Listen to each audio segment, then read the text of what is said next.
And we are live. Hello, everyone. Welcome to the Alien Spaceship stream. You could be watching from anywhere around the country or the world, and I really appreciate every single one of you coming to you from the spaceship studios from a galaxy far, far away. Alright, now we will be heading towards the other window in just a moment. Let's see. Waiting for this to open. That way will be much more of an easier transition. There we go. Alright, there we go.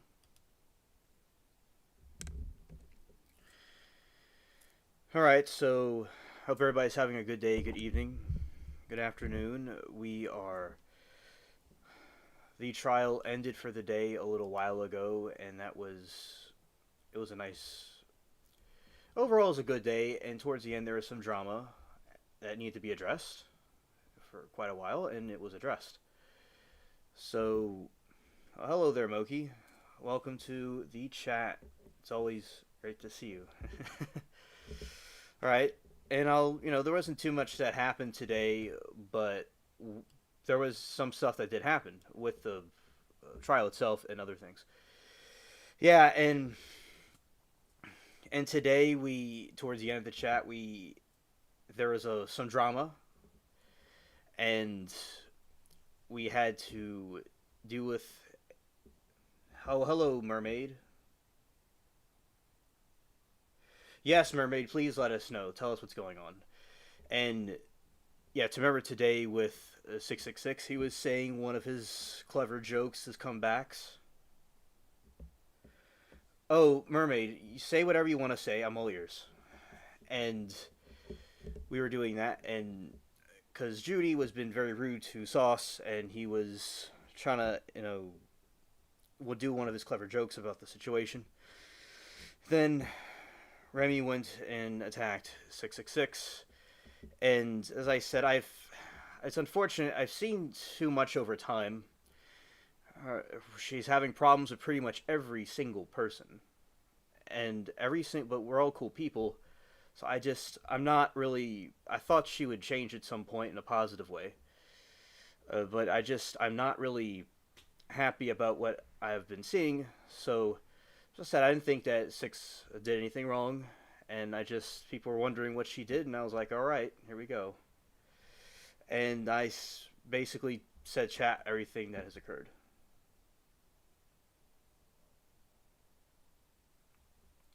And Milky said, I didn't address anything. People were talking-ish, but I had me blocked. I couldn't defend myself. Right, Milky? And we were, Six and I were there to defend y'all.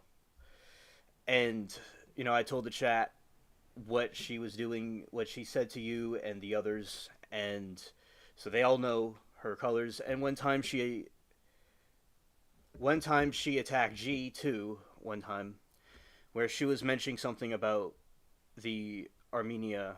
There was a genocide in Armenia, and then the other person, thought that was trying to attack her, the Muslims or something, and she started spamming the chat with the flag of Turkey, and this was extremely disgusting. And I corrected her and told her, you cut it out.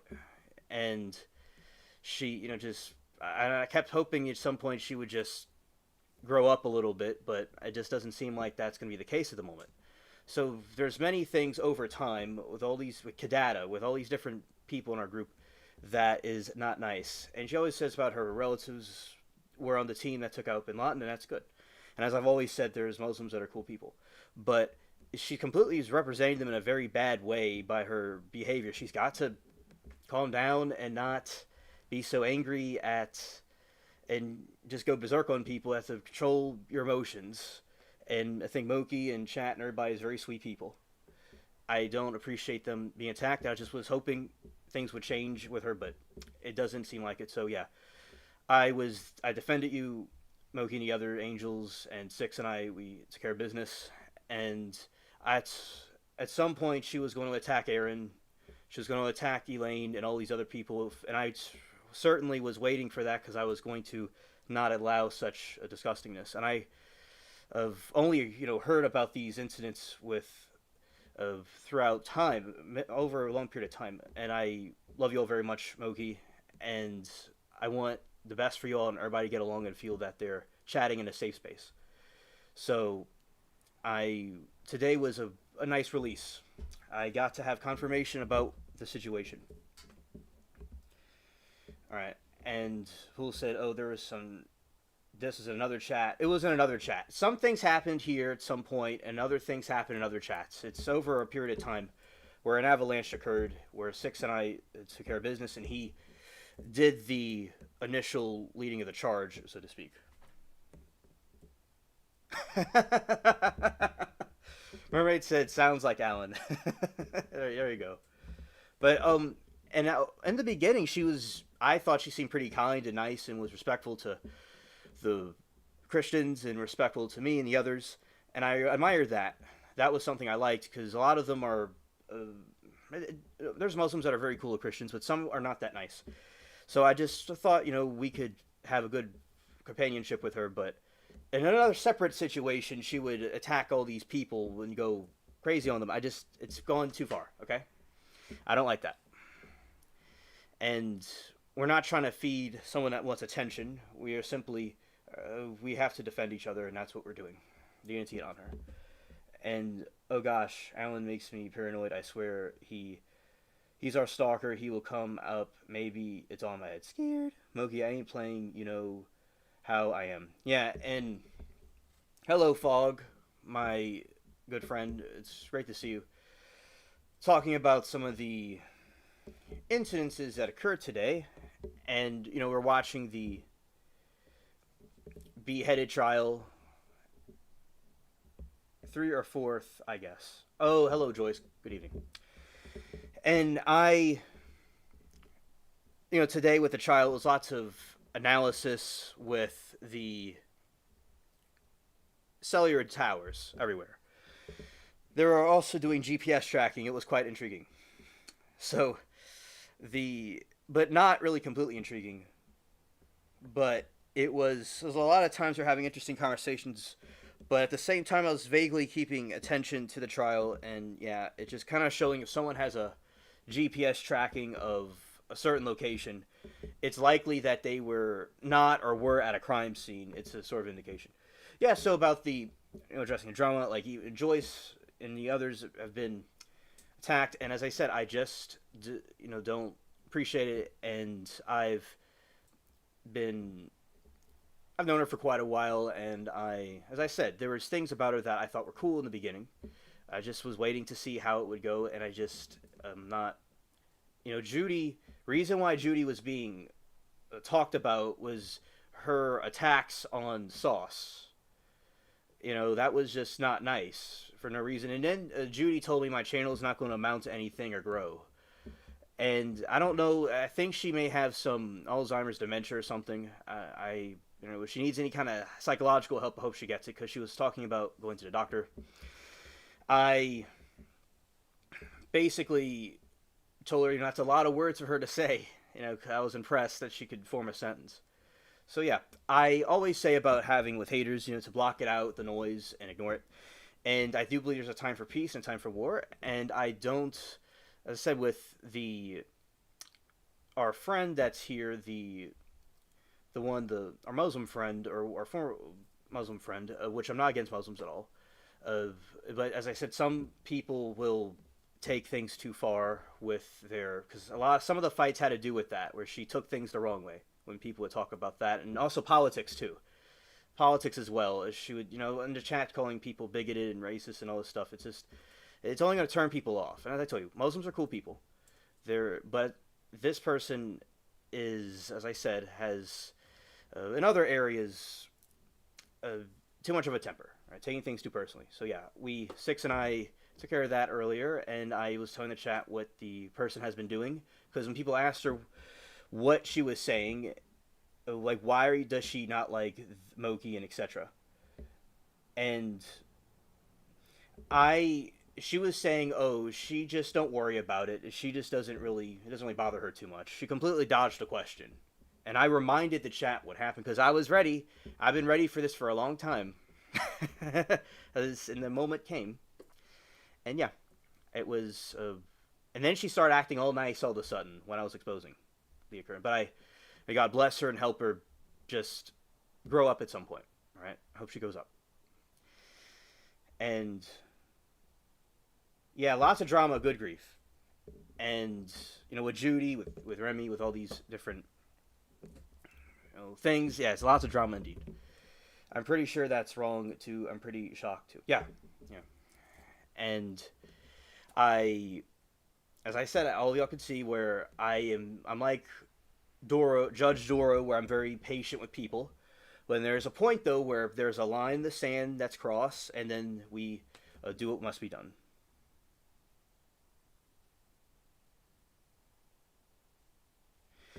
And hello, Passion. Good to see you, my friend. And she says we need the infamous Sylvia to act up or something and balance the universe. Amen. Amen. Yes, indeed.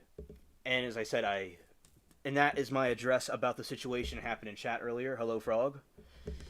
I hope we all get along and the drama can subside and our chat can have peace. So, thank you all for listening to my thoughts on this matter, and shout out to Six for taking action. Okay. And yeah, I don't like negativity because we all are here to watch trials and get along and talk about our day and talk about the trials and do what we think is best for each other. And I do not like the peace being disturbed. And people don't have to be religious, but I think that Jesus was wise when he said that the greatest sacrifice is he who lays his life down for his friends. And even like with Islam itself, there's this, it talks about where to not have the braying of a donkey and to be, have a good conduct with people. And when people act like, and we've been seeing some people acting like a braying donkey. We've been also, it talks about smiling is an act of charity, and those who control their anger is the strongest amongst you. And so this other person needs to follow the religion that they follow and not let these things get personal. Right. And Joyce said, someone just wanted to attack a person and it got out of hand. Right. And yeah, that would be a good question to ask. Was she asking to be friends with her? And in regards to the Devin Michaels case, we have been watching. Okay, Mermaid said, I think it was because of Miss Judy Moki. She was in the other chat. Ilian was talking about to right, if I'm following correctly. Okay, Mermaid, I'll tell you what happened today. Because I was talking about it a little bit before you got here. So earlier today, Judy, our friend Six in the chat, he was not happy with how Judy was treating Sauce, and he made a joke about her. He has a good sense of humor, and Remy may have not have been aware of the situation. And what occurred was with Six is that Remy went off on Six and told him to get lost and to stop, saying that to Judy. But with Judy, she was attacking me, she's attacking Moki, she's attacking all these different people. And then Six went and told her, to cut it out and stop. And then they got into a bit of a argument where she was now attacking him. And Six is aware of the situation with her attacking our friends in the chat and calling people, racist or calling people cuss words. And as I said, sometimes if someone says like something political she doesn't like, or maybe about a religion's things she doesn't like, or anything else, she'll start to, get angry. We all get angry, and she has a right to be upset if she feels that she was wrong, but there's a right and wrong way to handle it.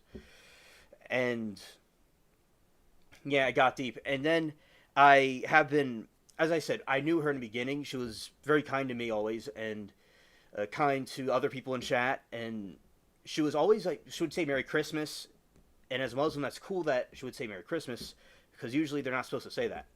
And she would pray with us. She would be, was very cool Christianity. Even when I was talking to Moki about the Book of Enoch and about how Christianity works, Remy gave her context about it, was pretty cool, and I like that. So she seemed like she had some things I liked, but she had this side of her that would go off and attack people with for various reasons and block people. And I heard about it for quite a while, and even saw with G one time she attacked her over when she was trying to tell us about the Armenian genocide, which was the genocide when Turkey attacked Armenia because they thought that they were being loyal to Russia or using Russia to attack. And then she thought, she was attacking the religion and attacking whatever group she's from. And then she was spamming the chat with it and called her an old B word. And it was disgusting. And like, she told her to stop and, cut it out and, or else. And she stopped and she blocked, her, and she's just blocking everybody. Blocked Amy, she blocked Kadada, she's blocking everybody, everywhere. And at some point, Mermaid, she would have attacked you and attacked Aaron and attacked everybody that would disagree with her at some point. And even me before. She's attacked me before, too. When I wasn't even doing anything, she's attacked me when she was upset about something. So I think with we know these days with college campuses, they have certain political philosophies and ideologies they're being infused with. And I think, as I said, tensions are hot and things boil over. So today, 6 is being attacked now. And I want all the people to know that I do not approve of this type of behavior. And although I was friends with her, I don't like her doing this to my friends. And she was telling, and people were asking why she was attacking, why she doesn't like Moki and the other people in the chat. And she said, I don't really bother. It doesn't bother me too much. That's what she was saying. It doesn't really bother me too much. She just doesn't know why people on the internet are upset all the time and attacking her. And I told chat, she called Moki a C word. She called her racist when she isn't. And I told everything she's done, and she acted all nice all of a sudden. It's like, no, like I have the whole book, and I was just waiting for her to change and hoping that she could just act correctly. And this is just like the last straw, all right? And you all know that, as I said, God bless her and help her to control her anger, like what the religion teaches her, to control the anger. And to, and also as a woman, she should be respectful, like her religion teaches, to everybody else. And I think that now she called me the C word. Oh, she called you that too? Yeah, then that's just really inappropriate to say. And in Islam, it says the greatest act of charity is to give a smile to others. And I tell you all to not the braying of a donkey, to act modest and according to other people. So, and there's Muslims that are very kind, very cool. But this person, if she was, whatever she was, politically or religiously, is irrelevant. It mostly has to do with you would call some personality flaw. And she's admitted she has a crazy side to her. So, yeah, so today things heated up, and I was telling everybody why this person is causing a problem, the upset that she's been doing, and I hope wish her the best, but she really needs to grow up, all right? And I don't like my friends and my angels being attacked like that, all right? So as much as I like being friends with her, this is at the set boundaries. All right. Passion says, I tried to ignore the negative bits of it. People are a wacky bunch. Yes, Passion. And I remember during YSL, we've encountered a lot of people during that time. And you're talking about when you'd work, and people could be strange in all kinds of ways. And it is good to ignore people and to brush it off, because a lot of these trolls want attention and things like that. And thank you for your wise words. And as I said, I feel it's good to defend each other and friends, and I know we're giving it attention. I know in chat we're giving it attention. And that's what they want. But I think that in this situation, defending each other is important, and just addressing the matter that happened. So, yeah, that is what happened today, Mermaid. And as I said, I wish her the best. I hope she sees her error. We all have errors. We all do things we are wrong and regret. And I always dreamed of a day where she could just apologize, to the other angels and just get along, but as I said, God's the greatest of all planners, and people that aren't religious, I just karma and the universe will work itself out, and hopefully we could just move on from this and continue watching our trials and being a united group and being friends uh, without a lot of drama. And shout out to Aliens Angels, and I changed the name, the back part of my name, to Gem, which is the three ladies that had the Aliens Angels name. So that is the situation. And I'm sorry this was during a trial video live. Yes, this was during a trial video live that just happened with Six, Remy, and myself. Yes. And like I said, I'm waiting for one and then to pop and go off scared. Oh, yeah, I'm sure they're listening. I'm sure they're lurking in chat right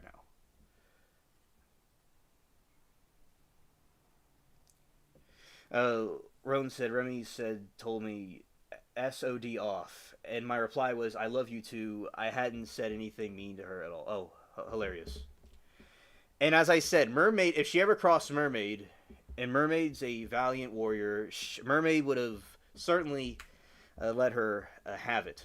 And as I said, the time was going to come where we would have our friend Aaron, and we would have our friend,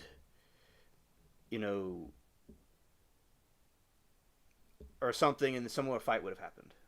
There she is, Remy herself. The black sheep, as they say. Alright. Yeah, I knew you were there, Remy. I knew you were there. And you got to not let your... And I know you like the attention. I know that's probably why you do all this stuff. But you really have to not let your anger control you like that. In the sense that... And maybe the same could be said about any of us. But that's what I think is just to take deep breaths like I told you and calm down. And this fighting isn't necessary. You just got here. Well, that's great. We've been...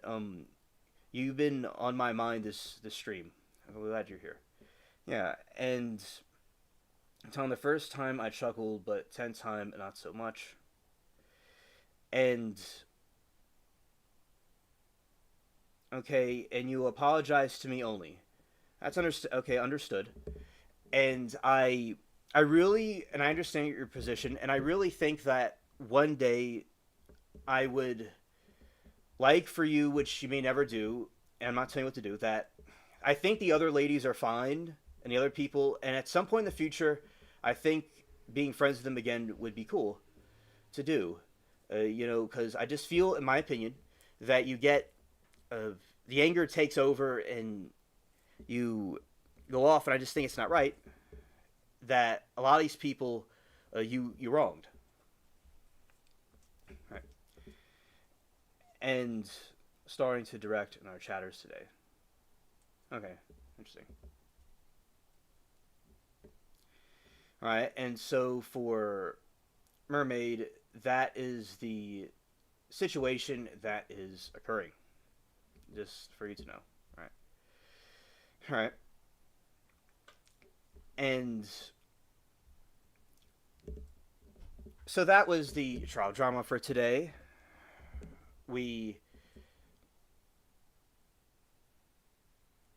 It's all good, Holmes. Mm-hmm.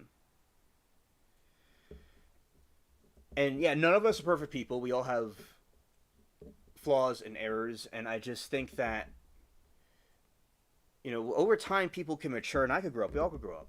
And by doing that, it is... Now, right, so as I said, I think with everybody, like, she overreacted with the others. Okay. And so we talked about that. Oh, hello, Lynn. Good to see you. Welcome to the stream. Passion says, yeah, that too. What a travesty. Kathy telling us that they can't film behind the scenes stuff without a jury now. That sucks. Okay.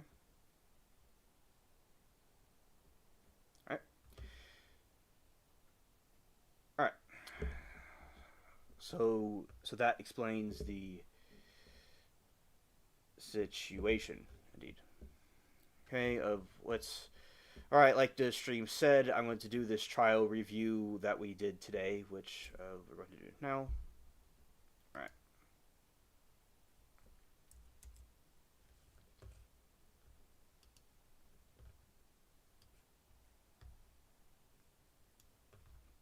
Now, this is the wrong area. It's this other area. Okay.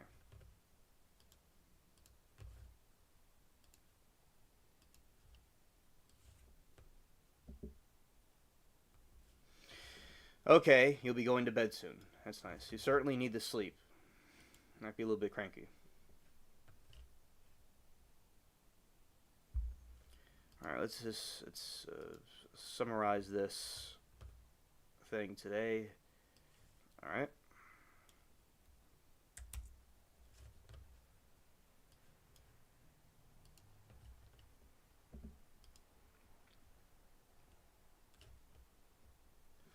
Alright. Okay, so I explained to you all the situation that happened earlier with our very sweet as honey, being sarcastic, individual Remy and the drama earlier. Okay? And she's just laughing and having a good old time. Well, she must be getting a kick out of all of this. Alright, so boyfriend beheading murder trial, day 4. Let's see, what's it called? Review.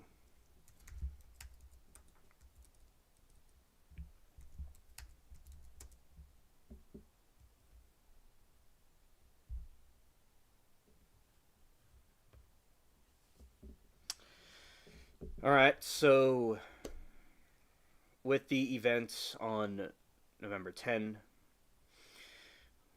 one day of the murder trial, Devin Michaels'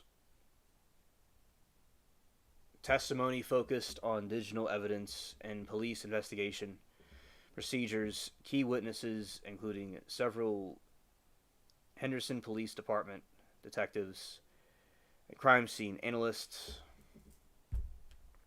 Okay, and key events from today was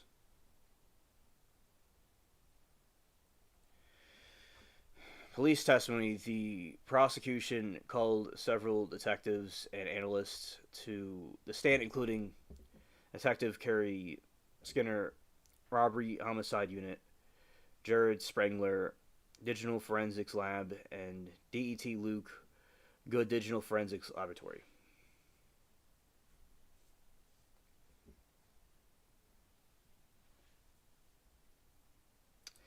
Yes, that is true.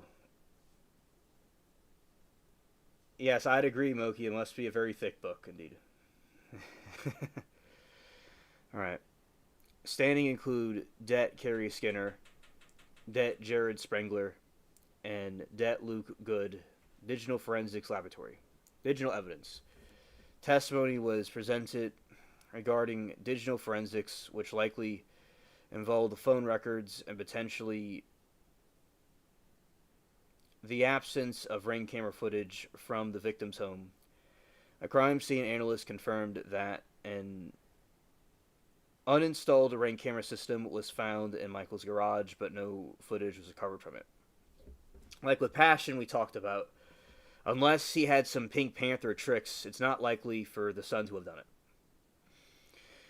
Victims' belongings. A crime scene analyst testified about the photographing various items found in Michael's home, including Jonathan Willett's wallet, ID, which were located in a tied plastic bag in her dresser.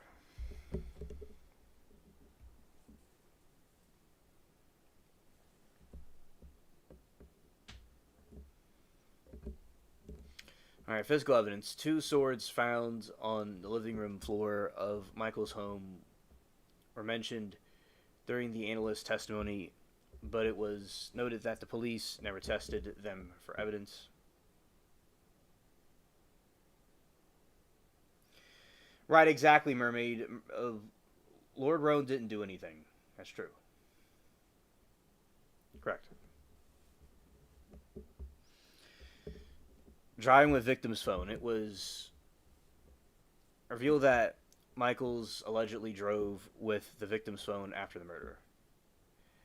and Lord Roan said he's just bad. Now I'm with my Timu eyes and ears. I just didn't see him act bad, but maybe I'm just bad myself, and I just don't see it. All right.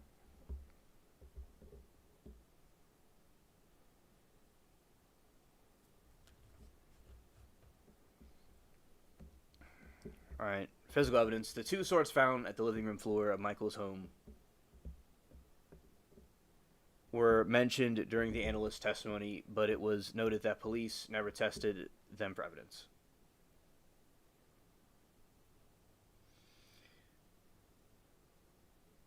Oki said, Kathy trying to get people to not make jokes was kind of funny. Yeah, Moki, that was. That was. I remember that earlier. Yeah, she scared.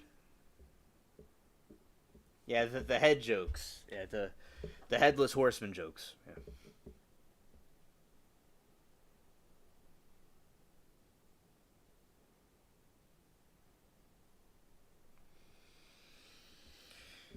Passion said, second time that's backfired.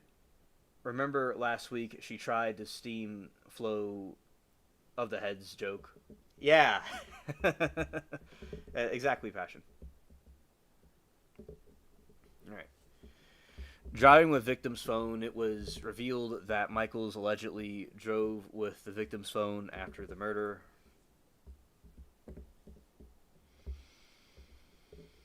Defense strategy. The defense continued the point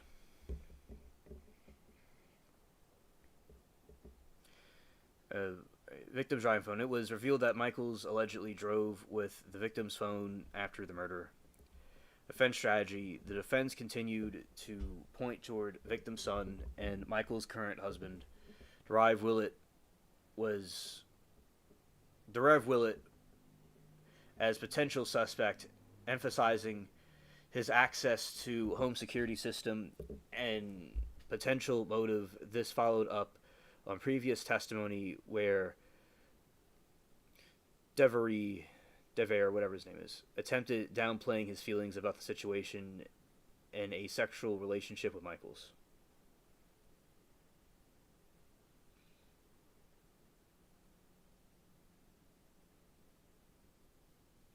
Oh, okay.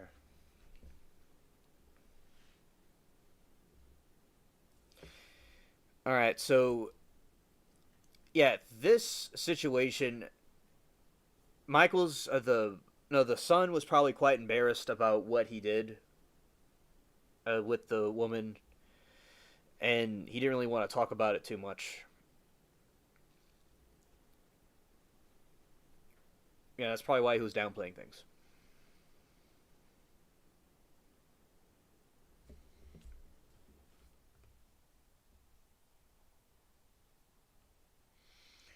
All right.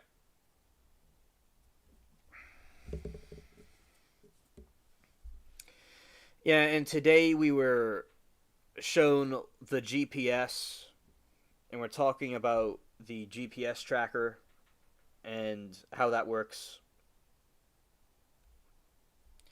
That was quite intuitive, but there was a lot of jokes he made about the GPS, and then they're doing the phone forensics. And as I said, if a phone says somebody's at their house and they're at their house, it means they do a crime. Now, what Kathy Rusin said, somebody could hypothetically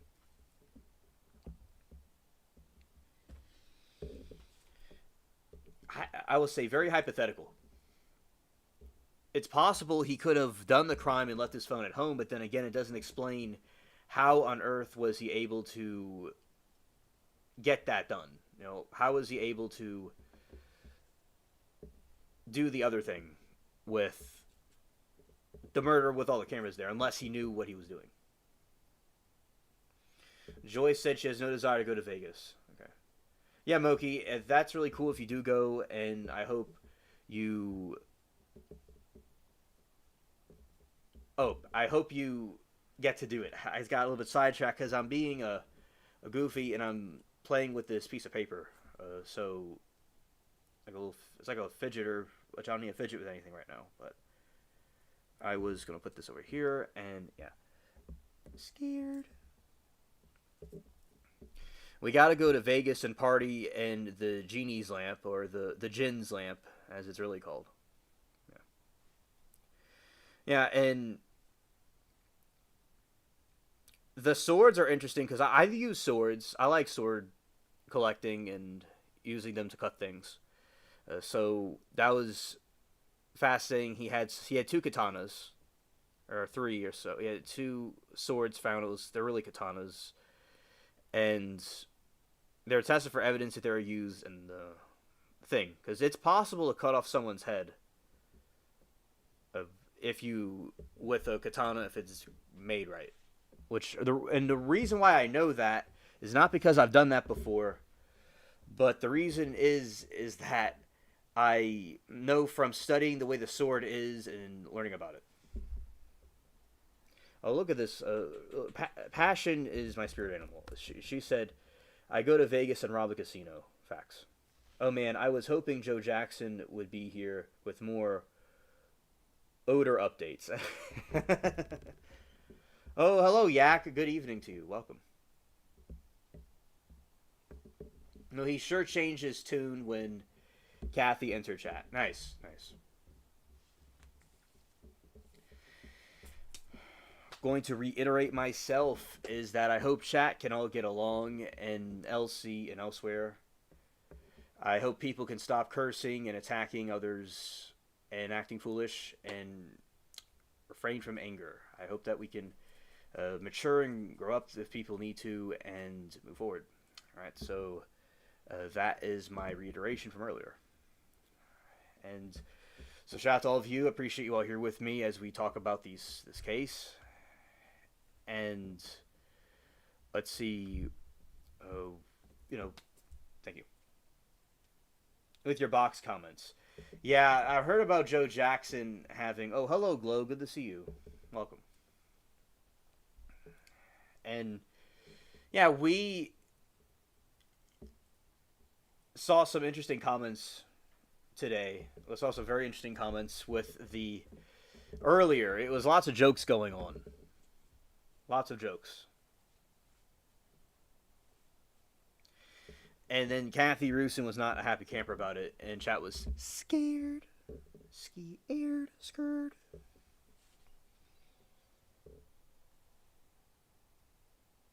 No, Glow, you don't act foolish. You're perfectly fine.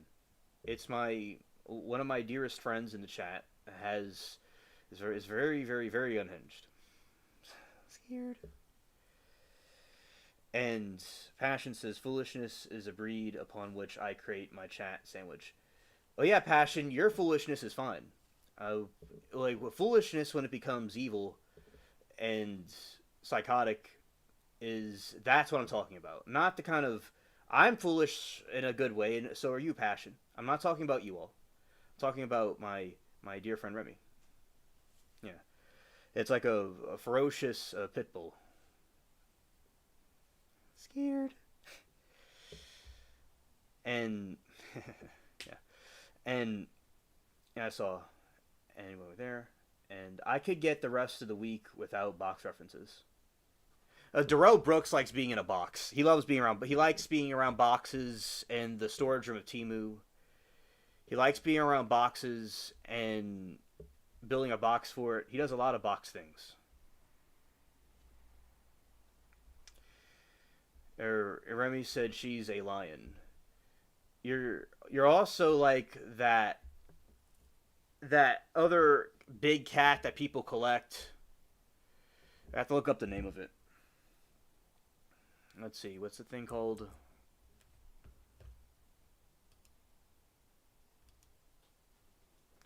Yeah, box fort. Yeah.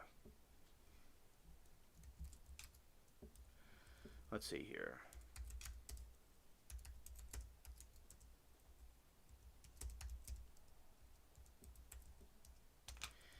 Okay, let's go this way.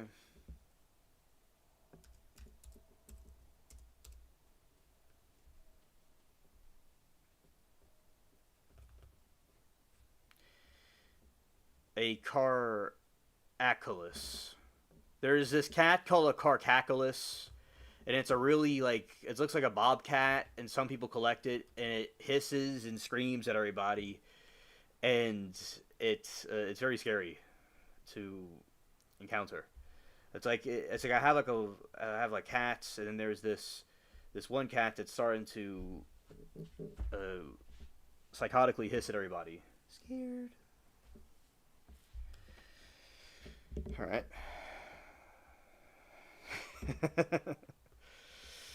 Scared. All right. So as I said, the braying of a donkey. People could just have a modest attitude, when they're angry. Yeah. And um, let's see the let's yeah that I remember now. The GPS stuff. Wait a minute. That's where it is. Okay. Explain.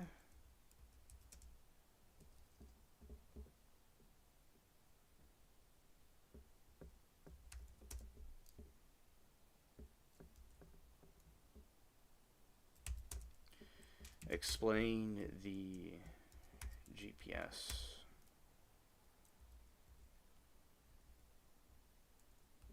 That was mentioned.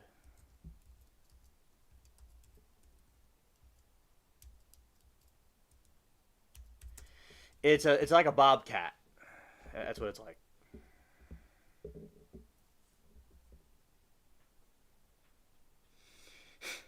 Remy the streaming cat that's going on my notebook. Scared. I thought it was definitely Robert.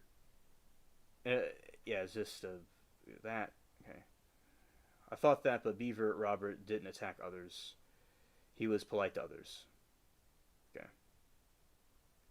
And oh Lord, everyone's taking notes right now. Okay.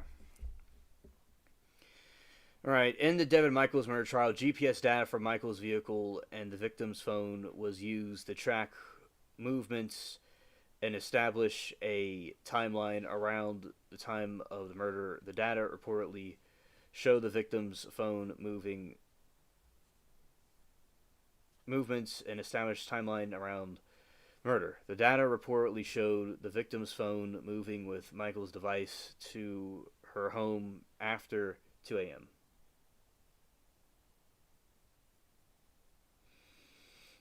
Yes, that is correct. It was Robert was very into Monica Sementelli, or at least he claimed.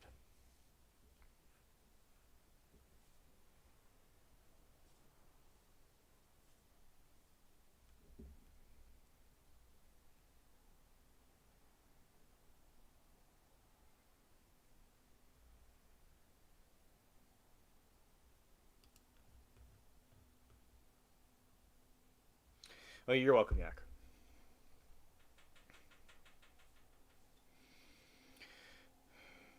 According to reports, Devin Michaels' statements to investigators contained discrepancies, including the shifting accounts of the decapitation motive and disposal of the evidence. Prosecution countered this inconsistencies with physical evidence, such as victims' belongings found in Michael's dresser and digital evidence, including GPS data linking Michael's device to the victim's phone at the crime scene in her residence.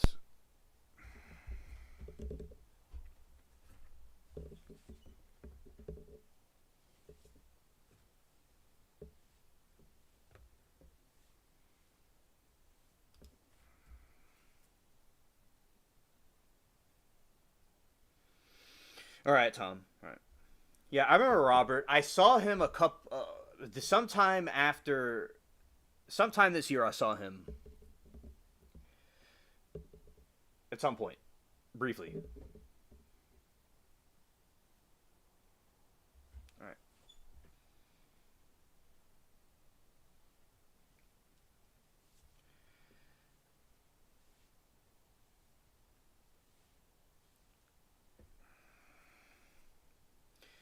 Passion said, still don't know how the phone ended up in the driveway. Is the fate interfering, giving them probable cause to search the house?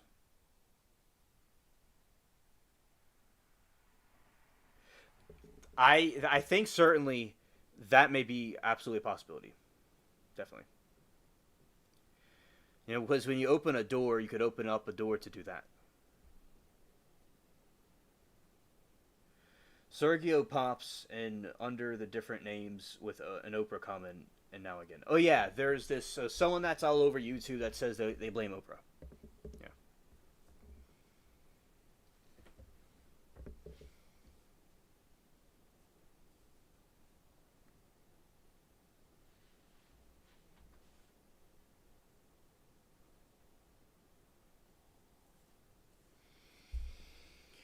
Hey, during Michael's trial, the Ring camera system was found uninstalled in Michael's garage, and no footage was recovered from it.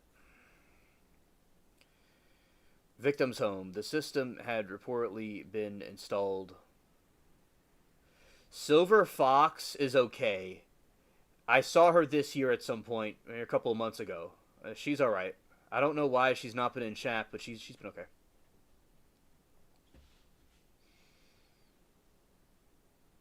Victim's home. The system had reportedly been installed at the home of victim Jonathan Willett and was recently removed. Lack of evidence. The absence of the video footage meant there was no direct security camera evidence from the camera scene for investigators to review, which might have captured an event of the murder and transportation of the body.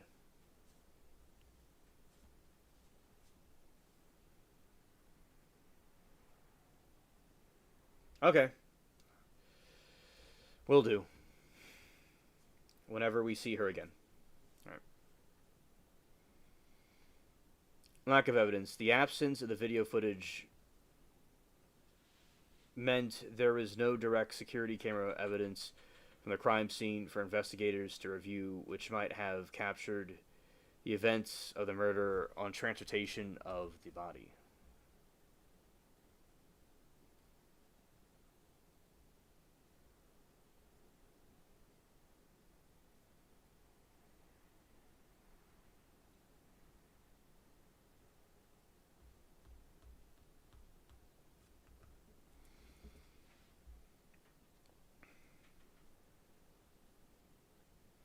Lack of evidence.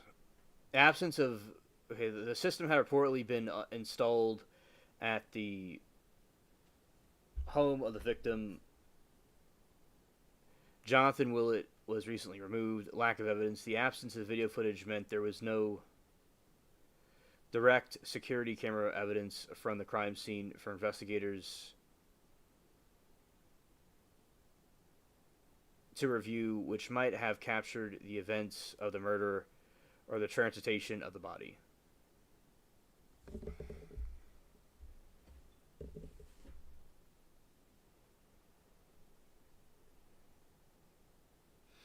I saw Poker Row like a week ago, or maybe this week.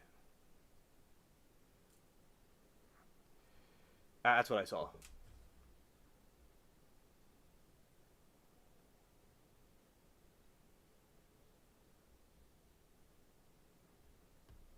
Okay.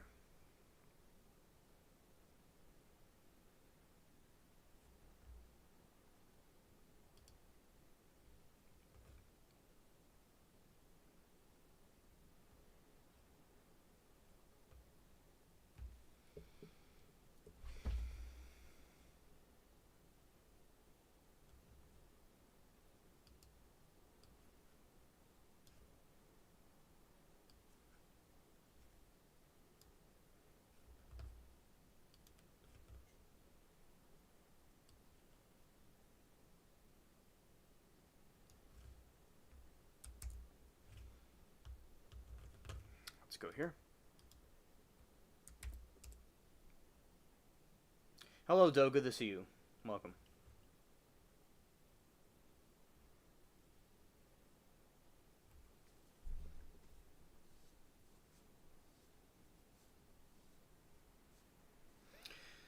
Yeah, absolutely, Mookie. Yes. All right. During police investigation, the victim Jonathan Willett's cracked cell phone with the blood stain on the screen was found lying in the driveway of Michael's residence by police as they arrived to interview her. The exact reason for the phone in the driveway was there by Michaels or accidentally dropped has not been directly stated in the trial reports.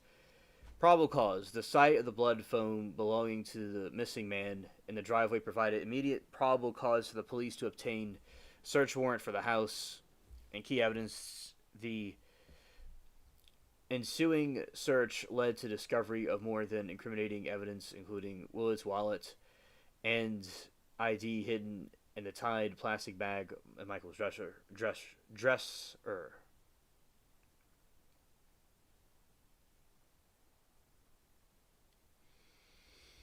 Michaels denied knowing how the phone ended up in her driveway during one police interview.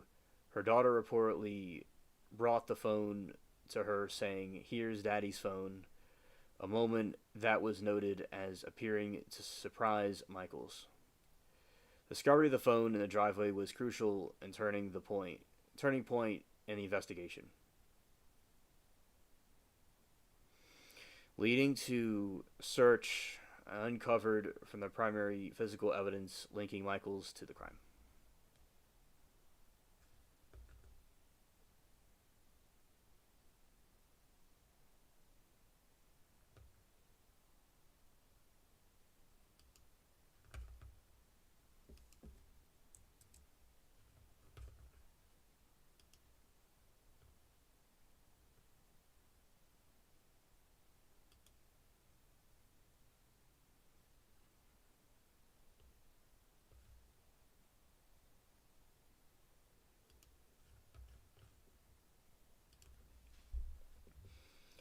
Passion said, "Just imagine if they didn't spot that phone and she had time to dispose of the rest of it. I'm calling divine intervention." Oh, okay. Right.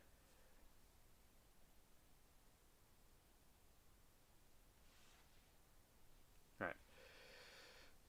After finding Jonathan Willett's bloodied phone in the driveway, which established probable cause, the police executed a search warrant and found the following significant evidence inside Devin Michaels' home: the victim's belongings in a tied plastic bag located in Michaels' dresser, wallet, and ID, social security card, and truck keys. Swords. The two swords were found on the living room floor and photographed at the crime scene analyst, though police never tested them for evidence. Ring camera system. An uninstalled ring camera system, which had been removed from the victim's home, was found in Michael's garage. No footage was recovered from the system. Missing murder weapon head. While not found inside the house, it was noted that police never located the victim's head. The actual murder weapon, which Michaels allegedly disposed of in the trash, a missing meat cleaver from the victim's mother's kitchen, was also noted. Oh, hello, Rita. Good evening.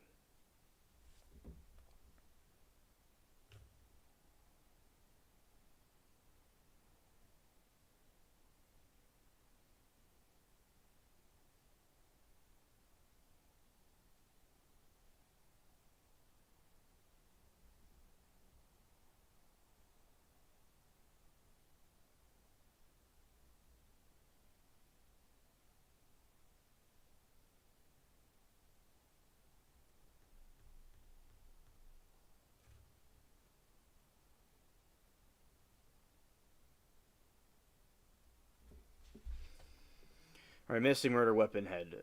Okay, I read that. Okay.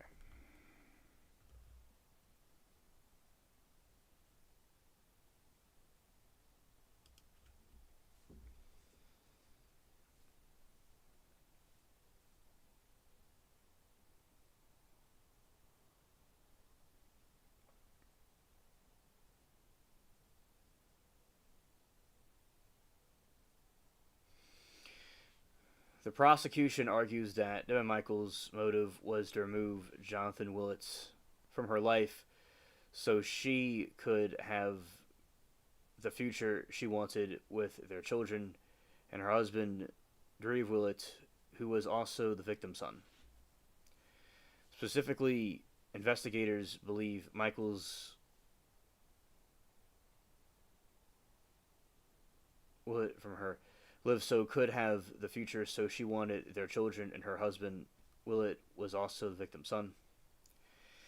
Specific investigators believe Michaels became concerned that Willett was moving into her home, which would disrupt her established life with Derev. A detective testified that Michaels made a statement indicating she needed the victim out of the way because of the child custody issues.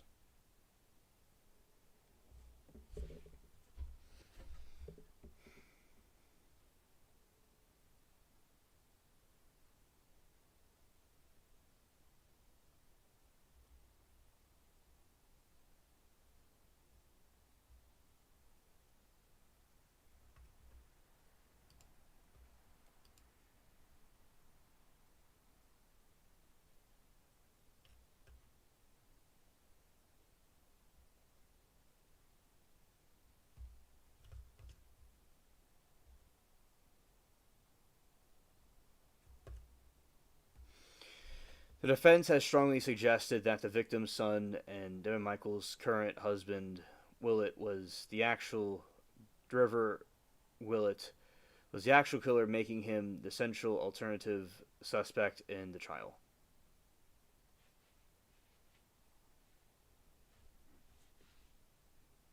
Hello, Danielle. Good to see you.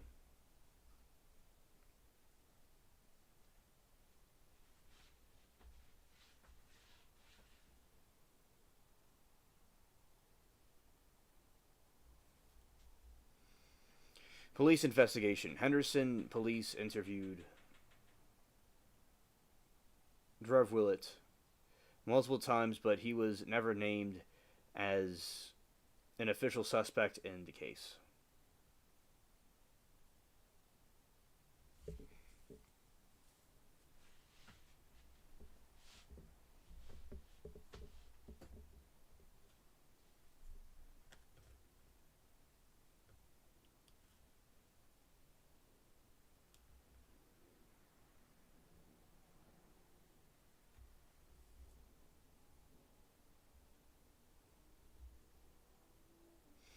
Passion said the dad had custody of the kids already. Removing his head doesn't make the paperwork disappear. Yeah, I agree. Defense allegations. The defense argues that DeVere had a motive, fear of his father moving and potentially losing his home and wife, access to the home security system. He was a security technician and he could have ensured no camera footage was recovered. The defense has also pointed out that policy never tested the swords found in the living room for evidence, a potential oversight that could implicate someone else.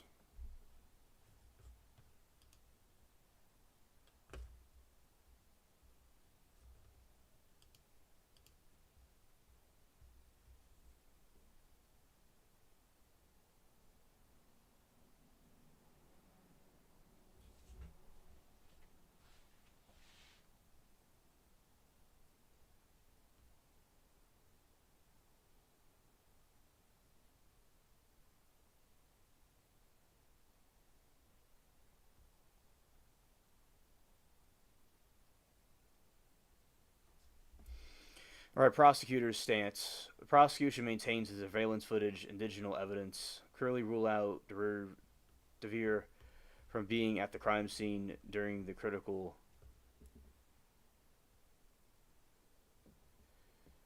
reasonable doubt, and he was never formally charged considering official police suspect. The case focused entirely on Devin Michaels.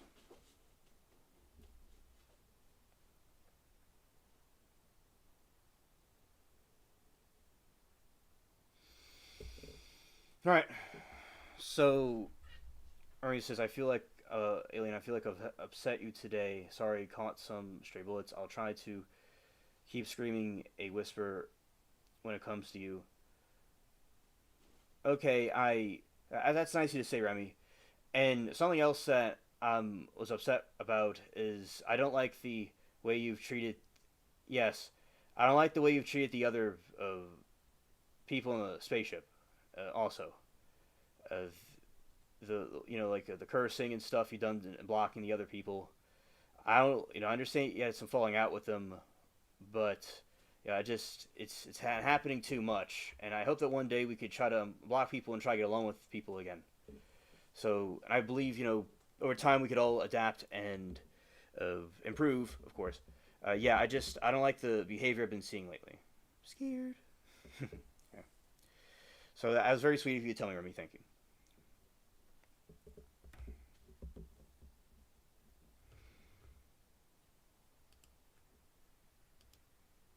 All right. What role did Devin Michaels' children play in the events leading to the murders?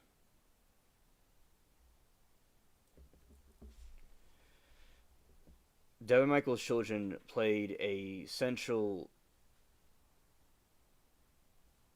All right, and Passion said in court today, "Oh, hello there, Regina. Good to see you."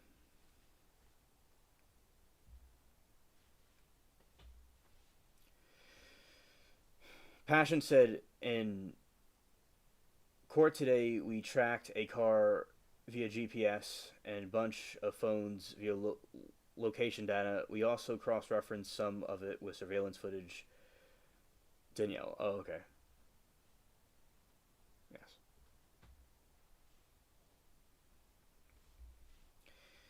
All right, and yes, yeah, absolutely. All right. Lord Roan said the GPS tracking looked like the Snake game.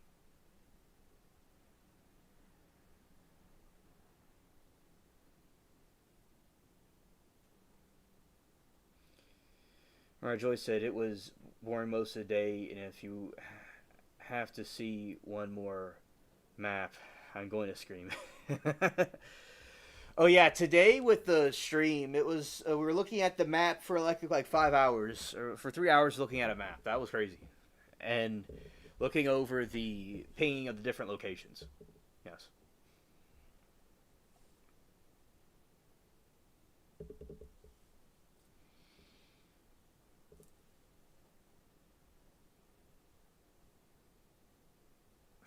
Lord's Lord Roan says he's gonna write it down. Scared. Right. She allegedly feared the victim. Oh, thank you, Doe, to hit the like button for Alien. Thanks. She said she allegedly feared the victim was moving in, which would complicate.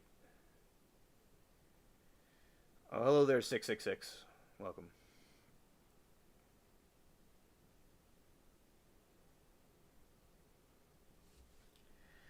6-6. Yes, I am. I'm all right. I'm recovering. Thanks for asking. And Doe says, "Say remember to hit the like for Alien." Yes.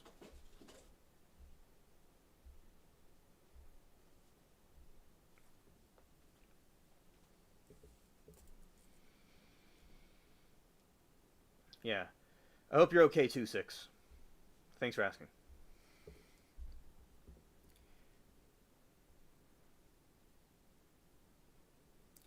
All right. Prosecutors argue that Michael's Lee killed Willett to get him out of the way, and so she could figure out what to do with their children and secure her future with her current husband.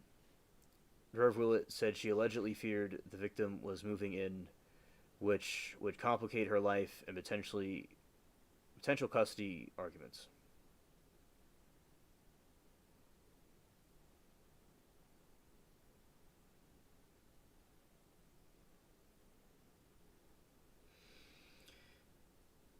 All right, and Passion said intergalactically traumatized by chat drama. Looks pointedly at you.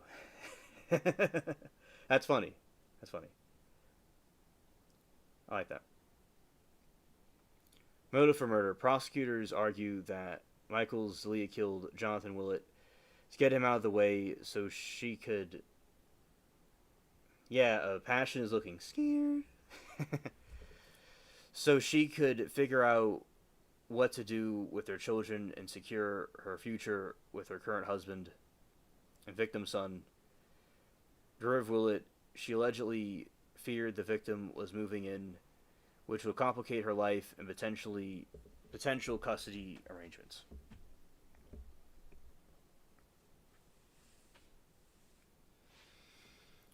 Michael's statement, according to police reports, Michaels told detectives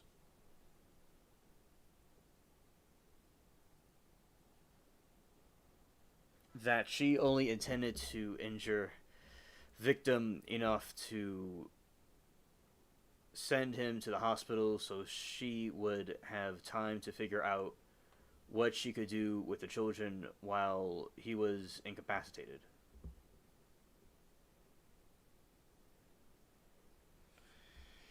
And Yak, that's something that is very upsetting to me, is that there's intergalactically traumatized treatment in the DSM-5. Yeah, they need to add that in there. Facts.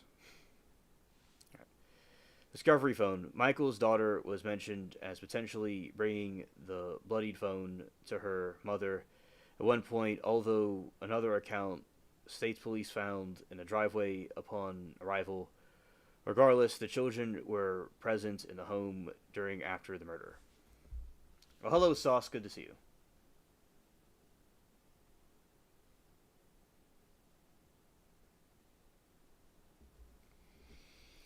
Child abuse charge.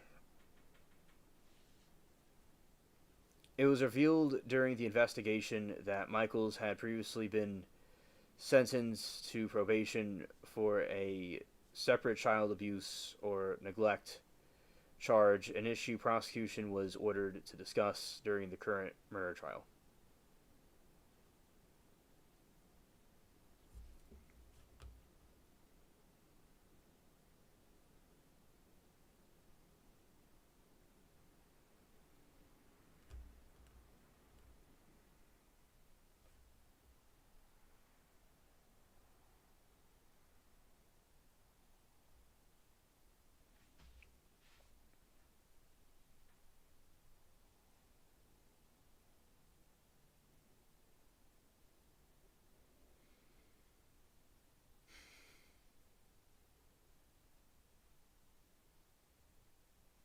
They're tough to maintain. Okay.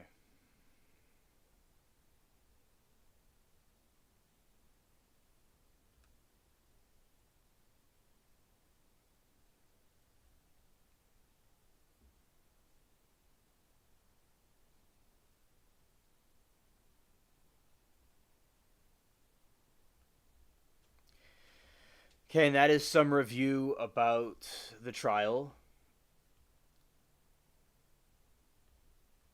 that we were watching earlier. Okay.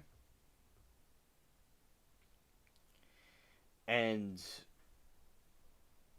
it does contradict her apparent desire to have a happy family if she's got child abuse charges. Yeah. And she is extremely messed up in general. And for that to be a factor, it completely contradicts it. I do agree. Yes.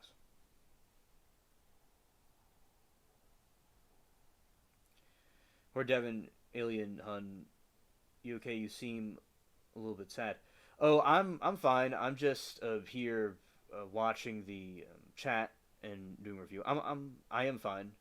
As Passion pointed out, I'm intergalactically traumatized, but I'm okay. Okay, right. Hello, Sauce. Good to see you.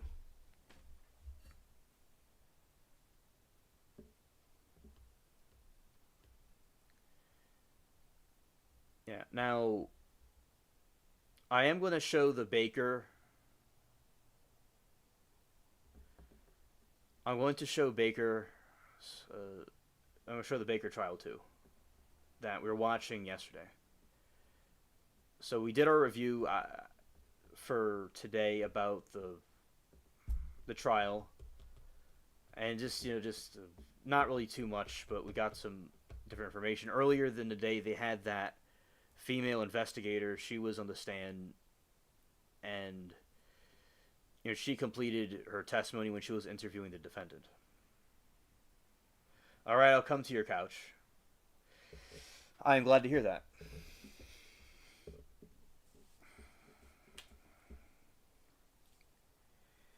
And, okay, so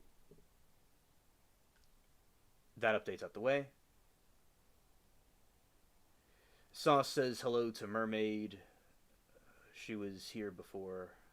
Maybe she's lurking, I don't know. Oh, there she is. No, Mermaid, that was not Remy. That was Judy. That was not Remy. By the way. Just want to make that was Judy.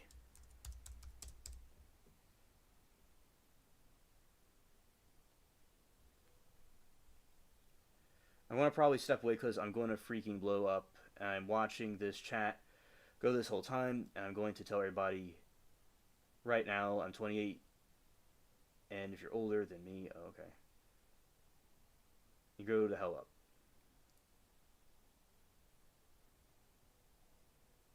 Yes, Judy told me earlier that my channel won't amount to anything, and I'm not going to get the views that it needs. Yeah, it wasn't Remy. It wasn't her. It would, but thank you, Mermaid, for sticking up for me. Thank you so much. But it misinformation here. It was a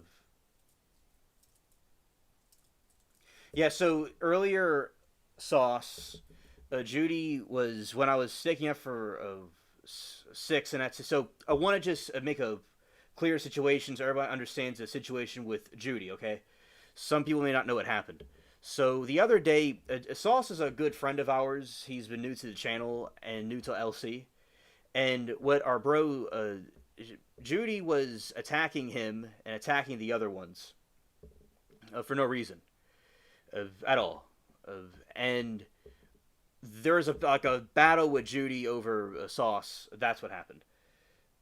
And she told me earlier that my channel will not amount to anything and won't get the subscribers and views that it needs. And that was very rude, what she said.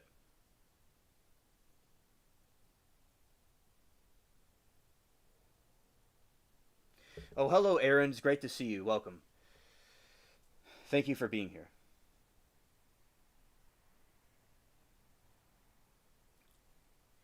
Right, and thank you, Aaron. So, and I want to appreciate the fan base. I know sometimes there's fights and disagreements amongst everybody, but I appreciate y'all's loyalty to the spaceship. I appreciate y'all very much. Y'all make me who I am.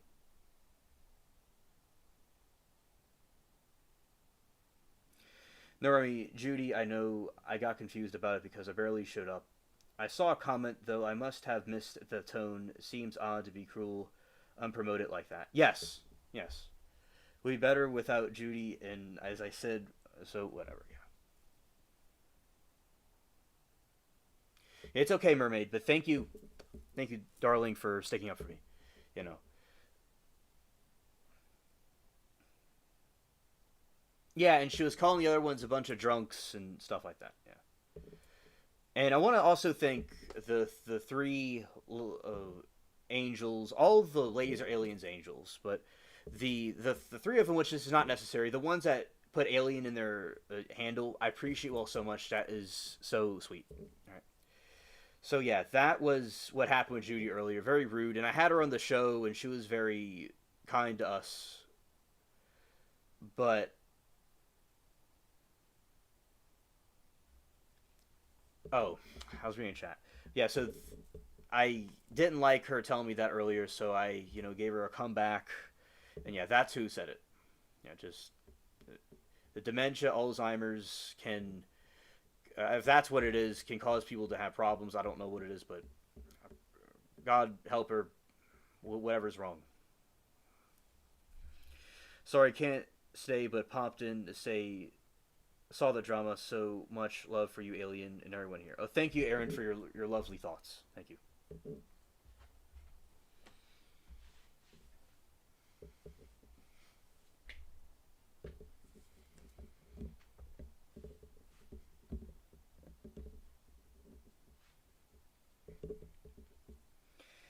And oh yeah, it was from some other chat. I barely understand it now.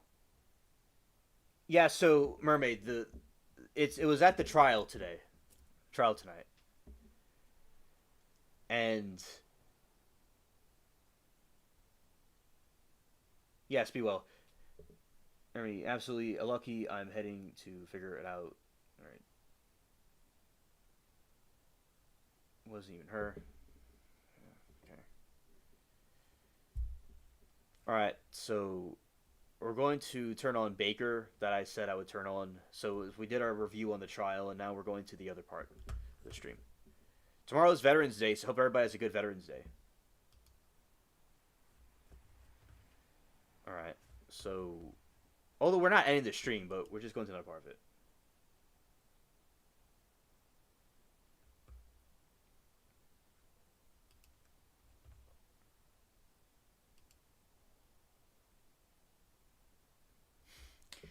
Yes, Danielle, she said, I'm an alien old angel or wannabe. Yeah, all of them. It doesn't matter how old someone is. They're all aliens, angels.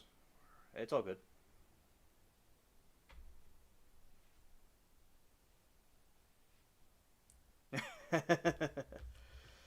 Okay. Okay, let's see about this.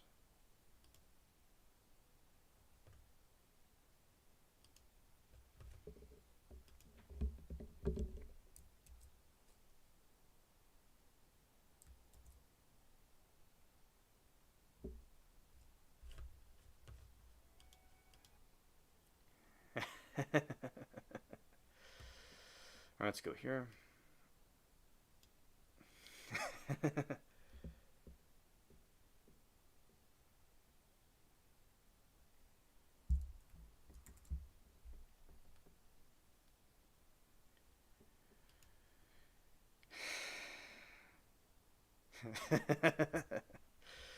Alright.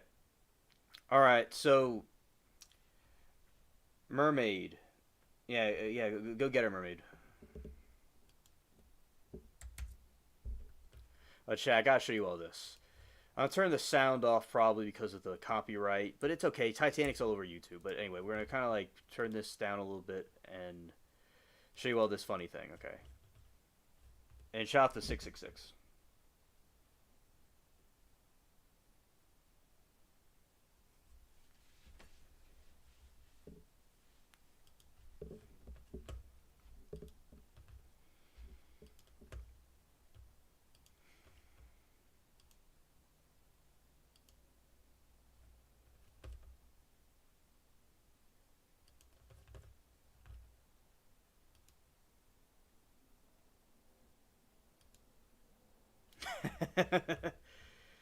My Heart Will Go On is playing, right? And then you have all these.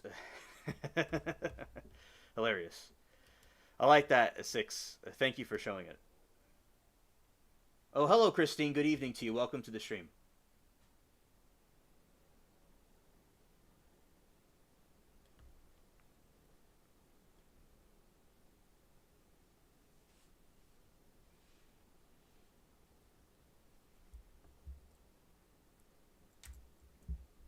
Oh. Yeah, so that was funny. That was funny what our bro showed us. Okay. Meow. All right.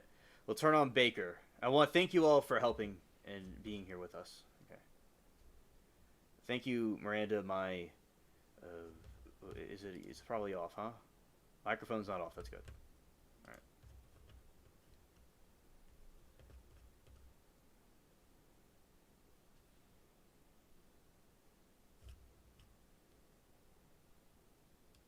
Okay, I'll watch that trial. We'll put it on the list to watch. Okay, thank you, buddy.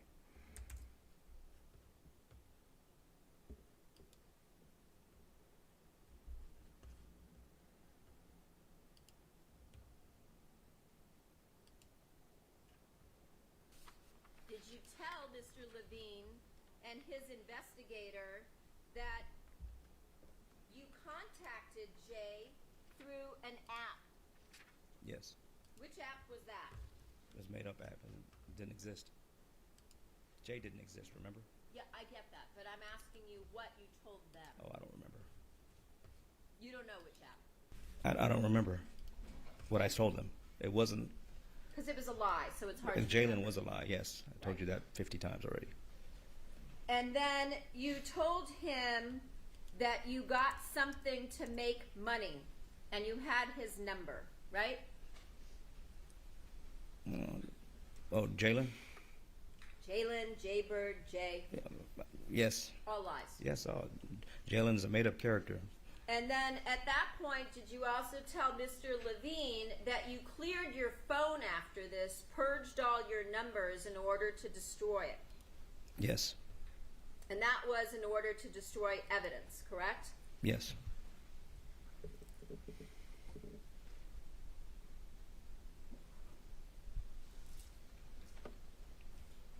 At this point, did you tell Mr. Levine and his investigator that you parked 2 to 4 blocks from your apartment in the rental? Yes. That would again be a lie, correct?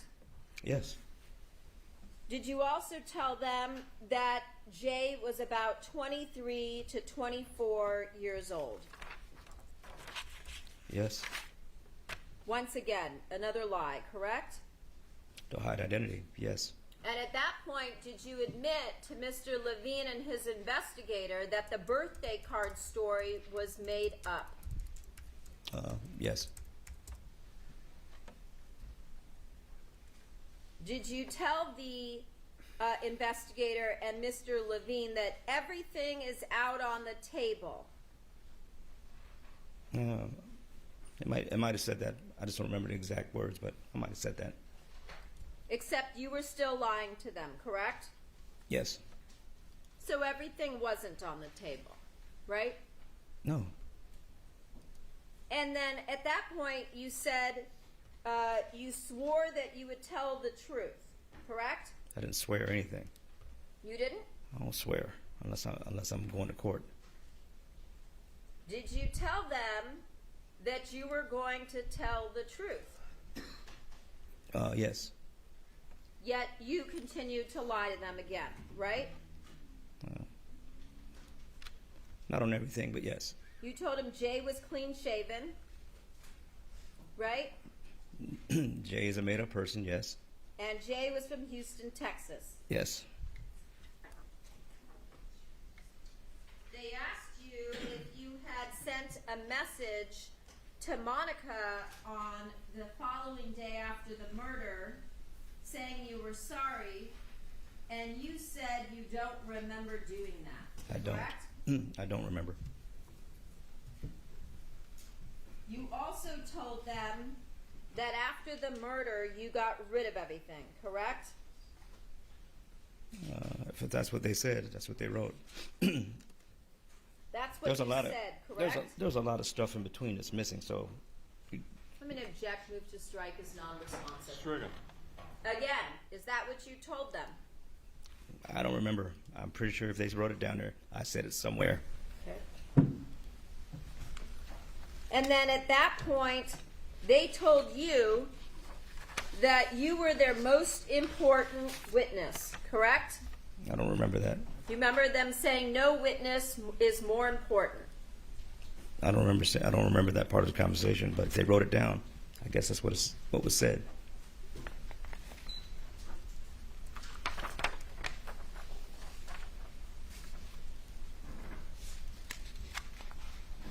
At that point, you were asked about Chris Austin, correct?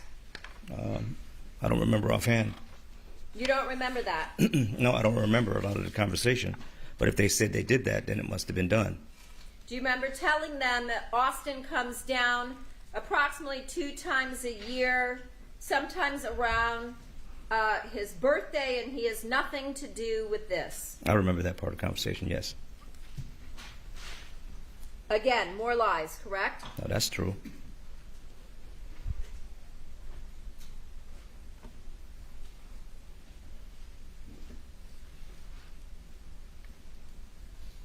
And you told them at this point that your testimony is official, correct? If that's what they said.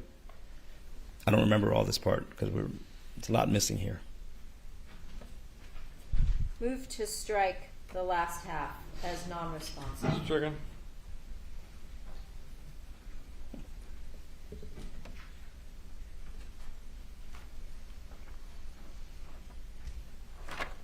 Let's talk about the next interview. Version 8 on April 1st of 2024. Do you remember that interview? No, I don't. Okay. But I know it probably occurred.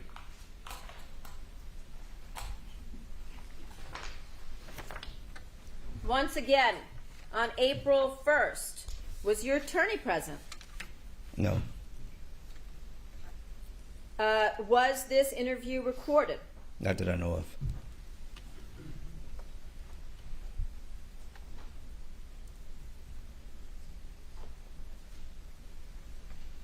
During this interview with the defense,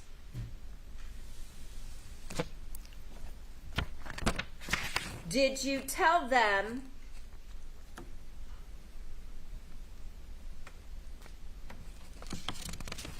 that being Mr. Levine and his investigator,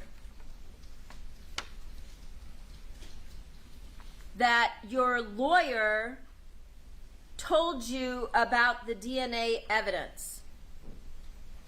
Yes.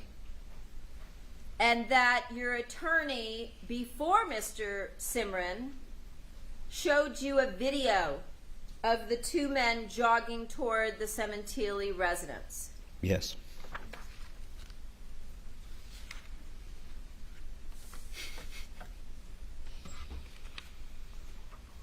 During this interview, at any point in time, did you admit to Mr. Levine and his investigator that you had lied to them in all of your prior interviews regarding Jalen, Jaybird, and Jay?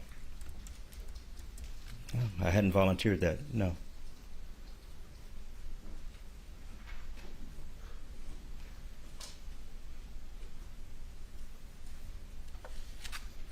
At any point in time during that interview, did you talk to them about, or mention even, the gold coins?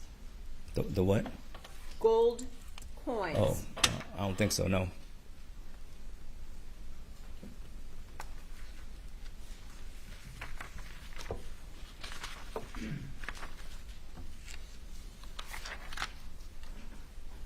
Do you recall Mr. Levine and his investigator coming to interview you yet again on May 8th? I don't remember the dates. Okay. If I were to tell you that there was yet another interview on May 8th, Yet another interview and argument. Then it's over with. does that refresh your recollection? That we had interviews? We had interviews. That you were interviewed yet again on May 8th of 2024, version 9. I don't remember the dates. I don't have nothing but golf pencils. Okay. During this interview, was it recorded? Not that I'm aware of. Was your lawyer present? No. Okay. During this interview, again, did you correct your prior lies about Jaybird, Jalen, or Jay? No. During this interview, did you mention anything about the gold coins? No.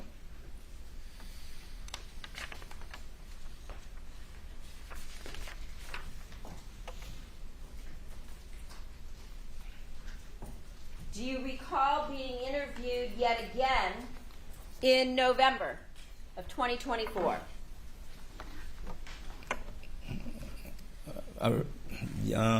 Yes, kind of. I know it was later in the year. Okay. And do you recall, again, being spoken to at this point in time, and you were told by Mr. Levine that Austin had been arrested and extradited to Los Angeles? Yes. Again, Was your lawyer present during this interview? No. Was it recorded? Not that I know of. During this interview, did you ask to hear the statements you had previously made? That I previously made? Yes. Did you ask Mr. Levine and his investigator to hear your prior statements? I don't recall that. Okay. If it says that in the interview notes, would that be true? You wanted to hear your statements, obviously, right? You told wanted to us hear that. my statements? Yeah, you wanted to hear recordings of your own statements. Recordings? You mean over here? That misstates the evidence. Yeah, I don't know which. I don't. I'm like I said, it's important. Hello, Moki. There was a big fight with a Judy, and Miranda handled it, and also the other people in chat handled it. So shout out to Sauce and everyone else that stuck up for me, and the hero Miranda too.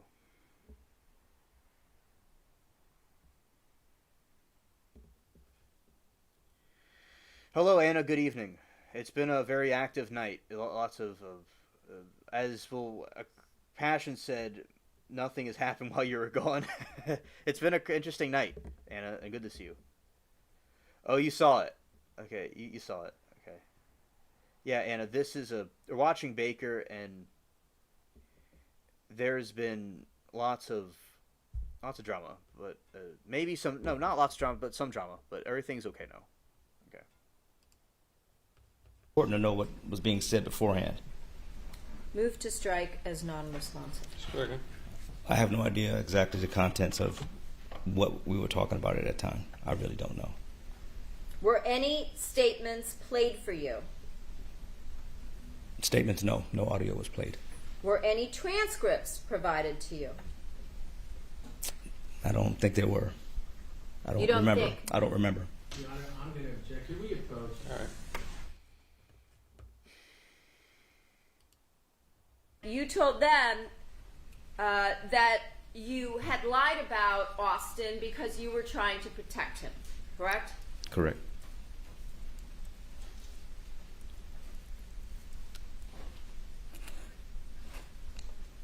And you told them that after the murder, Austin was in a bad way. Remember that? Yes. And that you tried to keep him calm, Yes. correct? Yes. Okay.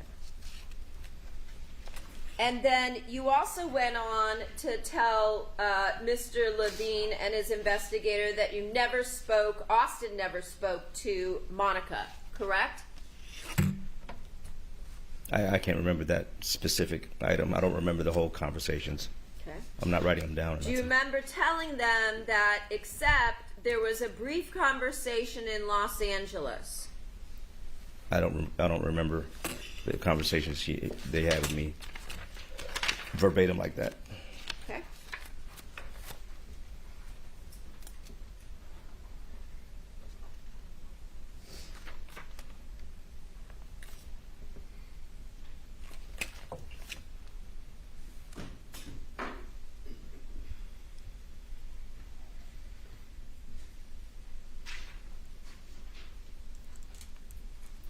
Showing you the portion of that statement.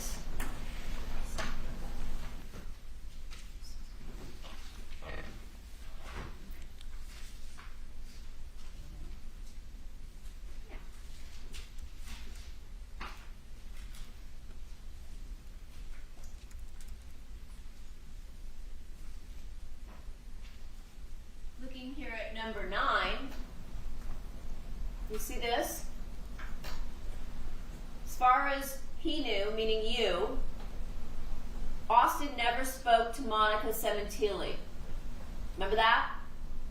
Not really, but if it's there, Austin did briefly meet Monica in Los Angeles, but it was a simple hi, hello, nice to meet you. Remember that? I don't remember directly, but I'm sure I said it. Okay. And then did you tell Mr. Levine and his investigator that this time where Monica met Austin in Los Angeles was way before you even thought about the murder.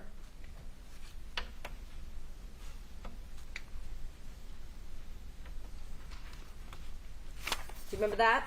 No, not offhand.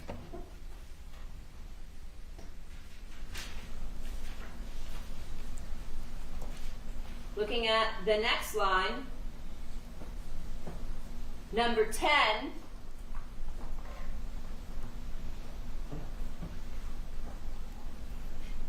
You see where it says, that was way before Baker said he even thought about the murder. He believes it was 3 months after he and Monica started their affair. Does that sound like what you told them? This was just last November. I can't remember what I did yesterday. Okay.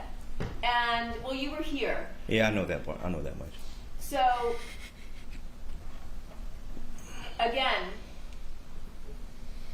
I don't know if the. it's I in don't. the report, it would be something you said, right?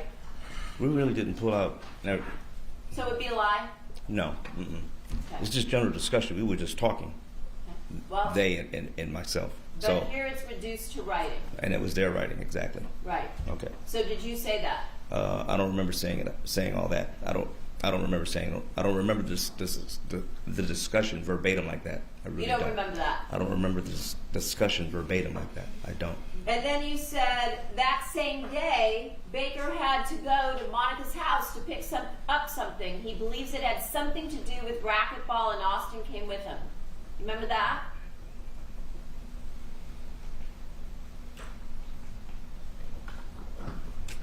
I know. No, I don't remember the verbatim discussion like that. But I do remember we talked about something like this. I don't remember exactly how the verbiage went. Okay. Well, I showed you that the words way before are actually in quotes, right? So that means it would be attributable to you, right? I didn't write this report, so I understand that, but you gave statements on numerous occasions, Yeah. right? I gave statements. Yes, I have. So you're saying that you have no recollection of saying those things. I'm not saying I just can't remember. I might have said it. I just can't remember verbatim discussion of this, all of the whole discussion. I just don't have it in my head and have it written down like Okay. that. And then, did you also tell Mr. Levine that Austin would meet you in Las Vegas a couple times a year? Months prior to the murder on one trip, like we talked about here in July of 2016. I remember talking to him about going to Vegas with him. Okay? Months prior to the murder? I don't remember if it was a timeline discussed. Okay, well, I'm not saying it didn't happen. I just said I just don't remember it.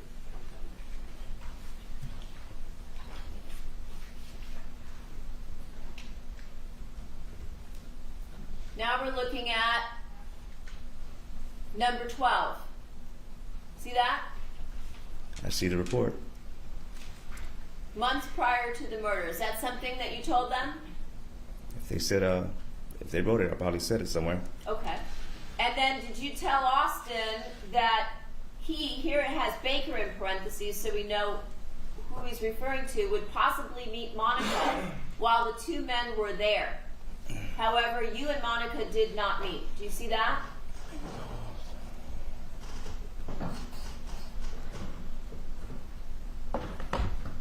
Yes, I see that. Again, is that something that you told them? Sounds like it. So that part you do recall. Yeah, it sounds like something I would say. Okay. I just don't remember the exact verbiage. So now, putting all of those in context, does that remind you that you talked about with Mr. Levine that Austin briefly met Monica in Los Angeles? So we're going back over that. Yeah, we are. Read that again. Ask the question one more time, please. Austin briefly met Monica Objection is misreading It's overruled. It says Austin did briefly meet Monica. Is that what you said? In Vegas or somewhere else? In Los Angeles. I showed Oh, it to okay. you. Yeah, it may have happened. Could have happened at LA Fitness. And yeah, could have happened. LA Fitness. Yeah, Okay. because I did bring him to the gym. And then you said that was way before you even thought about the murder. Remember saying that? I don't remember this discussion, but I may have said it. You may have said it. Yeah. Okay. And you said you believed it was 3 months after you and Monica started your affair. That could have been the discussion. Okay. And that same day, Baker had to go to Monica's house to pick up something. Tell him that part too. I don't really recall that. That part you don't recall. No, I really don't. I don't remember this whole discussion. Okay. And you believe that it had something to do with racquetball. Does that change your answer at all? I don't remember the whole discussion. I really don't. And Austin came with you. We probably discussed it somewhere along the line. I just don't remember Okay. the exact verbiage. But again, you told the jury all this the other day. Yeah, I'm telling the same thing. I don't remember the exact verbiage. Okay.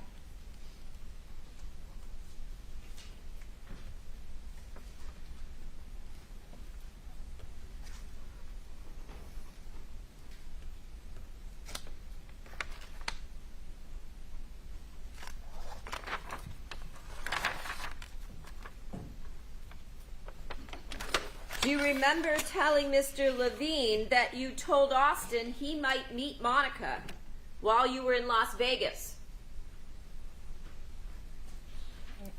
I don't remember that discussion either.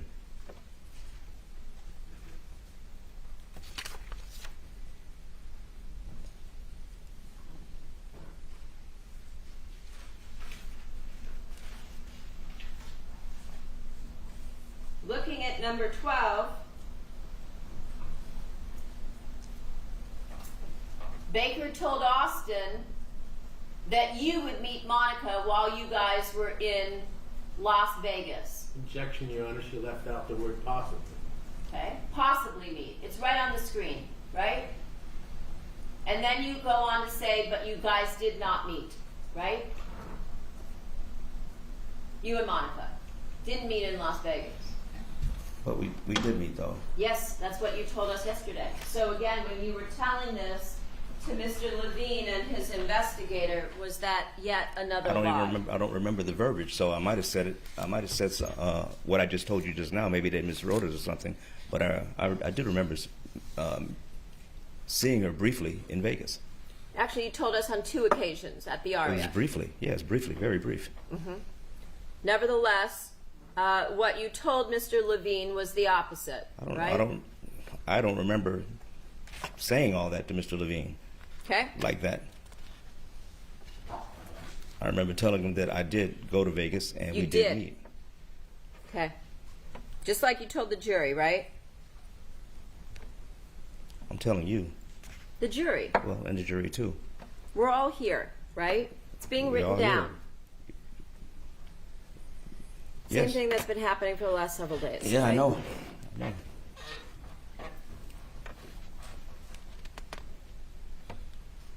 And then you also told Mr. Levine that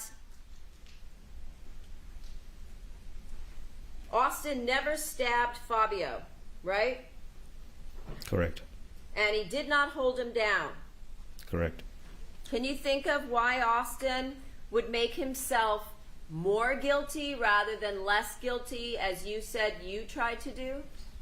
I haven't talked to Mr. Austin, so I don't know.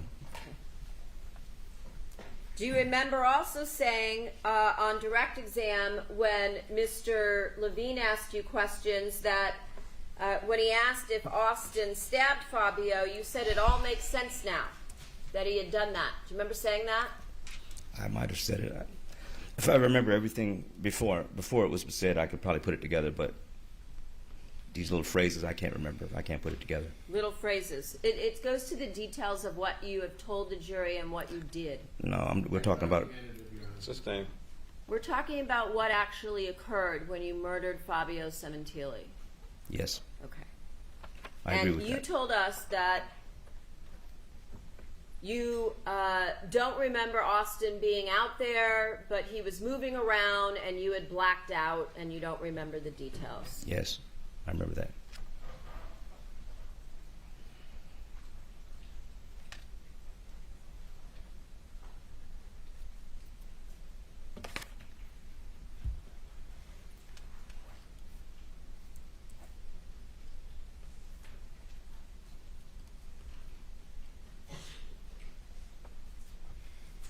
Do you also remember telling Mr. Levine and his investigator that Austin was never out on the patio?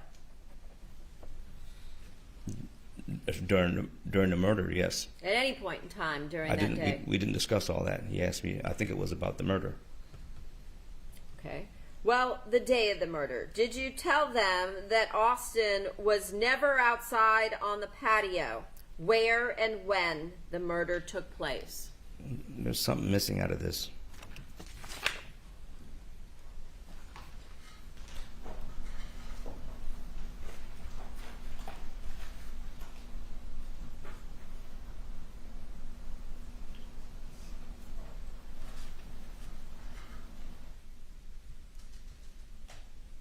Let's look at number 14.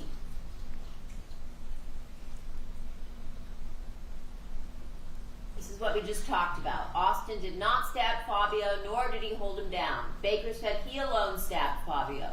Austin's job was to be a lookout. Baker said that Austin was never outside on the patio where/when the murder took place. Does that refresh your recollection as to what you told Mr. Levine and his investigator? Yes.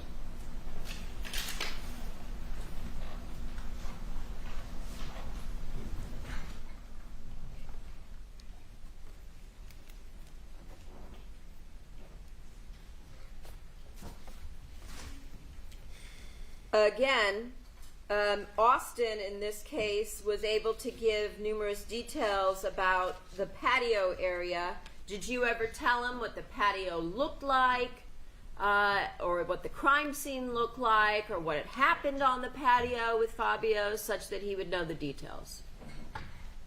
No, I never talked to him.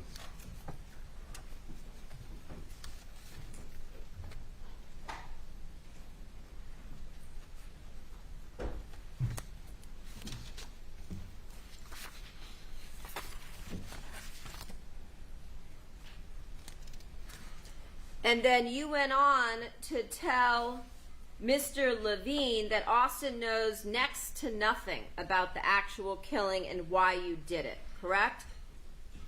I can't remember, but if it's in there, I probably said it. Okay.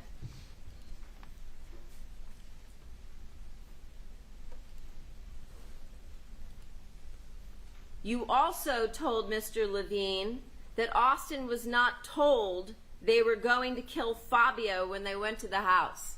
That would be a lie, right? Say again. That would be a No, lie. no, the beginning part. The beginning part again. You never told Austin that you were going to the Cementilli house to commit a murder.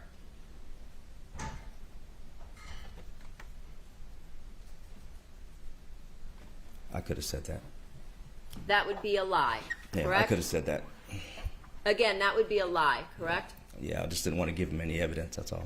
So again, this is after you said you knew that Austin had been arrested and interviewed, and so you weren't trying to protect him anymore, but yet you still lied to Mr. Levine and his investigator. I was still trying to protect him. So rule. Correct? I'm still trying to protect him, yes. Still trying to protect him. Mm-hmm. Because the truth is, he did know, right? You told him. That he was going to be a lookout, correct? For a murder. Yes. Okay.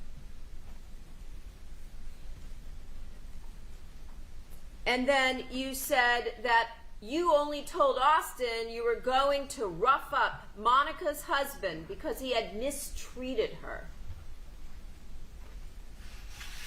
Is that again yet another lie? I did say that. Okay. Again, another lie? Yeah, another protection lie, yes.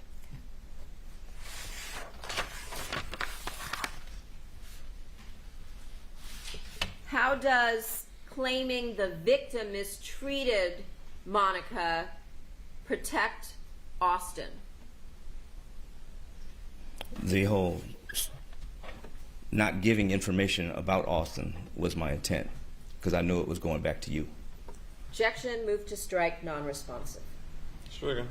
Again, how does saying Monica's husband mistreated her protect Austin? Possibly gives him a way out, some wiggle room somewhere in the future. Wiggle room for what? Anything. Anything. Explain to us on how trying to dirty up the victim with a lie somehow protects his killers.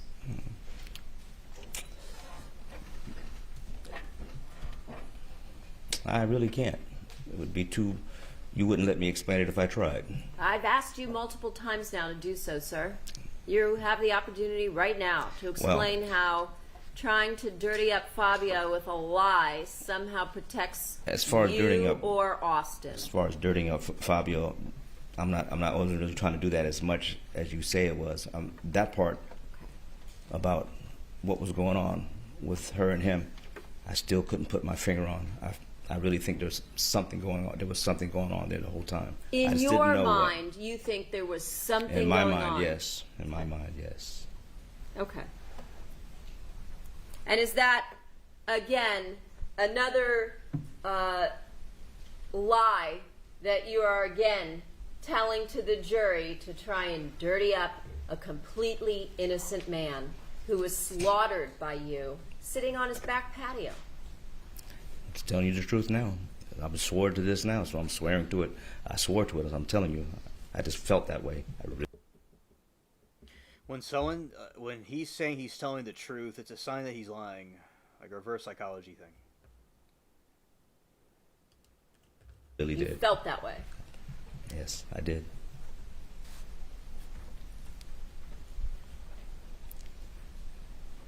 Did Monica tell you that Fabio was abusive, had mistreated her, or had done anything other than provide her with a lavish lifestyle to be able to do whatever she pleased? Her actions did. Her actions did. I see.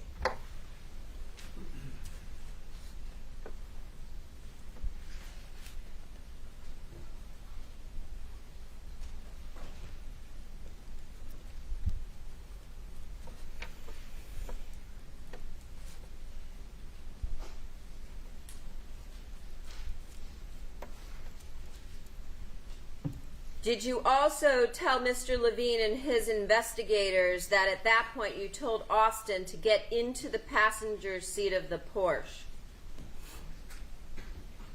I probably told him that. And that you drove it away? I probably told him that. Okay.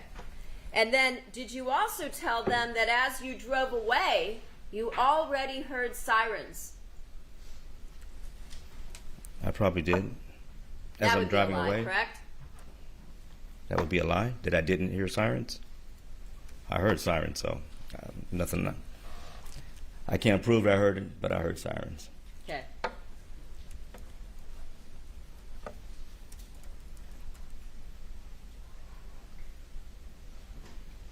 Do you remember telling Mr. Levine, contrary to that convoluted story we've been hearing about for the last couple days, that after you parked the Porsche, you and Austin walked to the rental car from there? That is argument. I'll allow this.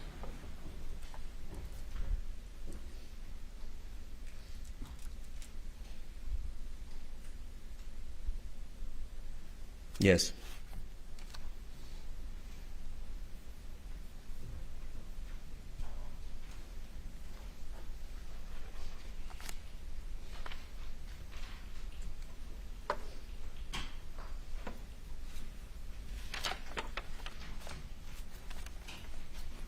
During this 10th interview on November 12th, was this the first time that you brought up gold coins? Most likely.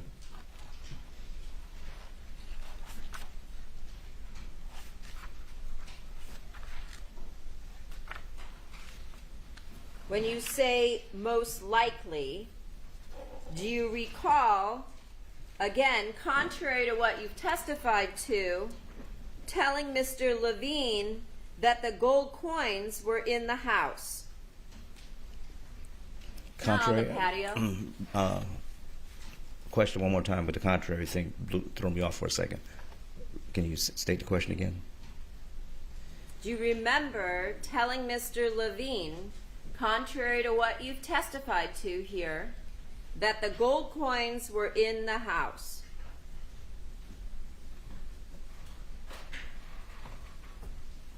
Yeah, they were in the house, the property, the house. Yes.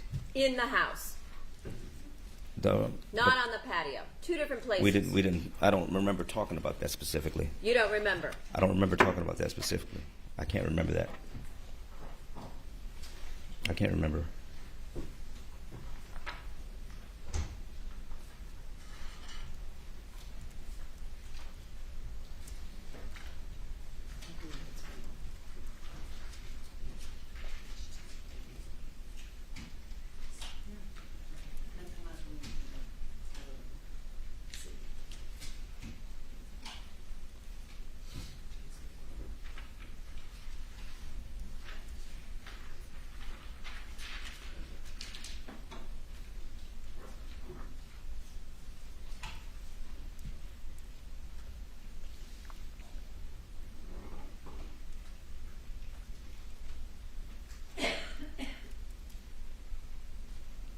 Gold coins were in-house. Remember saying that?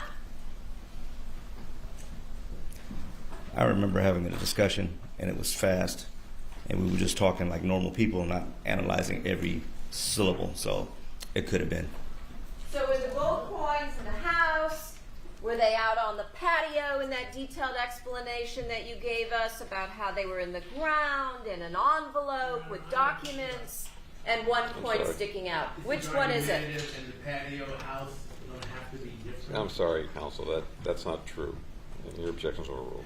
When I'm telling them what happened, we're talking about it fast, and it's just going.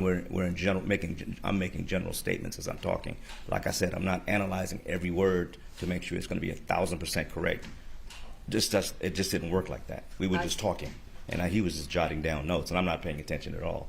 Well, So, he wrote down what you said. Well- Gold coins were in-house. So that's what you said.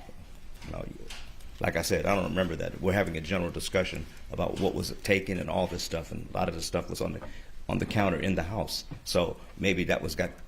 So now the gold coins might have been on the No. counter in the house? I'm saying that I took everything off the counter, off the drawer, off the dresser drawers, where the jewelry box was. So everything was quick. Everything was fast. I know. Again, like I said, I was telling a quick story, not worrying about every little syllable. So yeah, it could be that way, but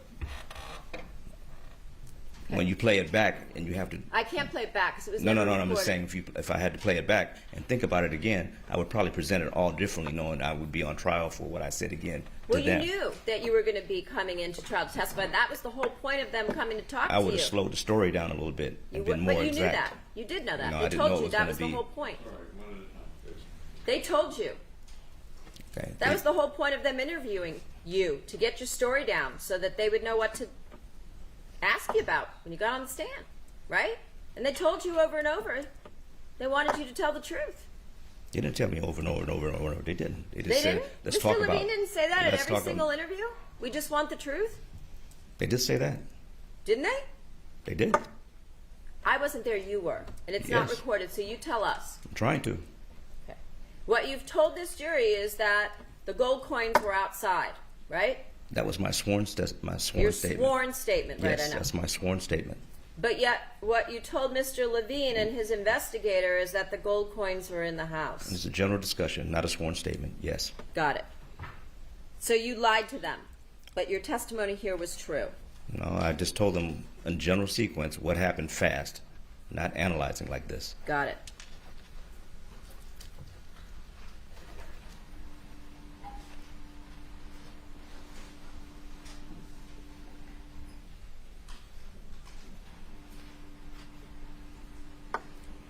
Did you also tell Mr. Levine and his investigator that you drove the rental car with Austin back to your apartment?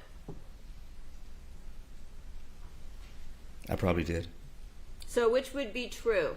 That you left him at a bowling alley with the rental and then you walked home? That you drove the rental back to the apartment, or some other version? The sworn statement I gave you is the truth. The sworn testimony. Yes. The one where you went back and forth with respect to the bowling alley, maybe not the bowling alley. Correct? That one? I'm giving you the sworn statement I gave then and now. All right, so what you told them again, going back to the apartment in the rental car to change for work, that would be a lie? No, that was the truth. That was the truth.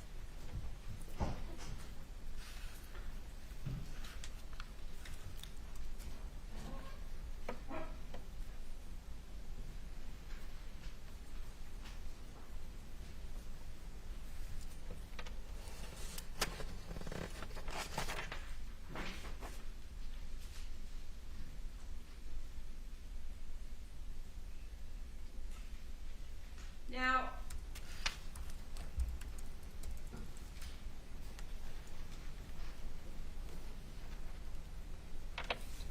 did you also tell Mr. Levine and his investigator that you subsequently took Austin to the flyaway and told him that you could either take him to the flyaway or he could call a car service to take him to LA? Yeah, probe that like button. Facts. Yes. And you knew Mr. Austin had no money. You had to even give him money to fly out, right? We talked about that over the last several days. He had some kind of money. He had money. He had money that you gave him. He had money of his own also, I'm sure. You're sure? Well, I'm not sure, but I'm pretty sure. Were you as sure that he had money as you were that you had money? Say that again? Are you as sure that he had money as you were that you yourself had money? I'm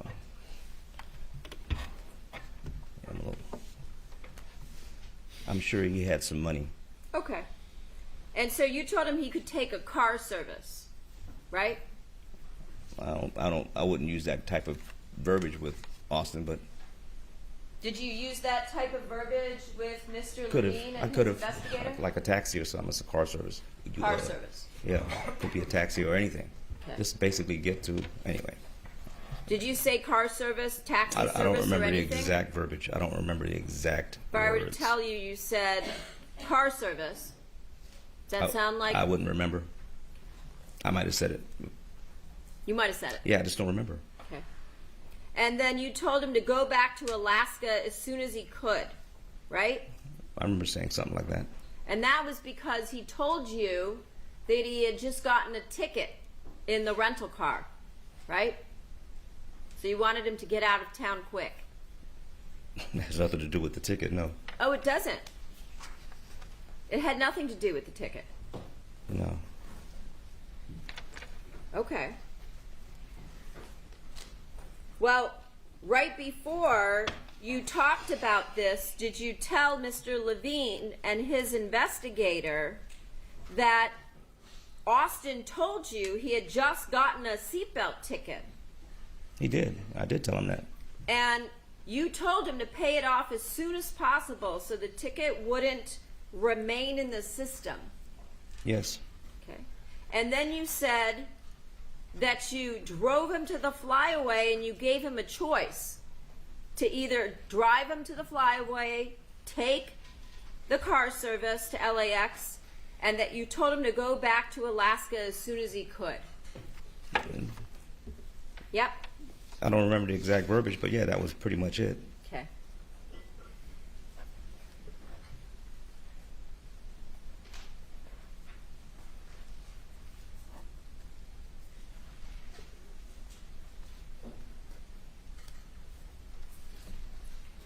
And then did you also give Mr. Austin money to purchase a burner phone? He had money. Okay. I just told him to get a burner phone eventually, somewhere in there. So the two of you could communicate, right? Right. Secretly. That's what burner phones are. So that you could talk about the murder and keep him up to date on the investigation, correct? Now, just to keep in touch with him in general about anything. Well, if I just you want were- to get his state of mind. If you were keeping in touch in general, you wouldn't need a burner phone, right? You could talk the way you had before. Not really, no. Why not? I don't want to be in touch with him on the grid anywhere. I see. On the grid. Okay. You wanted to make sure that you were able to keep the communication secret. I want to keep my communication with him secret as possible. The same reason that you provided Monica with burner phones so that you could keep your communications off the grid. That's what burner phones are for.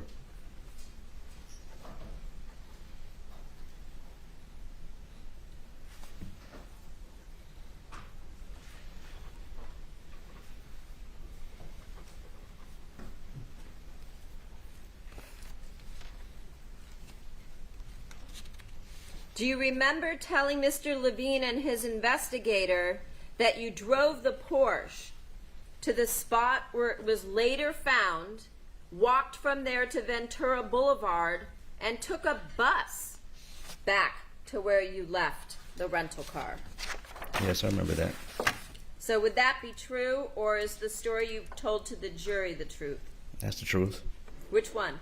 The one I told to the jury definitely is. Okay, definitely. Not the one you told to Mr. Levine. That one was the truth also, according to that statement, yes.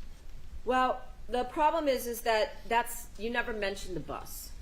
To in where? your- Oh, here? No one asked. Oh no, I asked. We've gone through, as you accused me of yesterday, in a lot of detail as to what you did, how you got there, where you went. We've gone over this in detail numerous There's times. nothing wrong with me telling you I took a bus, so I don't see why I wouldn't tell you. I see. But you didn't, is the problem. So again, Objection, that's argument. Sustained. did you take a bus to get home, or did you walk, or did you take some other vehicle? I took a bus from Ventura Took a to bus. where the car was to get home.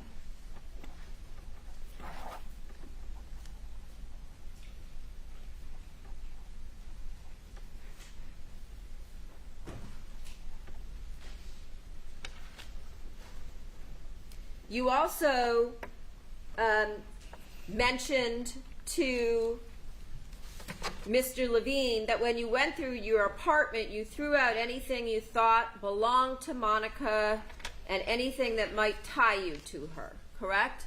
Correct. However, you did not clear out your Dropbox, correct?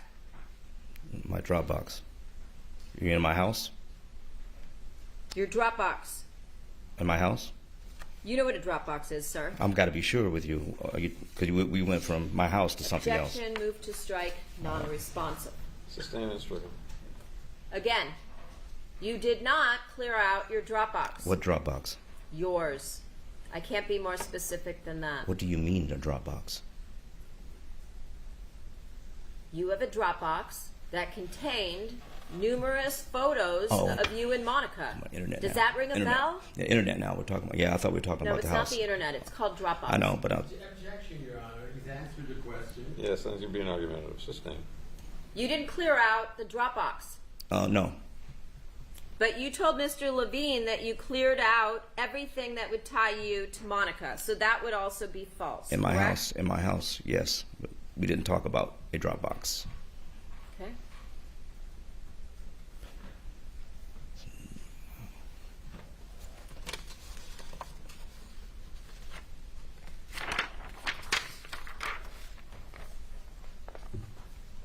Let's talk about the next interview that you had with Mr. Levine. Number 11, this would be on January 9th of this year, 2025, from 10:15 to 11:20. Do you remember that? Not offhand, but I'll take your word for it. Okay. This happened at MCJ. Do you remember that? Yes, everything happened in, no, I think, No, it was did it, not. what was it? You Hang told on, us hang on. yesterday that the other Hang on, interviews hang on. took place at NCCF in Santa Clarita. You remember that? Yes. This one was at MCJ. Okay. Remember that? This Yes. year, Yes. January 9th. Got it? I don't remember the day, but yes. Again, was this interview recorded? As far as I know, no. And at this point, Mr. Levine told you that Austin took a plea deal and pled guilty to second-degree murder, correct? I recall that. Okay. And you were also told by Mr. Levine that his plea deal was contingent on him saying what the DA believed was the truth. Remember him saying that? Something like that. Did he ever tell you that actually that wasn't true? What was true is that what he testified to had to be truthful because that would be evaluated by the judge. Objection. That's argumentative. Just saying. Did he ever tell you that what Mr. Austin had to do was tell the truth because it would be evaluated by the judge? No, he didn't tell me any of that. He didn't tell you that.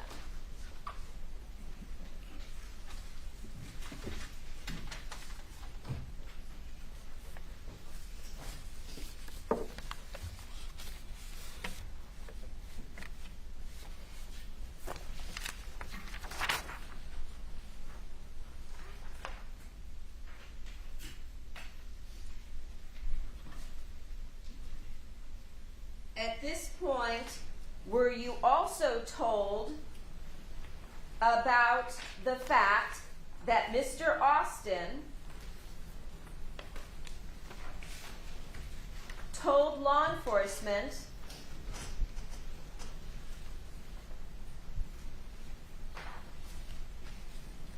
about the attempted murder of Fabio Cementili the night before the murder, which would have been Sunday, January 22nd? He probably did tell me. I'm sorry? He probably did tell me. Well, that was the first time that they told you that they knew about the attempt on Fabio's life the night before you actually killed him, right?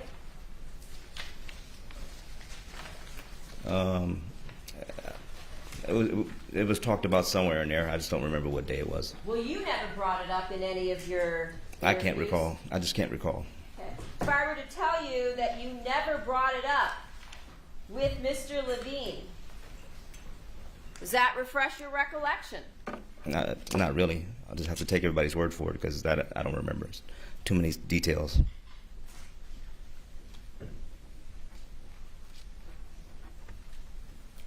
Do you remember Mr. Levine also telling you that it wasn't something you could lie about because there was forensic evidence placing you near the location of that attempted murder?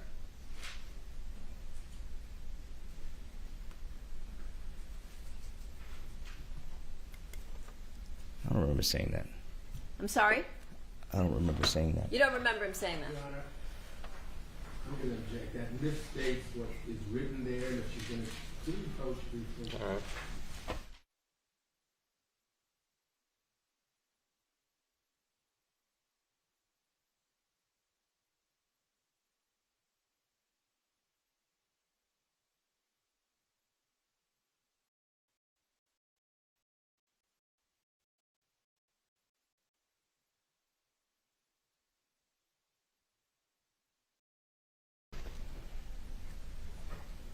And did you also tell Mr. Levine that you remembered that Monica said this about Fabio going to a restaurant at some point previous? I'm not sure it was saying or texting. It's probably texting more than saying. Texting via Viber. Has to be Viber, yes. Because again, you don't want people to know what the two of you are texting about, right? That was No. the point of using Viber, because it was encrypted. No, it's using Viber is just a good way to. No, it was absolutely not. Oh, now it was not. So what you told No, it was the absolutely jury, not used to be secret. Well, that wasn't it. That wasn't it. It was just Viber because we use Viber all the time, like millions of other people. uh-huh. Okay. But millions of other people aren't plotting a murder. Yeah, but they still use Viber. It's the same. Okay. So you're telling the jury that at some point Monica just happened to mention to you that Fabio was going to a specific location to pick up food that night. She mentions everything. Everything. Where what's Everything. going on all the time. And so you just happened to be lucky in getting to that location before he got there. Again, I got an indication. I know the GPS. Yes. Well, you told us earlier that you didn't really look at the GPS because you left your phone home that night so you wouldn't be traced, right? So it really didn't have anything to do with the GPS. I said I had a burner phone, but I don't remember using it that day. I don't remember. I can't remember. But I usually always track them that way. I track the cars.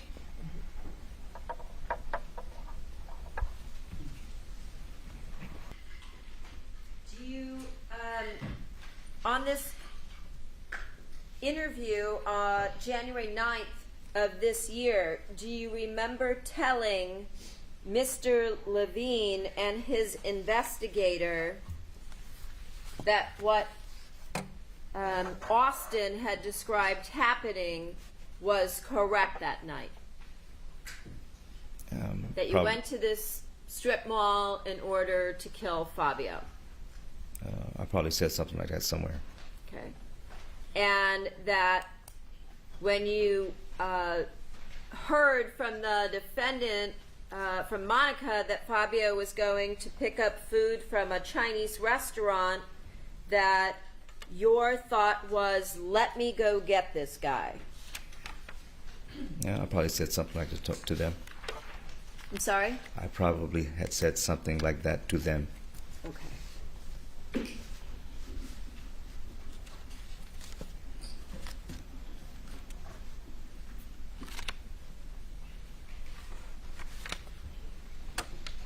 During this same interview where you were told that Austin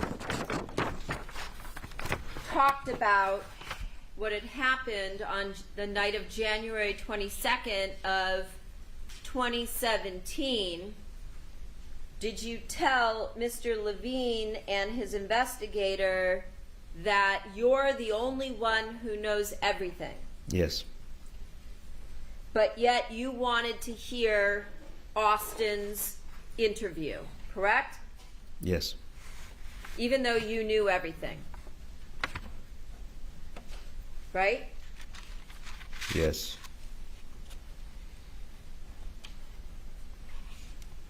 And on this day, were you provided with a recording of Austin's statements that he made here in Los Angeles regarding the January 22nd, 2017 attempt to kill Fabio? I never heard any audio. Were you provided with a transcript?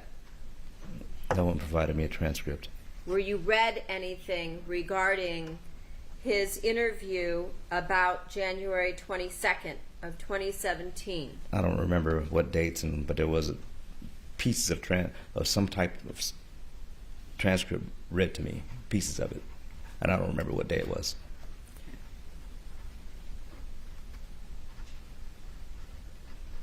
Regarding the January 22nd I don't attempted know. murder. No, I don't know about. No, it was just information off a transcript. It was like being read, scanned quickly, and so I really wasn't paying attention like that. So You I weren't don't know. paying attention to the thing that you had asked to see. No, not at that time, because it wasn't. It didn't sound like anything. It didn't sound like anything. Yeah, it didn't sound anything. No, it didn't sound like anything. I don't remember even what was being read to me. I really don't. Okay. But you recall there being pieces of his transcript being read to you. Yes, and I don't even know what day it was. It was only one time. It was I think it was just one time in CJ when it was read to me in pieces, and I couldn't even hear him. You couldn't hear I really who? couldn't. No, I really even couldn't hear him. Weren't they sitting right next to you? They were sitting in front of me, in front of a glass and mesh. So, and he was kind of mumbling, so I didn't really hear it.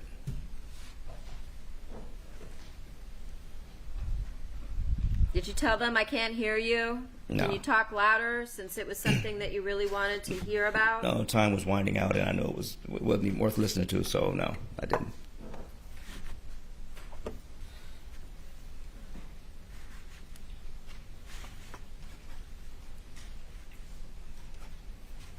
I don't even know what day it was, which day that was. Okay.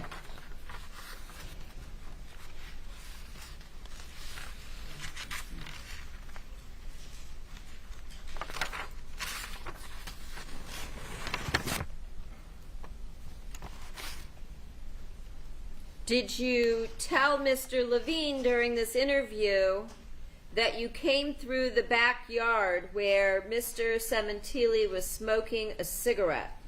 It was one of the interviews. I don't know which one it was. Okay. Or a cigar? He was smoking something, but I'm sure it was a cigar.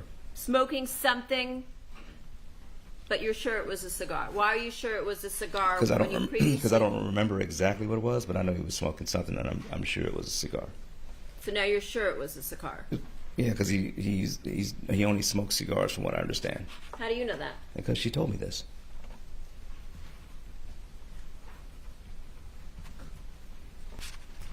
She being Monica. Correct.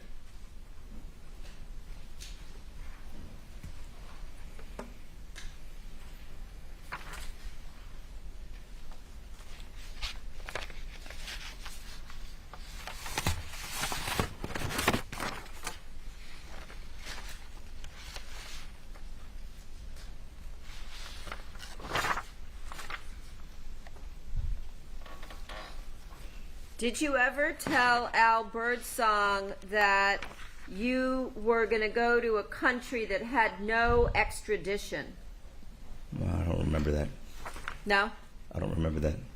Did you ever tell him that Monica was going to pay you $25,000 to kill her husband? Absolutely not.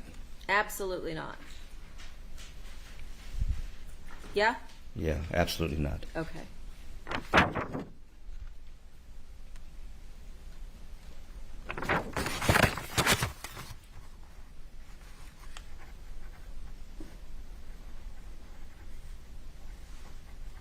So you said absolutely not regarding that answer, but when I asked you if you told Al Birdsong that you thought you were going to get out and that you were researching countries that had no extradition to the United States, your answer to that was, I don't remember.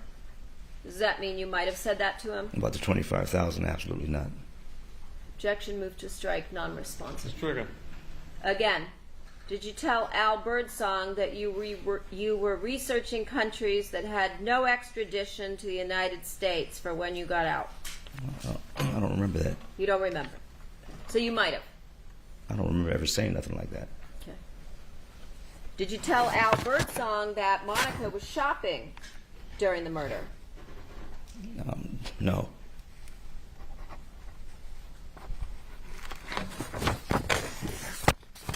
Did you tell Al Birdsong that Monica called to tell you when no one would be there but Fabio? No. Did you tell Chris Austin the same thing? No.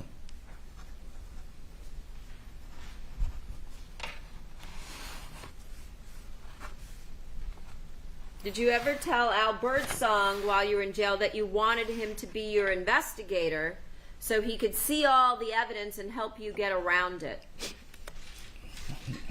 The around part, no. The investigator part, yes. Why did you want Al Birdsong, who worked for Homeland Security, to be your investigator? So I could see the discovery.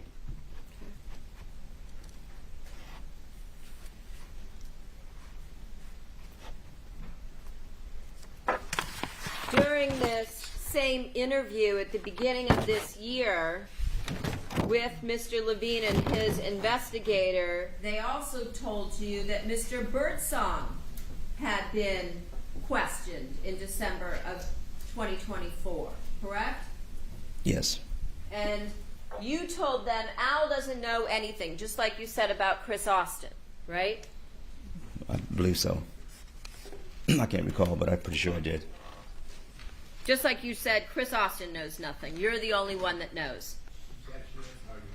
I'll allow it. Correct? Yeah, say it again, please. Sure. You told them Al Birdsong doesn't know anything, just like you said about Mr. Austin, and that you're the only one that knows everything. I can't combine those two answers in that whole thing. Did you say that? Yes or no? One is yes and one is no. Which part's yes? The one where Al doesn't know anything, yes. Chris did.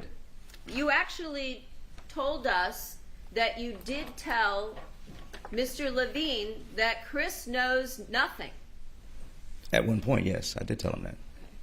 And that you didn't tell him even that you were going to the house to commit the murder. Remember we went through all of this? Yeah, I did tell. I did tell Levine that, Mr. Levine that, in his party.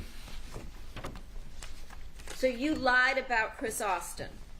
To Mr. Levine, yes. And you lied about Al Birdsong.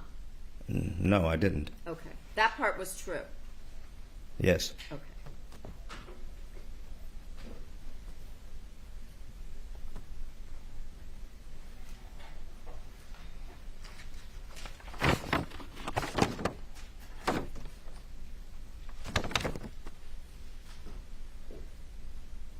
Did you ask to hear Mr. Birdsong's interview? I can't remember. That would be standard for me, yes. It's pretty standard. I can't remember, but I would ask for that. And then would you once again not listen when they told you about the interview? I didn't hear anything. You didn't hear anything. No. And you weren't read anything. I wouldn't read anything about Birdsong, no.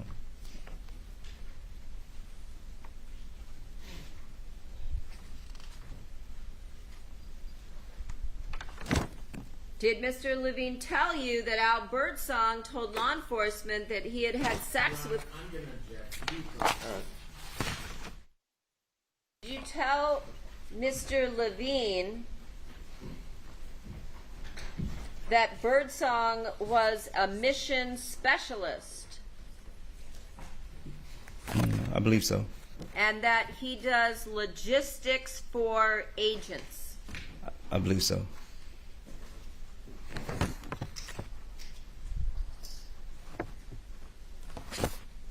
Did Mr. Levine or his investigator tell you what Al Birdsong said? They mentioned a few things. I just remember off. What things did they mention to you? I don't recall. It wasn't even in my brain worth noting. Did you tell Mr. Levine and his investigator, I need to hear the audio or see the transcripts? Standard, yes. Okay. And you're saying that they told you what he said, correct? Very briefly, small pieces, but I don't even remember what it was. Did Mr. Levine or his investigator tell you that he had had sex with Monica on more than one occasion. I'm sorry, that's confusing. Mr. Levine? No, Mr. Birdsong. He might have mentioned it. And is that true? I'm not exactly sure. You're not sure. No. Why aren't you sure? Weren't you in a hotel room with Yeah, him but and Monica? I didn't see any penis going in any vagina, so no, I can't say for sure. Well, were the three of you naked in a motel room? No, not three of us together. No. No. Were any of you naked in the hotel room? Well, eventually, you just take a shower. Okay.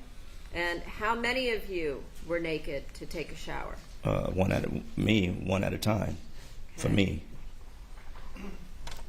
So did you see any sort of sex acts taking place No. between Monica and Birdsong? I did not.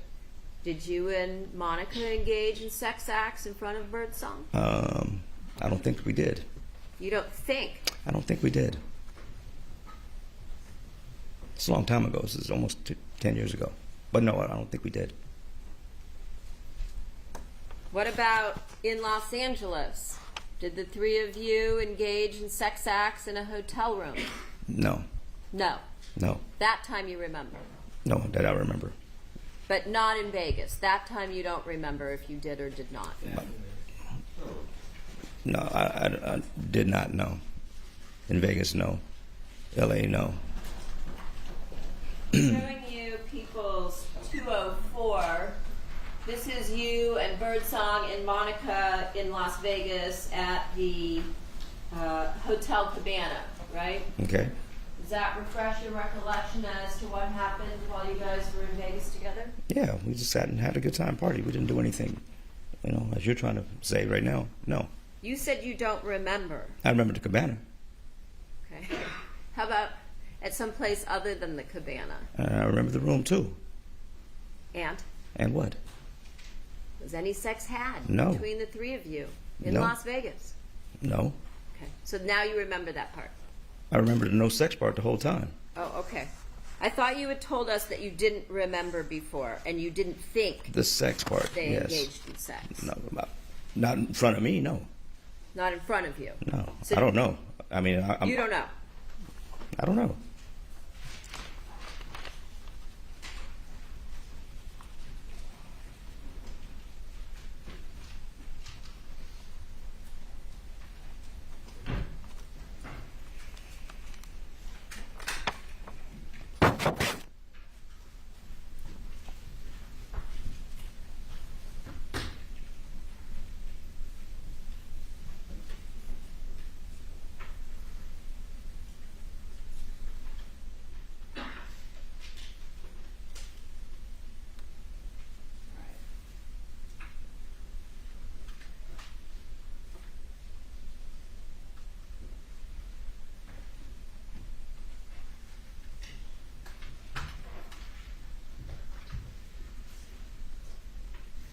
Did you tell Mr. Levine and his investigator that you and Monica never discussed Fabio's life insurance before the murder, but that you did discuss it after the murder?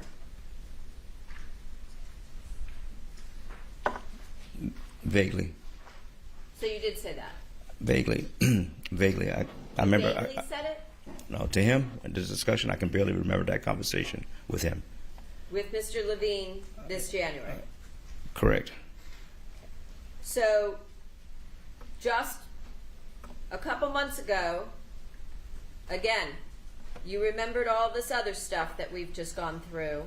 Do you remember telling Mr. Levine that you knew Monica was trying to get the life insurance after the murder? That part, yes. I do know that. Okay. So you do remember that. Ask and answer. Oh,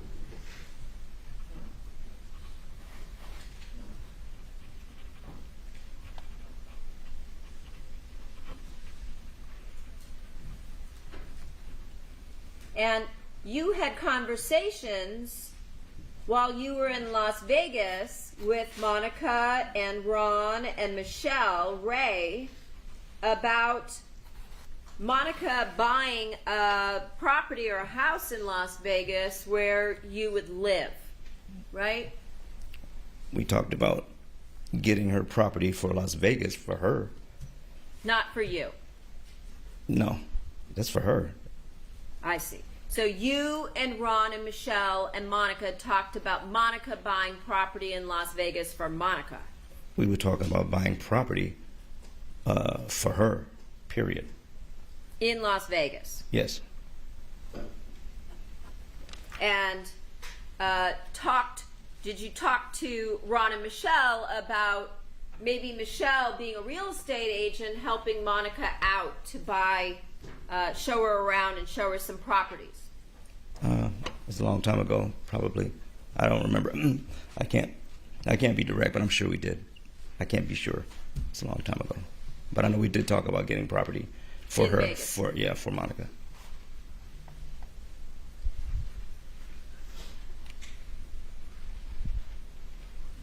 And this was a property in Las Vegas where you were also going to live, right? No.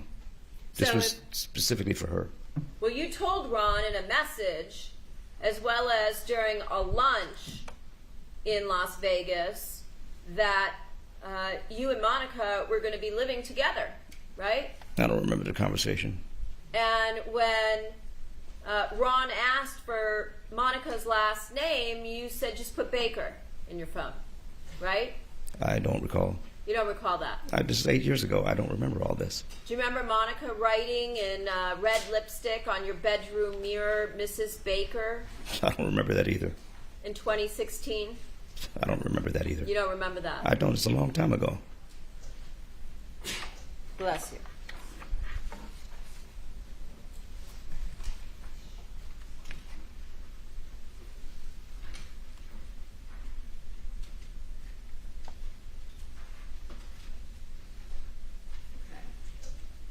Let's talk about your final interview with Mr. Levine and his investigator that took place last week.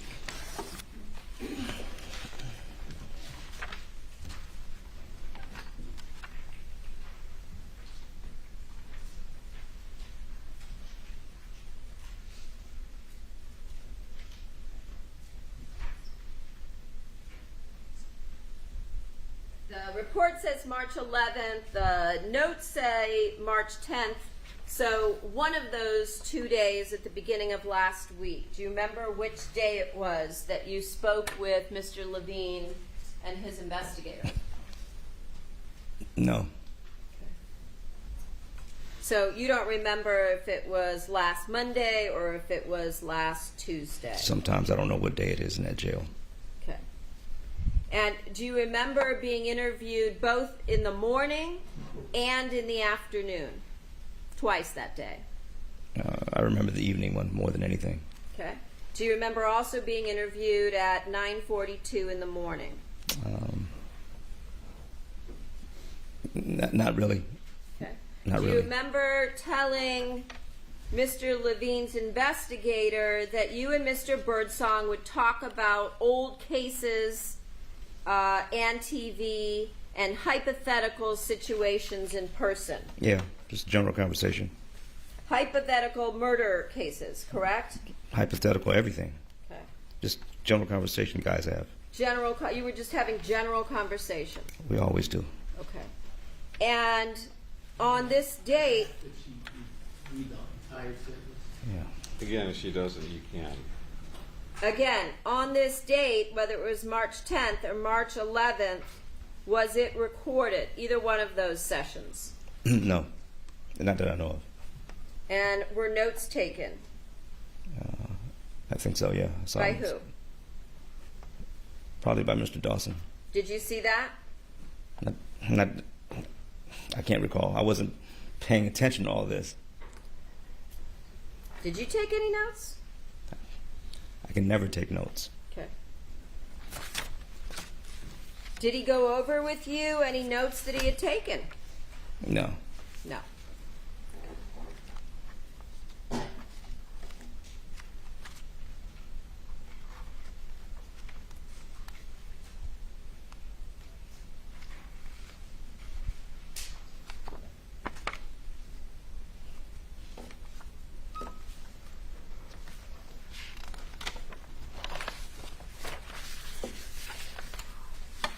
this was last week the first time that you mentioned to Mr. Levine and or his investigator about your plan to kill Fabio way back in July while you were in Las Vegas in 2016, correct? I don't remember the conversation. This was last week. I know. I'm telling you, I don't remember. My memory is gone. It's been this way for a while now. Okay. And do you remember them telling you last week that they needed to know the entire truth before they call you as a witness? That was standard for them to say that. Okay. And then during this interview, did you tell them that you had told Al Birdsong about Monica and the fact that she was married and your girlfriend during your 2016 summer visit to Las Vegas? It's possible. I don't remember, but I don't remember the gist of the conversation, but it's possible. If they wrote it down, something like that occurred. Okay. And in the same conversation last week, did you tell them again for the first time that the thought of killing Fabio so you could be with Monica crossed your mind in the summer of 2016? I think I said that. I think I did. And that was during the same trip we talked about here, right? The one where you picked up Austin and the two of you went up to Al's. That would have to be it. That would have to be it. Okay. And then did you also tell them for the first time that that summer you bought a knife at Walmart or Target? Yes. And that it was at least 12 inches long? I didn't measure it, but yeah, Is that it was what big. you told them? It was big. And did you tell them that you were going to show the knife to Austin to test him? Yes. Okay. And then did you also tell them that you showed the knife to Austin while you were in Las Vegas, just like you've told us here in court? Yes. And did you also tell them that your plan was to stab Fabio because a gunshot would draw attention because of the noise? Yes. Did you tell them that Austin agreed to help you with the murder? Yes. And that he didn't flinch or express any doubts when you first asked him to help? Yes. Did you also tell them that you disposed of this 12-inch knife before the killing? Yes. Did you also tell them that in October or November you bought a smaller hunting knife? Yes. It was not a folding knife, correct? Correct. And you said this time the blade was no longer than 7 inches, just like you told us here, correct? Roughly, yeah. Okay.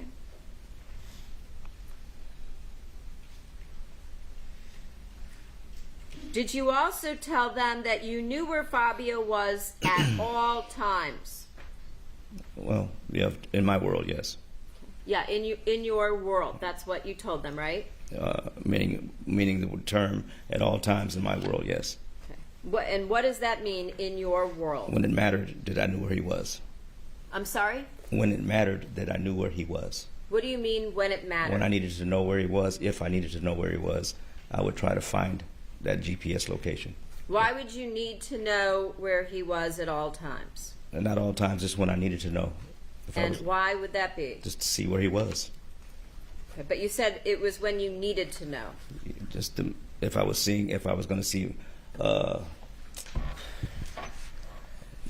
were proximity alerts. So most of the time, I knew when he was leaving the house. Proximity alerts on what? On the GPS. That would come through what? A text message or an email. A text message. A text message or an email. Or an email. Yes. Text message on a phone? On a phone. On which phone? On a burner phone. On the burner. Okay. And so again, for the first time last week, did you tell Mr. Levine or his investigator that you purchased GPS devices? I don't recall. This was last week. I don't think I did. You don't think you did? Mm-mm. If I were to tell you that they are in the notes that are dated March 10th, Like I said, I don't recall.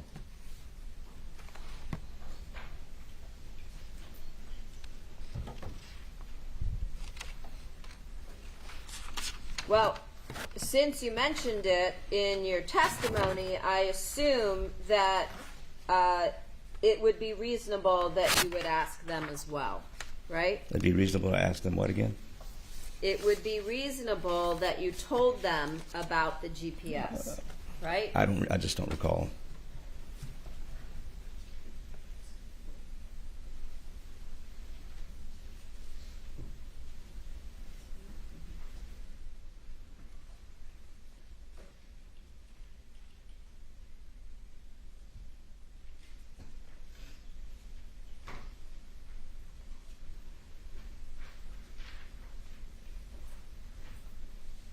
Showing you the report dated March 11th.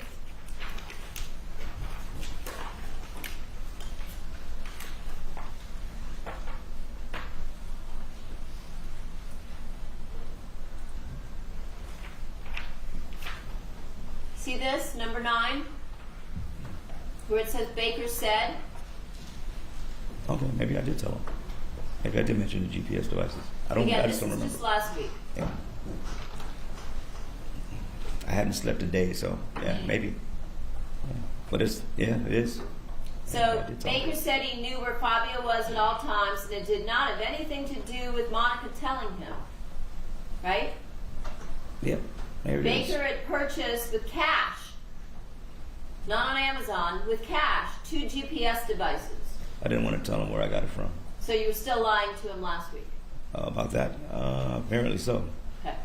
He placed one on the Porsche and one on the F-150 pickup truck. Correct. Okay, I can Those tell were him. the vehicles that Fabio drove. Okay. Yeah, I guess I did tell him. Baker could follow Fabio's vehicles on his cell phone, so he could tell if Fabio was nearby or if they might run into him when he and Monica were meeting clandestinely. Okay. Right? You didn't use the word clandestine, I'll bet, No. right? I wouldn't use that word.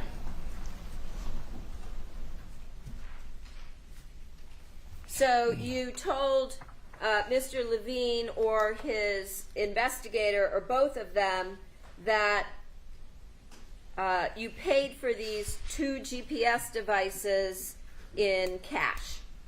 That's right. I guess that's what I told him.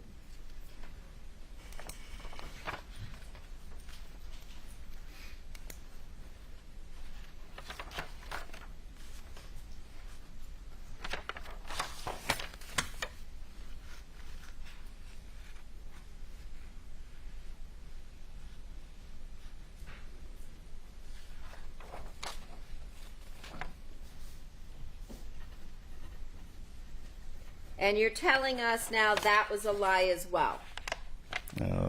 About the cash part? Yes. Yeah. Because the reality was you said you bought them through some third party, right? Yes. The third party where you won't tell who, right? Correct. Okay. Somebody else other than you. Correct. And then, after mentioning this GPS for the first time, after 11 interviews, did you also tell them that you removed the devices at some point from Fabio's vehicles? Yes. When did you remove it from the Ford F-150? Well after the murder. is Well when- after. Yeah. It was still on the truck for a while. How long? Weeks. First opportunity I got. Bless I you. th- Bless you. when the truck came near. When it was near, no, I'm trying to remember. It was either in Glendale. I think I took it off. I can't remember. In Glendale. I think it was in Glendale. When you went to meet up with Monica at the bar. Yes. Okay. And did she ask you why are you? She didn't see it. You did that secretly. Yes. Okay. And when did you remove the GPS from the Porsche, if ever? If ever, huh? It was in the when I parked it the first time. When you parked it where? At the location at the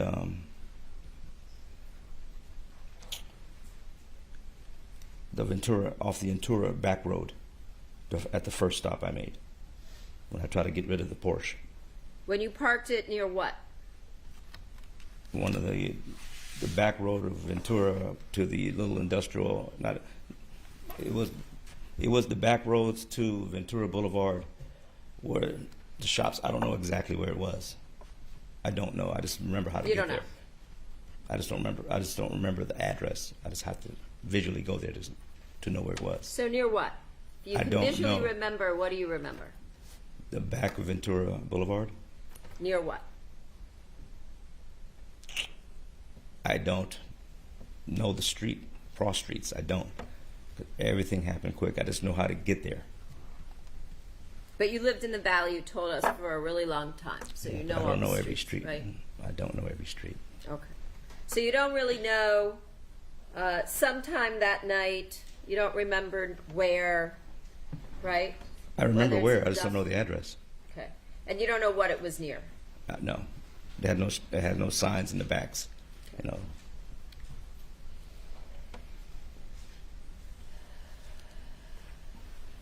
Now, you also told us that you didn't see Monica during the holidays, and that made you upset, and that's why you decided to kill Fabio. But then again, you also told us that you were already planning it from the summer before. Do you remember having a conversation? Some facts, not an evidence. Planning, setting. Yes. Why don't you rephrase it? Sure.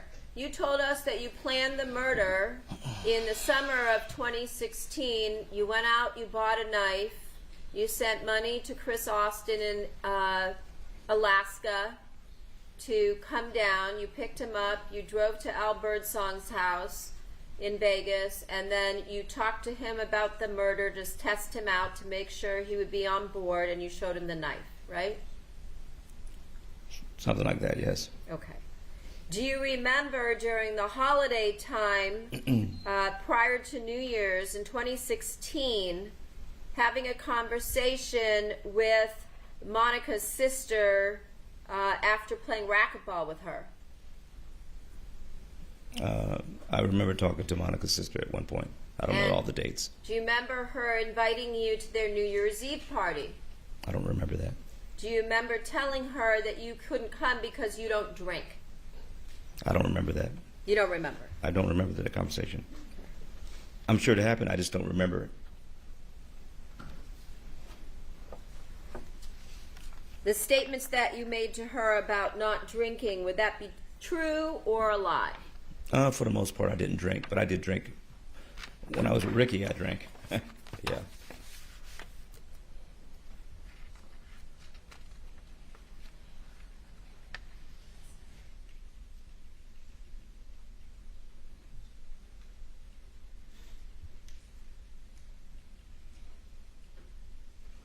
During this interview last week, did you change your story about where you found the gold coins? For here, no. I'm sorry? My sworn testimony, no. Last week, when you were speaking with Mr. Levine and his investigator, did you change your story about where you found the gold coins?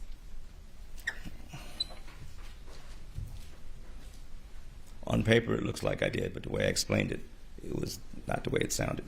But it would sound like I changed it for sure. So is your answer yes? In my mind, no, I didn't change the story. I didn't go into detail. You did, actually. No, I didn't. Do you remember telling them last week that you found the gold coins on a table on the patio after you killed Fabio? I could have said that. Okay. So, again, you added more detail and you said there was also some papers on the table. dealing with the coins. Well, it was in the envelope. It wasn't in the envelope. Again, did you tell them there was also some paperwork on the table dealing with the coins? I could have said that, but it was all together, yes. So you took the time when you were in this rush to read the papers. I didn't read it. So how did you know the paperwork dealt with the coins? I didn't know as you that. said. I didn't know that. I'm assuming that. I had no idea. You assumed it. Yeah, I didn't read it. I didn't care. I see. So last week when you had, again, yet another interview with Mr. Levine and his investigator, you told him that the coins now were not in the house. They were on the patio on a table with some paperwork on the table dealing with the coins. Remember that? That's what I assumed, yes.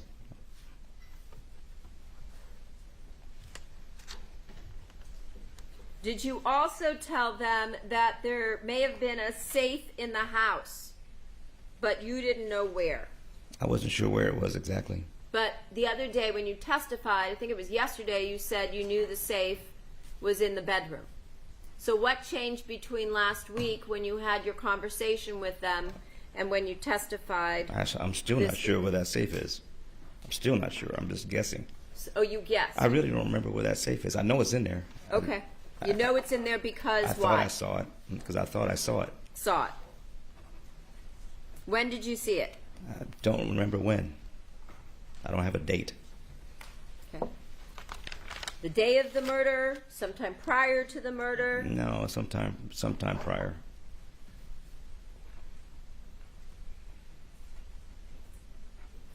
Do you remember telling Mr. Levine and his investigator that on January 22nd, when you went out to kill Fabio through Chris Austin, that you parked in the rear lot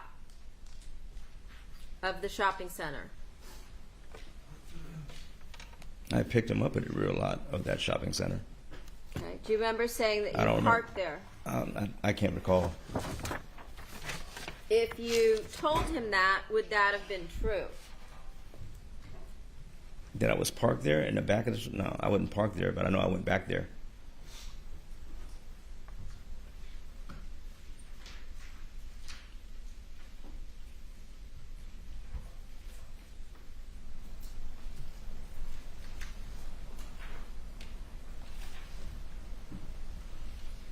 Showing you the report, again, from last week, number 18. He and Austin drove to the pho restaurant. Baker parked in the rear of the shopping center. Austin walked around to the front where the restaurant was located. Does that refresh your recollection about what you told them? Not really. I don't remember all this. There's too much information. Well, it's information you provided, right? Exactly, but to quote it like this, I don't remember what was before that or after it. There was a lot more being said besides all that one point. What did you say after that? I don't remember. It's just a lot of information. We were just rambling and talking and talking. You? Yeah, they would ask me questions. I would try to answer and then explain it. And so this is paraphrased. I'm sure it's paraphrased. Okay. And then do you remember telling them, right after that, a short time later, Austin came back to the car and he said he couldn't do it? Yes. And you said you figured that Austin either developed cold feet or there were too many people around, right? Right. And for whatever reason, Austin didn't kill Fabio that Sunday. Right. So here, contrary to the story you told the jury this week, you didn't drive around and go to some location nearby where you could keep eyes on the lot and the people. You stayed in the lot, and a short time later, Austin came back to the car, right? Wrong. Okay. So you're saying you did tell them about driving around somewhere, parking somewhere between the two different restaurants on Ventura Boulevard where you could see things? I don't remember the conversation, but I'm sure I did. I don't remember the exact conversation because there's a lot of stuff missing from this. There was a lot more being said, so these are just paraphrased.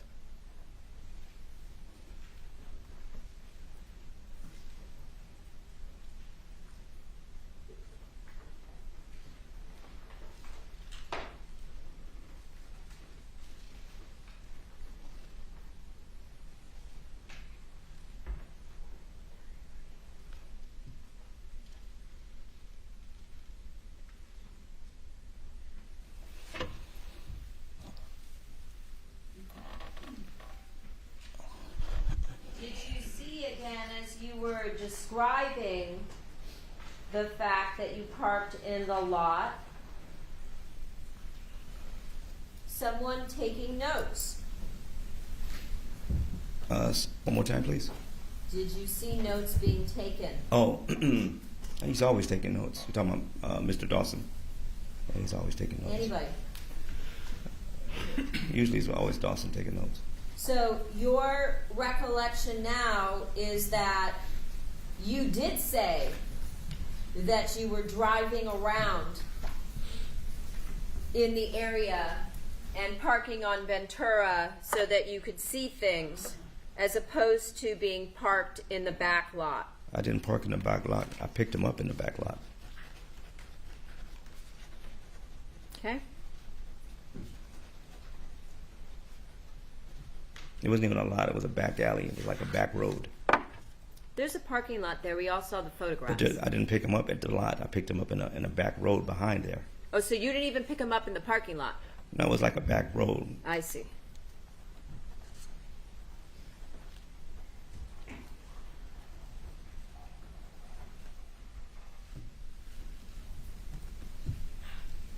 Not a parking lot. No, I would try to stay out of the parking lot. It was like a back road behind the lot, like I don't know, it's hard to describe without seeing it.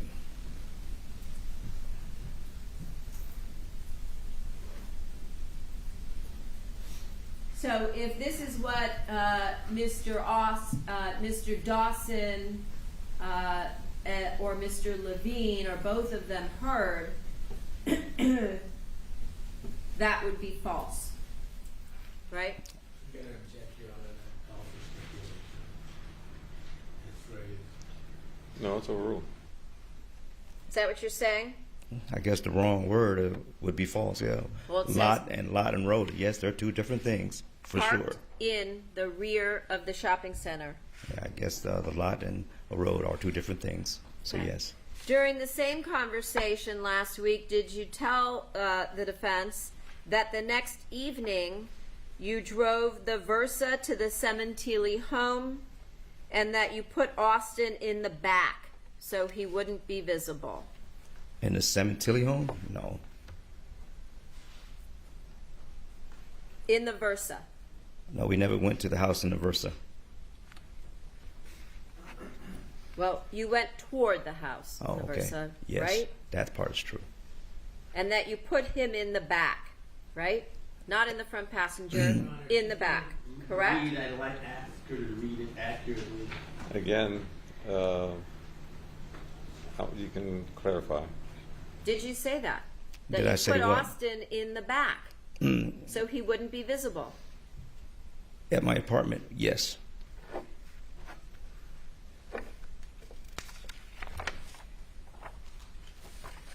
Did you also tell Mr. Levine and Monica's team last week that you previously lied to them to protect Austin? Yes. Would it be safe to say that you care about Monica more than you care about Austin? I care about both. Okay. The same? No, she's in a different relationship with me. She's a more important relationship, right? Just a different one. They're still the same. They're the same. I said that.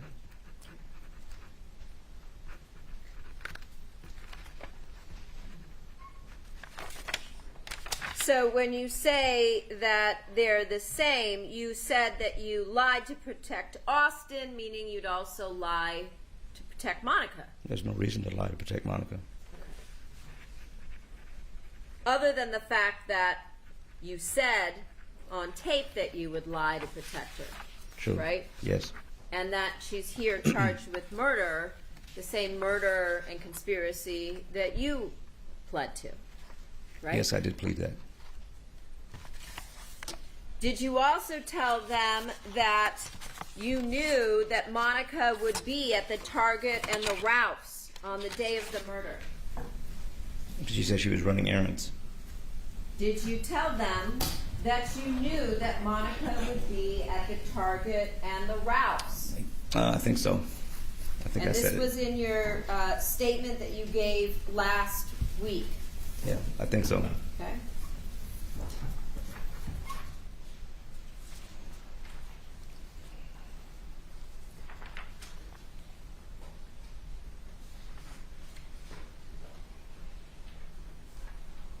During this same conversation, did you also tell them that you got rid of the large knife, the 12-inch knife, that you showed to Austin and bought a different knife? Eventually, yes. And when was that? I don't have dates. I don't remember. It was later, though. Before the holidays or after? It was before the holidays. And when did you buy the new knife? I don't have an exact date. I don't remember. It was probably, I don't know. I don't want to give you a date because I don't know. I don't know the exact dates. How long before the murder? I don't have exact dates. A couple of months. Couple months. Yeah, So- 1 or 2 months. So you bought the new knife before you disposed of the 12-inch blade? Now the 12-inch was gone long before. You Or just- whatever the big one was gone long before. I see. Long before the holidays then? Yes. Okay. And where did you dispose of the 12-inch knife? The 12-inch bladed knife? Trying to remember where I put it. There was a construction site. I was gonna try to sell it, but I didn't want to. I'm like, I didn't want nothing connected to it, so I threw it in a construction site. I see. Where was this construction site? It was a couple of blocks from my house, or from my apartment. Excuse me, my apartment. They were working on something. I'm sorry? They were working. There was a big construction site, so I just dumped what it into street? a hole. I don't. It's on Van Owen, and I don't know the cross street. It's before Canoga. Okay. And the new knife that you bought, where did you buy that? Walmart. And when did you buy that one? I don't remember the exact date. But you said it was a couple months before the murder. Correct. So maybe October, November? I don't have the yeah, maybe October, November. Yeah? Yeah, maybe October, November.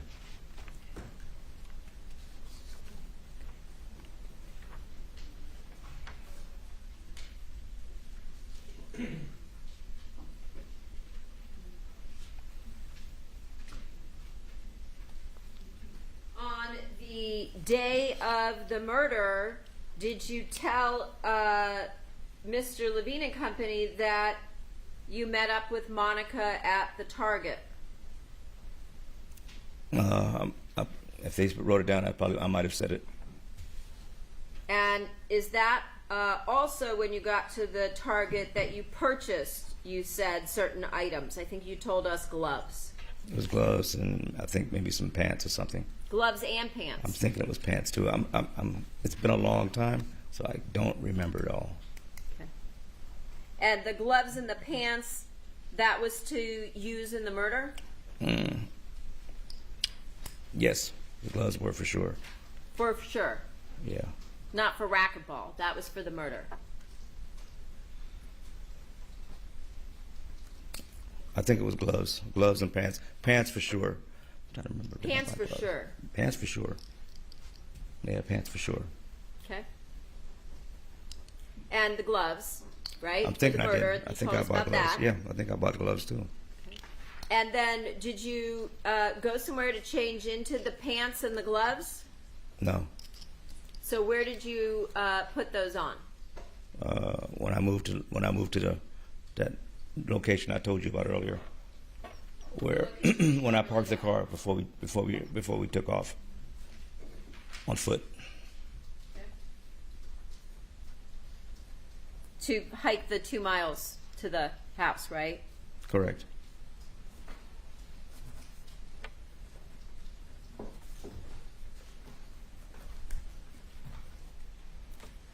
At any point in time, did you tell Mr. Levine and company last week that Austin was in the Versa in the parking lot?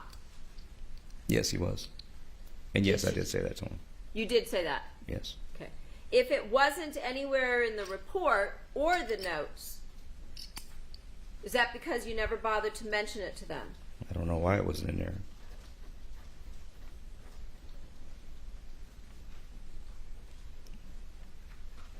And you have a clear recollection of that part, even though you told us you're... Of where he was? Yes. Yes, I do.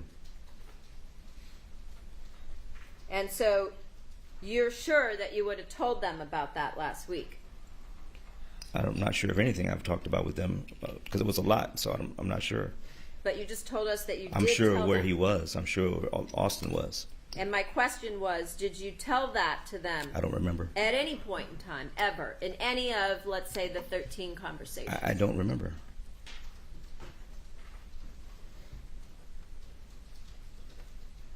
So a couple minutes ago when I asked, you initially said you did tell them, and you don't know why it wouldn't be in the notes or the report. Is I your don't. answer different now that you might not have because you don't I remember? just don't remember. You might have never mentioned that Austin was in the car. I don't remember if I did or not. But I remember where he was.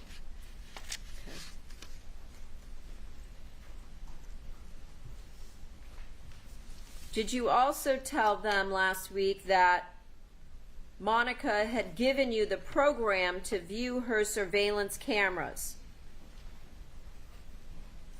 I had some type of access. I can't remember if it was a program or a window. I can't remember, but I did have some type of access to it. And remember telling them that you put it on your cell phone and a computer. Correct. Which cell phone would that have been on? That one would have been on my actual phone. Which phone? My actual phone. Which one? We talked about the Samsung 4, the 6, and the 8. The one with my number on it. I don't know which one it was. It probably was a 6, I'm guessing. And where's that phone? I have no idea. Did you get rid of it? No. You didn't get rid of it. No.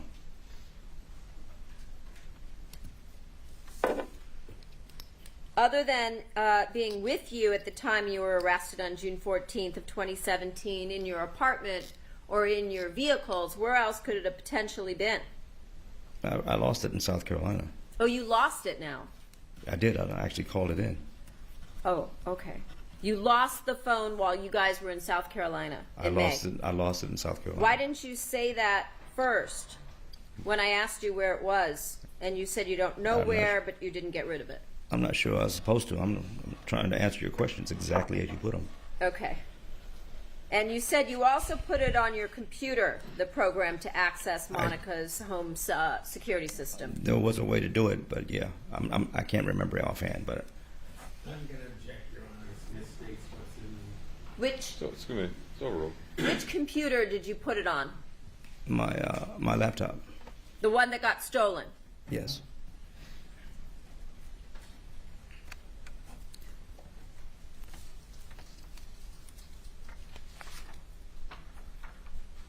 Did you also tell them that you buried the knife that you used to kill Fabio Cementilli?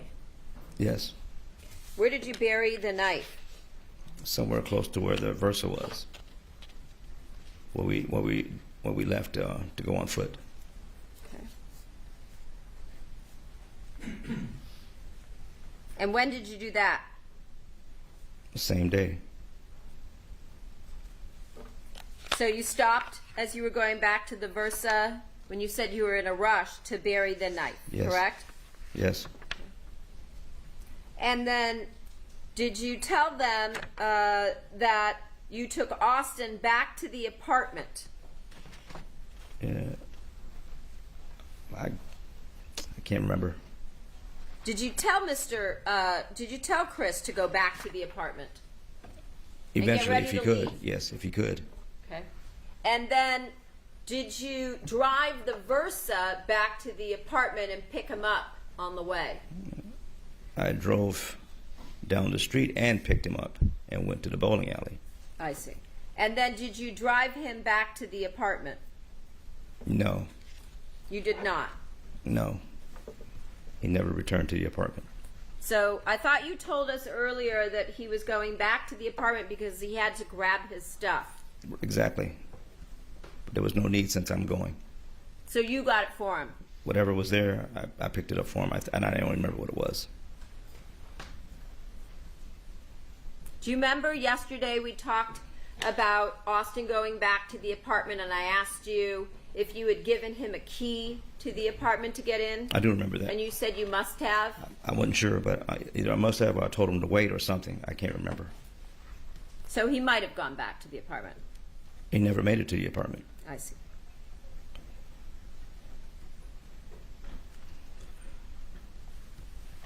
Do you remember telling Mr. Levine and company that after the gym you met Austin either near a bowling alley or maybe a gas station? They're right across from each other. So, yeah, I did say that. And which gas station would that be? The gas station across the street from the bowling alley. And where's that located? I don't know the cross streets. It's on Satakoy, though. I think it's Satakoy, and I don't want to guess wrong. So it's on Satakoy for sure.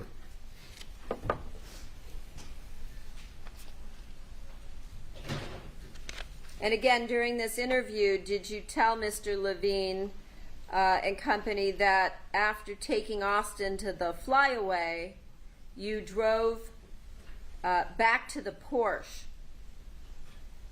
Eventually, yes. And after dumping the Porsche in the residential area, do you remember telling them last week that you went to the bus stop and took that back to the location of the Versa? That was a lot missing in between, but yes, I did wind up at the bus stop to get back to the Versa. Okay. There's a lot missing in between. Like I said, everything's paraphrased.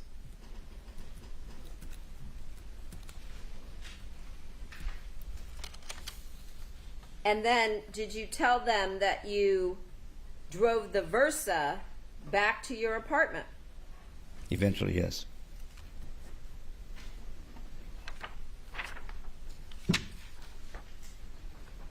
Did you also tell them that when Monica agreed to marry you, that that was good enough? There was a lot missing in this, but yeah. Well, I assumed you don't want to be here more days, right?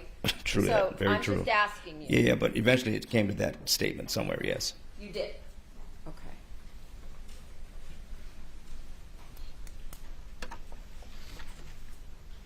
I have I think it's a 40-second recording I want to play you of you and Al Birdsong regarding leaving the country to go somewhere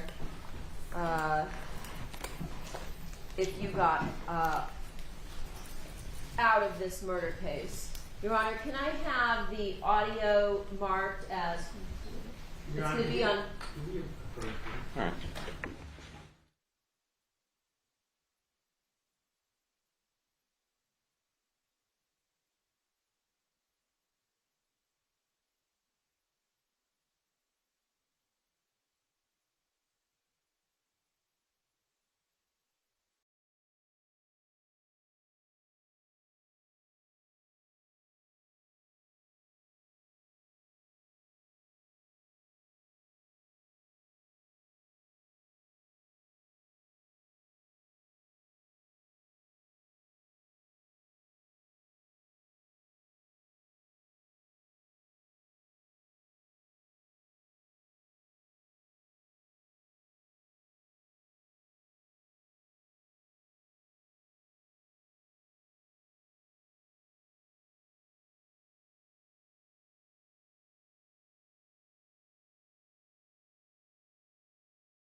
day when Mr. Levine was asking you questions about the letter that you gave is open, Correct. right? Correct. With windows that lead out onto the French doors that lead out onto the back patio, right? Correct. And so you were basically at that point in time exposing yourself, right? I was cautious, but yes. You were cautious, right? Right. And so you needed a backup because, as we talked about, Fabio is much bigger than you and much taller than you. Oh, he's definitely a big guy. And he could have easily taken you down, right?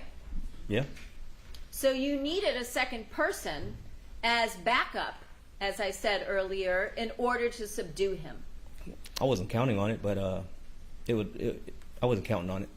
I But wasn't that was counting your on it. plan, right? No, he was That's a why lookout. you had Chris Austin with you, who was also armed with a knife. Yeah, he was a lookout. That was it. I just wanted him involved in it. But you, again, you weren't really concerned about someone coming home. Because we talked about all the things you did that day, which sort of I'm indicate super that concerned time... about somebody coming home. I'm sorry? I'm super concerned about somebody coming in. Super concerned. Yeah. And what were you going to do if someone had come home? Leave. Leave. Best way possible. Okay. But that didn't happen. Nope, it didn't. And so you went through the kitchen, right? Correct. And then what did you do from there? Well, eventually I had to pick a time when he wasn't looking, and where I could approach that kitchen door and open it quickly, and just try to hurry up and rush him. But if you're able to see him, he's able to see you. He couldn't see me the way he was sitting. He could see me if he looked that way, but I was just waiting for him to look away. And by the time he looked away, it was just too late. Because you're so fast. Yeah, I was kind of fast, not anymore, but yeah, I was a little bit fast. But it just catching him off guard. That was all it was. Okay. And so you told us that you opened the door, right? Correct. From the kitchen to the patio. Correct. And you did what? When I approached him, he either heard me or he saw me. And he turned around real fast, and he yelled, and he tried to grab. He yelled. Yeah, he yelled like trying to get someone's attention. He yelled, and he grabbed me by my shirt, by my hoodie, by my chest, and my hand at the same time, and squeezed hard and pulled hard, and I just with my right hand I just went up straight up, and I just tried to cut anything I could. With your right hand? Yeah, with my right hand. Okay. And you said Fabio grabbed you by your hoodie and your left hand as he was yelling, right? By my chest, yeah. So, did someone hear him and come running? I guess not. Nobody showed up. And you said that you struggled with him. Yeah, it felt like a little struggle, but I lost. Everything happened real fast. Everything was going real fast now. So I'm just trying to get him off me. Eventually, his grip let go, and that's all I remember. That's all I remember. His grip let So go. he grabs your hoodie, he grabs your left hand, but yet he has no defensive wounds anywhere on his hands or arms, right? I don't know. I never saw the autopsy or any of that. Okay. And how long did the two of you struggle for? I don't know. I lost track when after I tried to cut him the first time. I kind of lost track of everything then. What do you mean you lost track? I blacked you were out. there, right? I blacked out. You I blacked out. I just don't remember. You blacked out. I just don't remember. You I became don't remember. unconscious? I just don't remember. Did you fall to the ground? No, I just don't remember. You just don't remember. I just don't remember. And how many times did you stab Fabio? I have no idea. I just kept on trying to cut. I just know I was moving until I felt him weaken, until I felt him let go of me.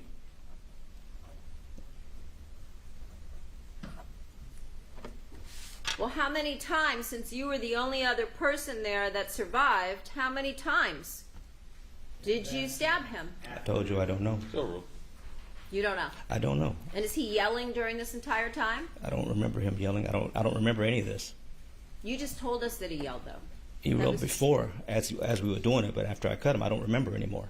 Okay. So you blacked out, you don't remember, but you just kept cutting him. I had to. You I'm sure had of it. to. I'm sure of it. Yeah. Well, that was the whole point in going there, right? Yes. You were there for a premeditated, planned out murder, right? That's what I pled to. And your plan was to take him by surprise while he was sitting out in the back on his own patio, minding his own business, right? Right? Correct. You wanted to take him by surprise, right? I said that. So you basically were watching for an opportune time when he would look away and you could attack him, right? The lying in wait part, yes. Yeah, that's lying in wait, I know what you're doing now. which you also admitted to in this case. I know what you're doing. And so that's what you did. Yes. And Chris Austin, did he come out onto the patio with you? Not at that time. Okay. At what point in time was he out on the patio with you? He came out after me because I walked in the kitchen because I was still kind of shook up. I walked in the kitchen because my hand was hurting real bad. I was still panicking. My heart was racing, and I just finally had the oh shit type. It was just it's hard to describe. Then I saw him come out like him in a panic. Also, he was in a panic. He was in a panic. He was in a panic. Meaning Chris Austin. Yes. Okay. And so, what areas of Fabio's body did you stab? I don't remember. You don't remember? I just know I went up. You stabbed up because he's Yeah. taller than you. Correct. And when you saw Austin in the kitchen, was he holding a knife? No, I didn't see one. I wasn't even paying attention like that, really.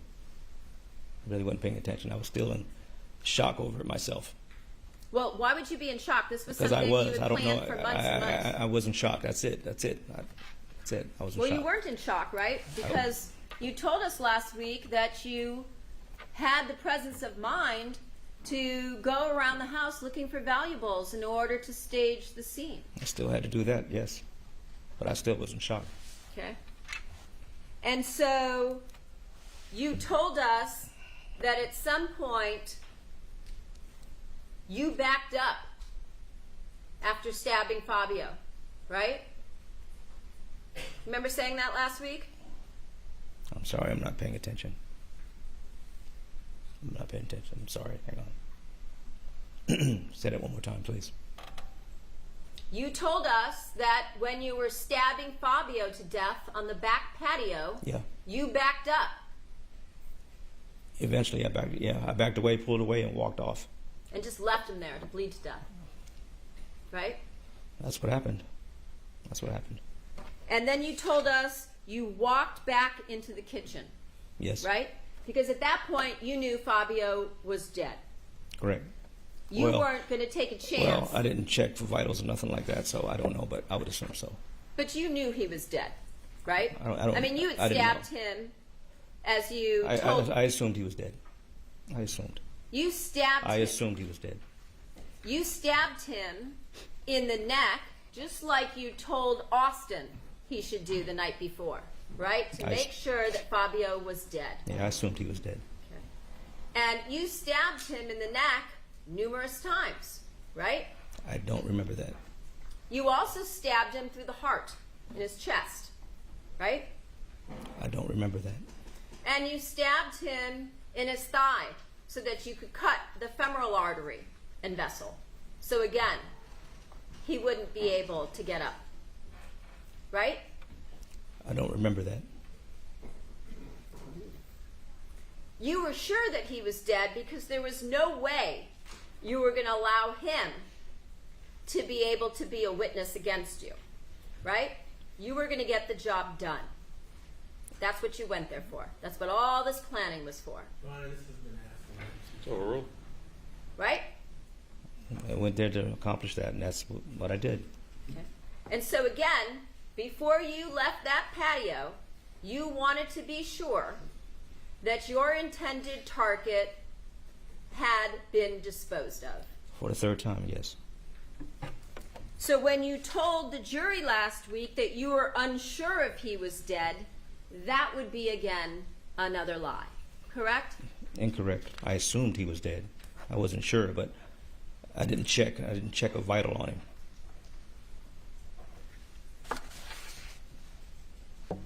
Well, you again weren't going to leave to chance the fact that this man might be able to identify you, right? I believed he was gone.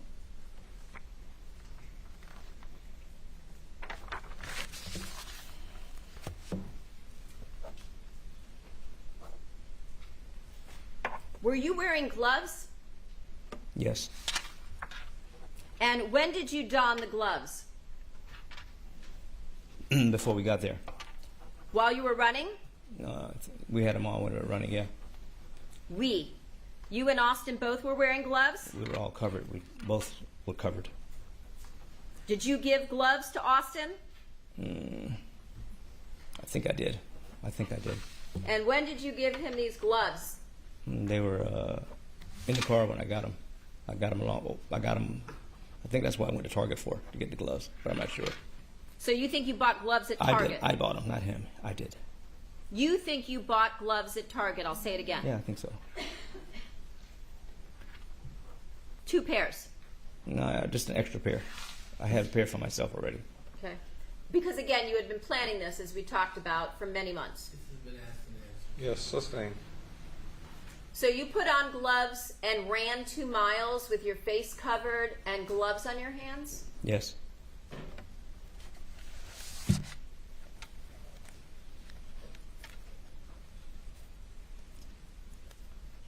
And then you said you looked around the house for valuables, right? That was part of it, yeah. And where did you look? I looked in the bedroom. I believe my time was running out, so I looked in the bedroom, looked around the kitchen. The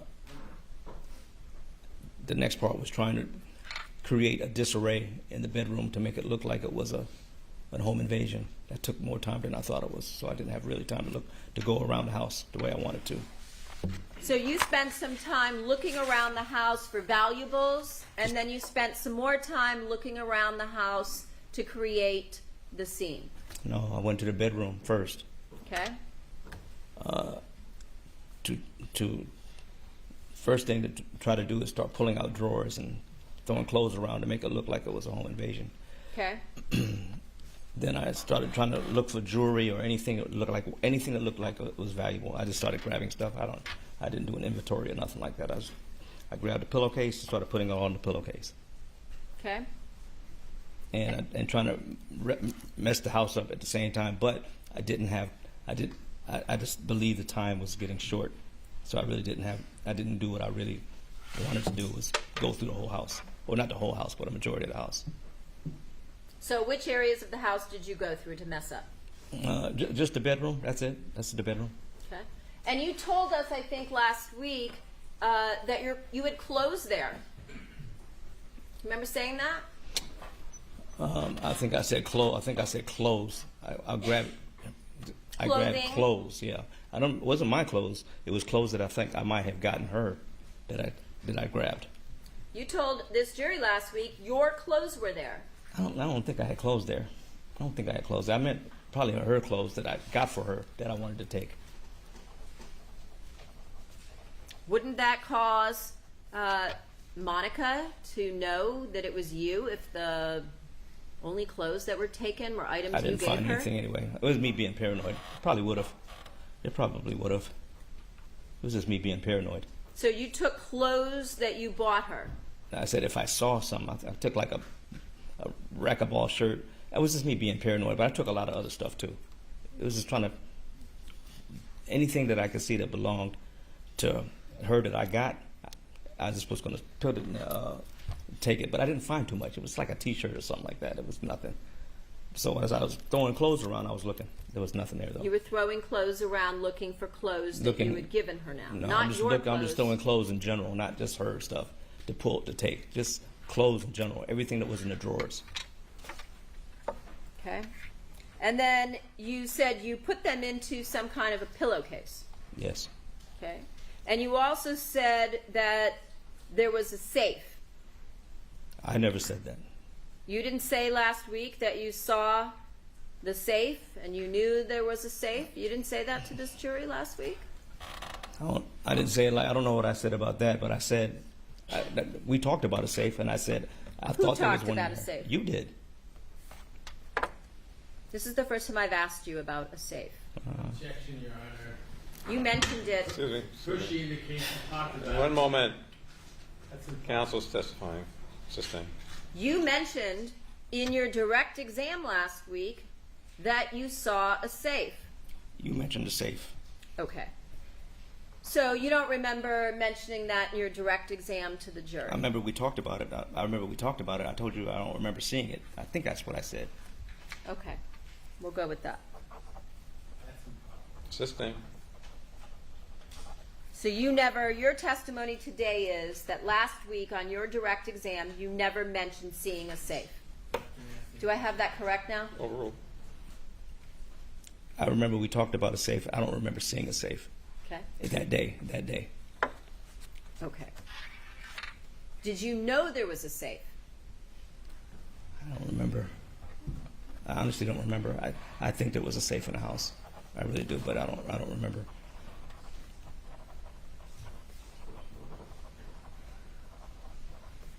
And where did you think the safe was when you said you think there was a safe in the house? Probably in the closet. Probably in which closet? Their closet, their bedroom closet.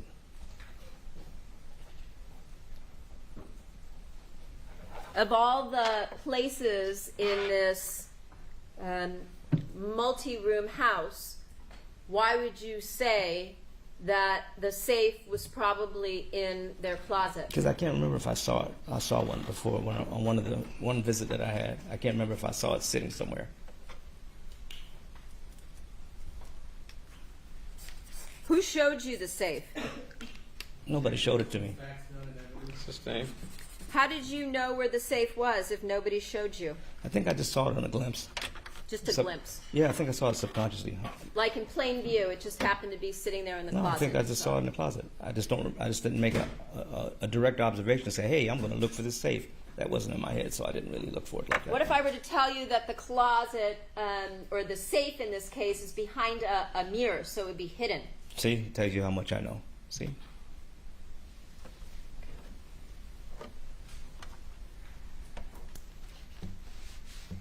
So you said you grabbed a bunch of stuff, any clothing you had given her. What else?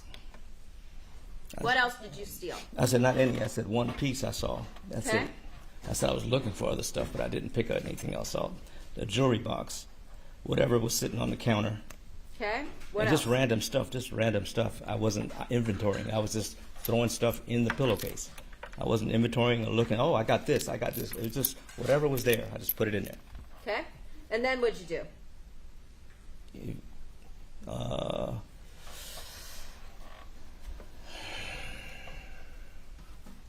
think I went back towards the kitchen. Okay.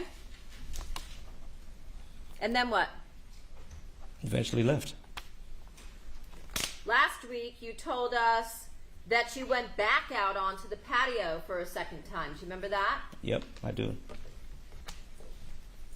Why would you go back out onto the patio where the man you had just murdered would be lying and bleeding? Actually, I went outside to look over the. There's a little walkway over there. Not a walkway, but like a. You could see people from the street. So I just wanted to take a quick glance over behind the patio to see if there's anything going on. People moving about real fast before we left. Well, wasn't that what you had Chris Austin posted up to do, to be the lookout at the front door? Yep, it was. So why did you need to go back out onto the patio to look for people? Double check. Okay. And then what did you do? You know, that's when I saw there was some paperwork on the ground with a small manila envelope with a little piece of like a gold coin hanging out of it with some documents in it, and I grabbed it real quick. I just grabbed it. So where was that? I was on the ground. Last week you told us it was on a table. So which is it? It was Is it by on a a table. table or is it on the ground? It was by a table. I'm sorry? It was by a table. By a table. Yeah, it was on the table when he was looking at it, because I remember he was looking at paperwork when I was looking at him through the kitchen, Okay. and he was on the phone. And on the phone. Yeah. Okay. And so this paper with folder on the ground near a table, what did you do with the papers? I just grabbed everything, stuck it in my pocket, and trying to get out next. Just get out of there. Well, if you took the papers, then how would that indicate to somebody that something had been taken? I mean, the absence of something doesn't show anything being It taken. just looked like it was something valuable. Looked like something valuable. Yeah. The paper. No, the gold coin in the envelope But you said you took the papers. that was in the envelope.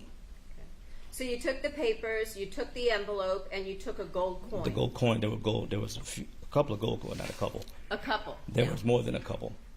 Last week you said a gold coin, meaning a singular. How many gold coins today do you recall? It's overruled. How many gold coins do you remember today? Oh, how many I remember from that day? I think it was like 8.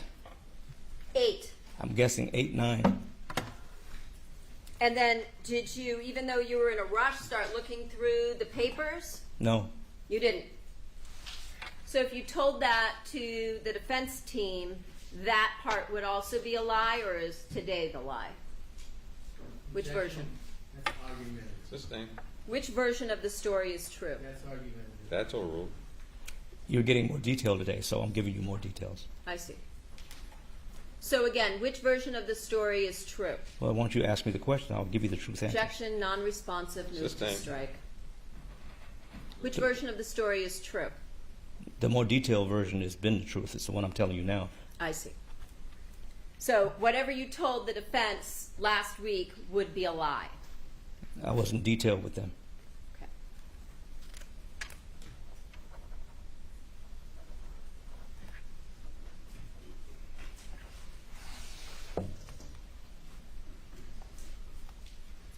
And then after you decided to take the folder, the papers, and now you said, I think it was not one, but did you say 8 gold coins? Roughly, some 8 or 9. 8 or 9. Everything was happening fast. And where were these 8 or 9 gold coins? They were in my pocket now. And where were they before they were in your pocket? They were on the ground, on the patio, Scattered? in the envelope. They were in an envelope. That's what I told you. So all of them were in the envelope. Yes, Just loose coins? they were. Yeah, they were all in the envelope. Again, were they loose coins? Objection, that's been asked and answered. It's overruled. I don't know what he means. There's just some. They were. Yeah, they were just in the envelope. Loose. Yeah. So they in were- other words, if you dumped out the envelope, they would yes, be loose. yes.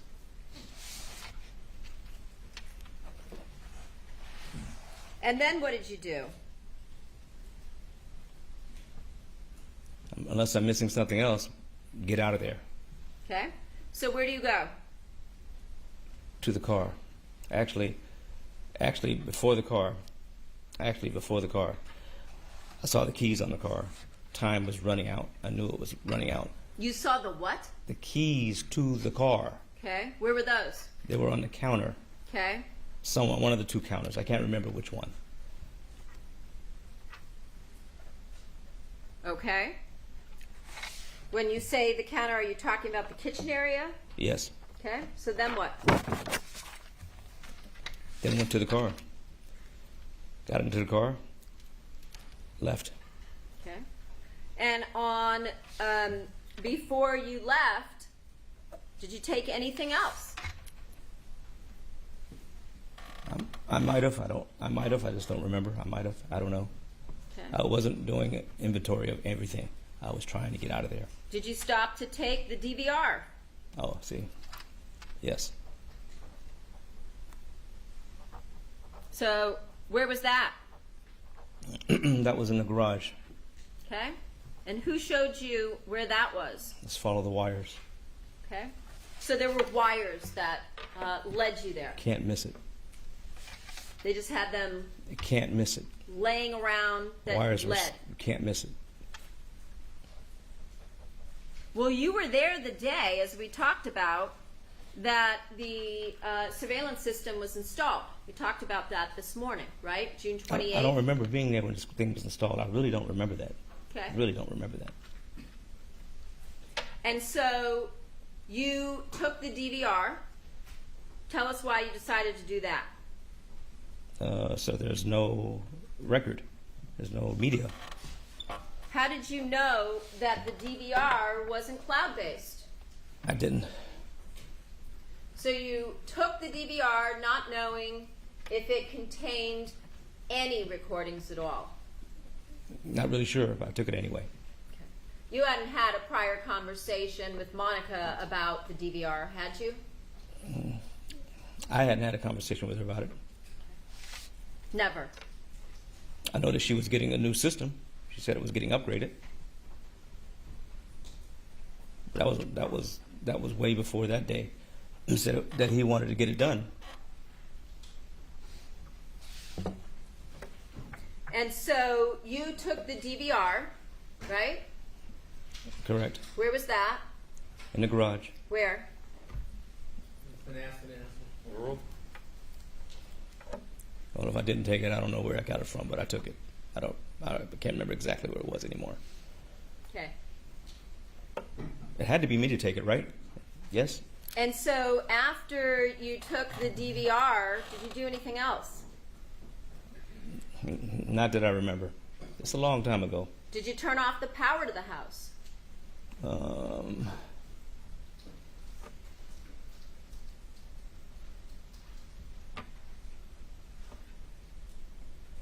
I think I did. Why? I think I did. I think I was trying to get him to get out of that chair to Who? come into the house, Fabio. I think that's what I was. Yeah, I was trying to get him to get out the chair. I wanted him to come in the house, but he wouldn't come. So you're now telling us, in yet another version, that when you first got to the house, you turned off power to the house? No, not at first. It was when I first went into the kitchen and saw him. He wouldn't come in. I wanted him to come in. He wouldn't come in. Did you call him? Fabio, come in here. I want to stab you to death. I mean, how did you get him to... What were you doing that you said he wouldn't come in? He wouldn't come in on his own. He wouldn't just walk up and come in. I wanted him in the house, but he wouldn't come in the house. What do you mean he wouldn't come in? Did you call to him? Did you talk to him? No, I just wanted him to come into the house. I was waiting for him to come to the house, come inside, but he wouldn't come in. He wouldn't come in. Yeah, he didn't come in. He just didn't come in. Well, did you try to get him to come into the house? That was the reason why I tried to I cut the power, so he would check the fuse box. I see. So you waited for him while he was out on the porch, right? On the patio. Yeah. You said he was reading through some papers, right? Yes. Talking on the phone, Yes. and he wouldn't come into the house. No, not necessarily in that order, but yeah, he wouldn't come to the house, but because he was still there for a while. So you went past where he would see you. I don't know. I think I did. I might have. I would have to. I just don't remember if I did or not.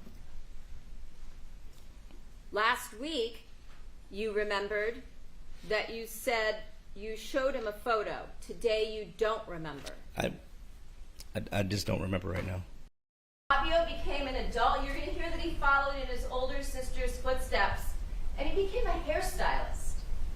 In 1986, at age 18, he began working for Morella at Modelli Salon just for tips, again, to help the family. He subsequently became a hairstylist there and thrived because he had incredible talent, and on top of that, unbelievable social skills, personal skills. While working at Modelli Salon, you're going to hear that the defendant, who was working a few doors down at a clothing boutique, met Fabio.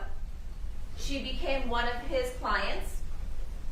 And you're going to hear that at that time, Fabio was previously married. He was married to a woman by the name of Vonda Carino, Luigi's mother. You'll hear that they eventually divorced. And that later on, the defendant rented out the second floor at Modelli Salon and did manicures and makeup application. In approximately 1996 or 1997, Fabio left to open up his own hair salon, Salon Fabio, because he became so famous in the Toronto area. The defendant went with him to help run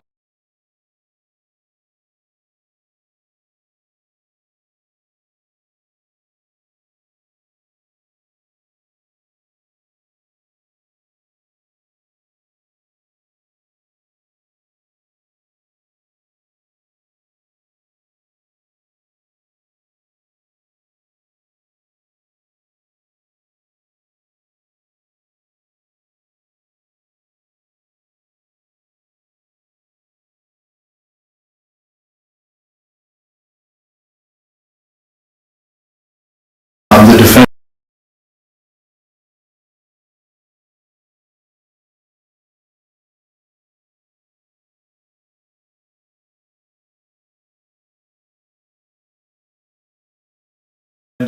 admitted to the fatal blow.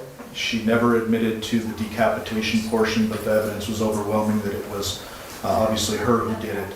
Another haunting fact, and something that should be concerning, which supports the life tale, is that the defendant had a corollary child abuse case that pre-existed this. We reviewed, Ms. Griffith and I reviewed the minutes in that case, and it appears that 2 days after she murdered and decapitated her ex, she appeared in court in front of another judge in this courthouse and made representations that she was staying out of trouble, and obviously had that on her conscience at the time, walked right back out of the courthouse, and then ultimately was developed as our suspect and arrested. We take this case very seriously, obviously the family does as well. We believe the sentence reflects the gravity of the crime, so we will submit it. We do have some updates on CTS, which was wrong in the PSI. Correct. I calculated the credit at 455 days as of today. Okay, that sounds correct. Because I calculated it in regards to she was on probation when this offense occurred. She then got that sentence imposed. She was released on that sentence, so she started accumulating the credit on that day. And I have it at 455 days as of today. Yes, and we also... Ms. Michaels, what, if anything, would you like to say before I pronounce sentence against you? There's so much I want to say. Jonathan was very special, very unique, and I know no matter what I say at this moment, I know right now no one in the family is going to believe me. I know right now no one in the family feels that I'm innocent at any point, and I understand that, but I can actually prove my innocence. I actually can, and I'm not gonna stop fighting to prove my innocence. I have more than enough, and Jonathan deserves to have the actual person who's guilty behind bars. I was helping Jonathan. I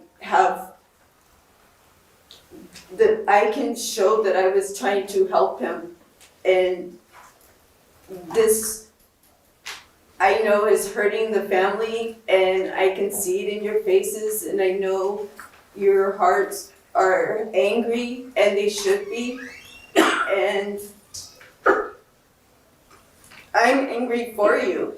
And this is not fair to you. This has been dragging out for almost 2 years. It's not fair to you. And it's not fair to his children, any of them. And it's not right. It really isn't. It's not. I've seen so much that it's just terrible. the way that they manipulated and altered and deleted things is wrong. They should not be able to do it, and they have. And for you to be able to look me in the eye knowing that the things are altered and You pled guilty, man. Miss Michaels, you are not to address the state. You are to I'm not address me. addressing You are. the state. I You're addressing Mr. apologize. Giordano. You are going to address me. What do My you want me to apologies. say? What do you want to say to me? my apologies. I wasn't trying to address the state directly. It's just, I was told. I was just told one thing after another, and I truly believed that we were going to do the right thing, and it just didn't happen.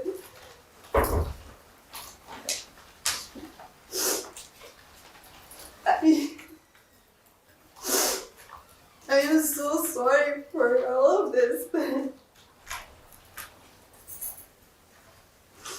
I am so sorry. But I didn't do this, and I didn't know this would end up like this. I really didn't. And I will forever apologize to the family. But I don't know how to fix any of this anymore. I don't. I keep listening to what everyone tells me is the best thing to do. Just do this and it'll work out this way, and follow this advice and we'll do this. And I keep listening to the people because they keep saying this is the best advice.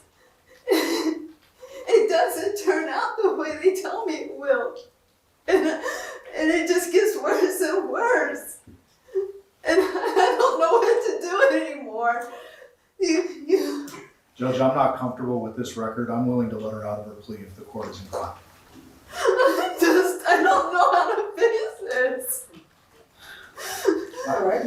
It's just, this wouldn't be appropriate. I completely understand. Let's go to trial. Mr. Giordano. All right. Ms. Michael, Judge Mr. Giordano says that he's willing to let you out of your plea and he's willing to try this case. And you understand that he's willing. I don't know how to fix this. All right. It's just, this wouldn't be appropriate. I completely understand. Let's go to trial. Mr. Giordano. All right. Ms. Michael, Judge Mr. Giordano says that he's willing to let you out of your plea and he's willing to try this case. And you understand that he's willing to try this case on an open murder. So a jury can convict you of a first-degree murder. Do you understand that? Or do you want to talk to Mr. Patrick about it?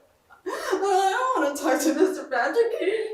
He didn't listen to anything I Miss said. Michaels, I need you to understand what I'm saying to you and answer my question. Yes. Do you want to withdraw your plea and go to trial? Yes, please. All right. This plea is going to be withdrawn. Mr. Patrick, I need you to have some discussions with your client about... Your Honor, I move to withdraw at this time. This case needs to go back to the appointed counsel. Miss I will- Michaels, hold on just one second. Miss Michaels, you need to conduct yourself like this is a courtroom. If you cannot do that, then they're going to remove you because I still have business to conduct. Yes, I was. Do you understand? Mr. Patrick? Judge, respectfully, I move to withdraw and have this case sent back to Office of Appointed Counsel. I am not in a position to accept appointment on this case should it go to trial at this time. All right. All right, I'm going to have to reach out to the Office of Appointed Counsel and get her a lawyer that's going to be appointed with the understanding this case is 2 years old. This case is not going to sit stagnant and wait around for a trial. So I'm going to reach out to Ms. Bush myself and have a discussion with her in regards to the appointment of counsel because this is not going to be, this case has been delayed extensively, and this case is not going to further be delayed so that there is no justice for everybody. Yes, sir. So a lot has changed in less than 10 minutes. Now Devin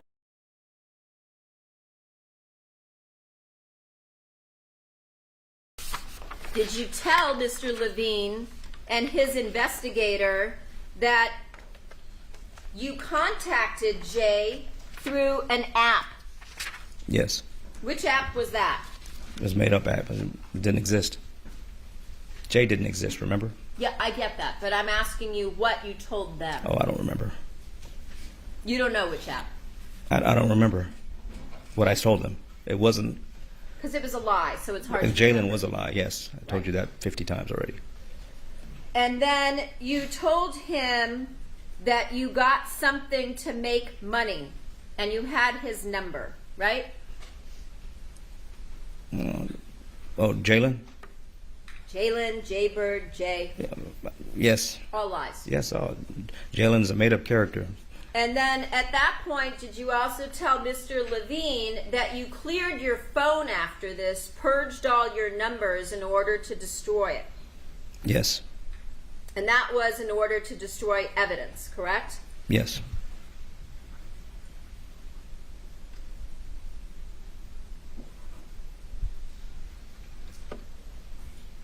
At this point, did you tell Mr. Levine and his investigator that you parked 2 to 4 blocks from your apartment in the rental? Yes. That would again be a lie, correct? Yes. Did you also tell them that Jay was about 23 to 24 years old? Yes. Once again, another lie, correct? To hide identity, yes. And at that point, did you admit to Mr. Levine and his investigator that the birthday card story was made up? Yes. Did you tell the investigator and Mr. Levine that everything is out on the table? It might have said that. I just don't remember the exact words, but I might have said that. Except you were still lying to them, correct? Yes. So everything wasn't on the table, right? No.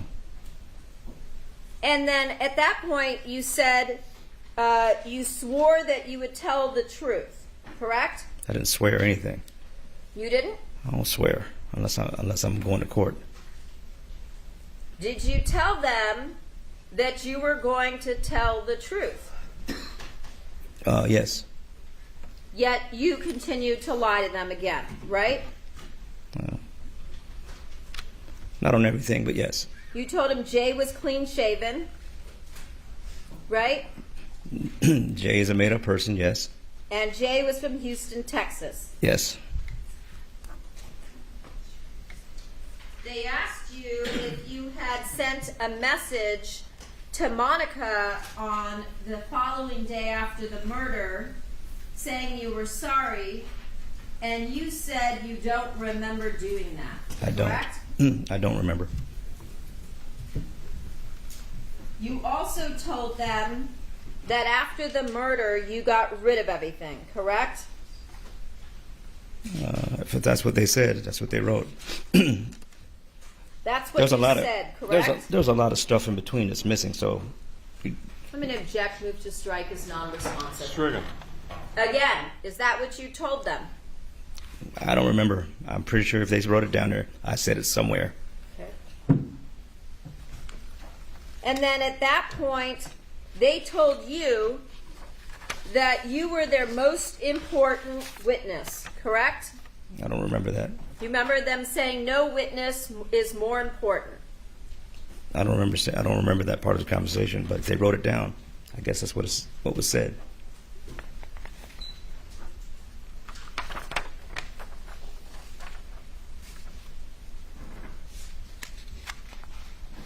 At that point, you were asked about Chris Austin, correct? I don't remember offhand. You don't remember that? No, I don't remember a lot of the conversation. But if they said they did that, then it must have been done. Do you remember telling them that Austin comes down approximately 2 times a year, sometimes around his birthday, and he has nothing to do with this? I remember that part of the conversation, yes. Again, more lies, correct? No, that's true.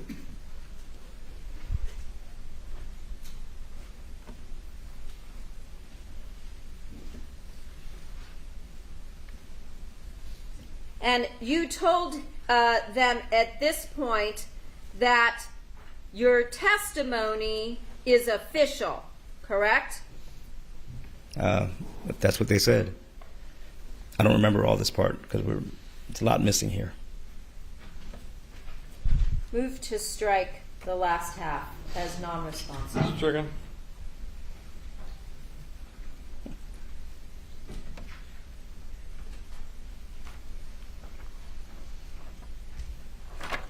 Let's talk about the next interview. Version 8 on April 1st of 2024. Do you remember that interview? No, I don't. Okay. But I know it probably occurred.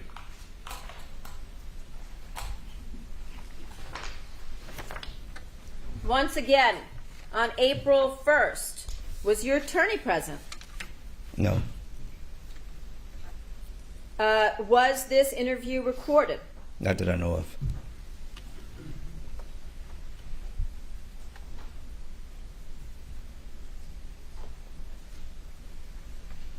During this interview with the defense,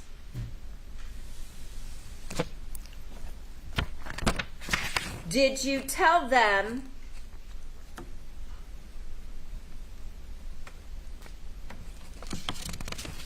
that being Mr. Levine and his investigator, that your lawyer told you about the DNA evidence? Yes. And that your attorney, before Mr. Simran, showed you a video of the two men jogging toward the Cementili residence? Yes.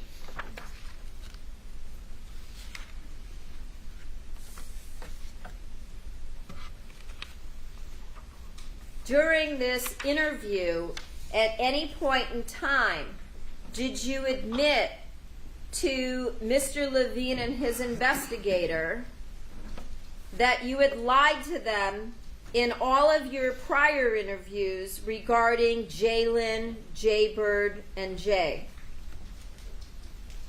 I hadn't volunteered that, no.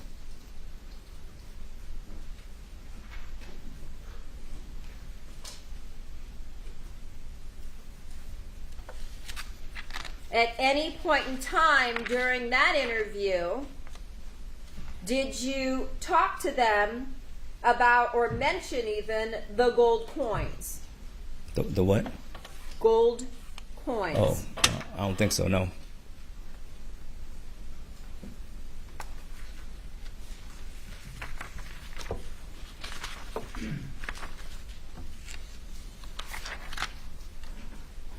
Do you recall Mr. Levine and his investigator coming to interview you yet again on May 8th? I don't remember the dates. Okay. If I were to tell you that there was yet another interview on May 8th, Yet another interview and argument. Then it's over with. does that refresh your recollection? That we had interviews? We had interviews. That you were interviewed yet again on May 8th of 2024, version 9. I don't remember the dates. I don't have nothing but golf pencils. Okay. During this interview, was it recorded? Not that I'm aware of. Was your lawyer present? No. Okay. During this interview, again, did you correct your prior lies about Jaybird, Jalen, or Jay? No. During this interview, did you mention anything about the gold coins? No.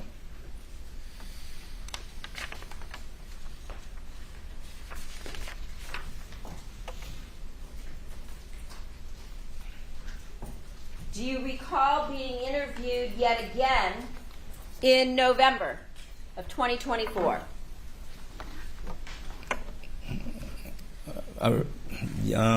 Yes, kind of. I know it was later in the year. Okay. And do you recall, again, being spoken to at this point in time, and you were told by Mr. Levine that Austin had been arrested and extradited to Los Angeles. Yes. Again, was your lawyer present during this interview? No. Was it recorded? Not that I know of. During this interview, did you ask to hear the statements you had previously made? That I previously made? Yes. Did you ask Mr. Levine and his investigator to hear your prior statements? I don't recall that. Okay. If it says that in the interview notes, would that be true? You wanted to hear your statements, obviously, right? You wanted to hear my statements? Yeah, you wanted to hear recordings of your own statements. Recordings? You mean over here? That misstates the evidence. Yeah, I don't know. I don't. I'm like I said. It's important to know what was being said beforehand. Move to strike as non-responsive. Second. I have no idea exactly the contents of what we were talking about at that time. I really don't know. Were any statements played for you? Statements? No. No audio was played. Were any transcripts provided to you? I don't think there were. I don't You don't remember. think? I don't remember. Your Honor, I'm going to object. Can we approach? All right.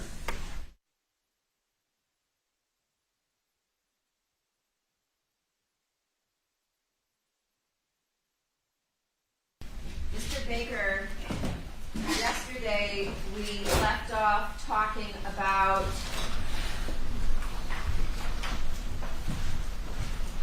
I think it's the 10th interview that you had on November 12th of 2024. You remember that? I remember we were talking about it, yes. Okay. And remember that I asked you if you had asked to hear statements played for you, and you said the statements that you asked to be played were those of Mr. Austin. Right, and they wouldn't let me hear it. Okay. But you told us that portions of his statements were read to you. Yes. Okay. What statements were read to you? I don't remember the statements verbatim. Okay, well, give us the gist. That he had a there was a Perkins operation. It's a Perkins operation. That's the part I heard about talking to another cellmate. I see. And it was kind of nothing really. It was nothing really. It was nothing. That made me want to remember it. So all I remember was a Perkins. And the stuff they read to me was nothing. It wasn't even worth for me to remember. So I can't remember what was exactly said. It was. I see. Well, did you ask to hear certain types of statements? No. Okay. I wanted to hear. I asked him. I wanted to hear everything. Wanted to hear everything. That's what I asked him to. Why did you want to hear everything? So I can hear what he's saying. So you could again frame your answers around what he said? Objection, that's argumentative. I'm going to allow this. No. Well, no.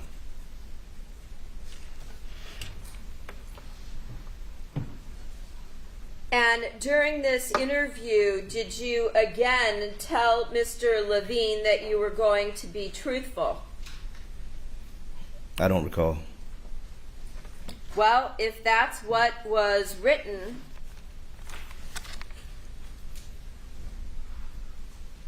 Baker said that he understood and agreed to provide truthful information. Does that refresh your recollection? Not really, but I don't recall. If he said it was in the paper, I probably said it. Because again, as we talked about yesterday, you wanted them to use you, to call you as a witness, and so you wanted to tell them what they wanted to hear, correct? Not 100% correct, no. Okay. So you didn't want to tell them the truth?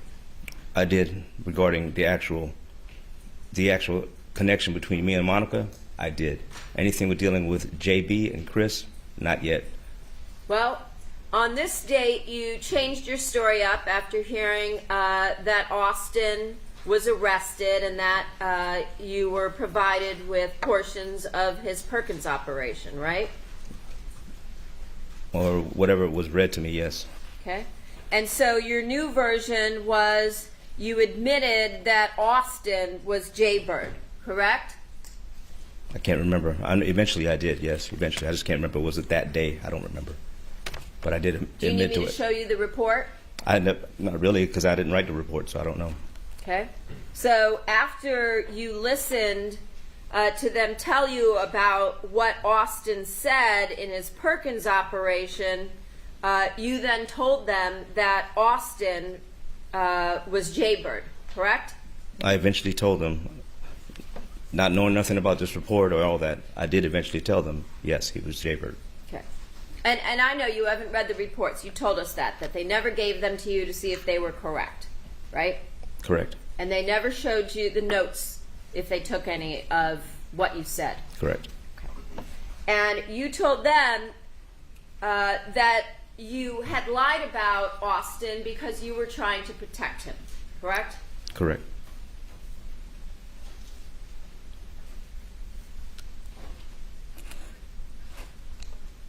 And you told them that after the murder, Austin was in a bad way. Remember that? Yes. And that you tried to keep him calm. Yes. Correct? Yes. Okay. And then you also went on to tell Mr. Levine and his investigator that you never spoke, Austin never spoke to Monica, correct? I can't remember that specific item. I don't remember the whole conversations. Okay. I'm not writing them down. Do you remember telling them that except there was a brief conversation in Los Angeles? I don't remember the conversations they had with me verbatim like that. Okay.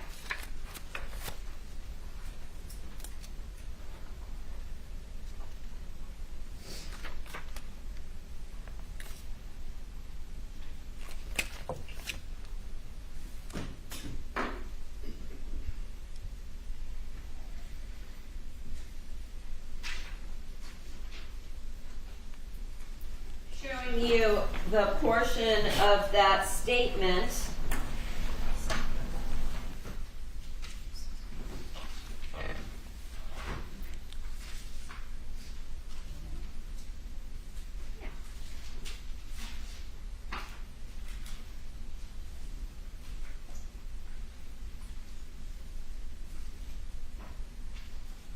Looking here at number 9, you see this?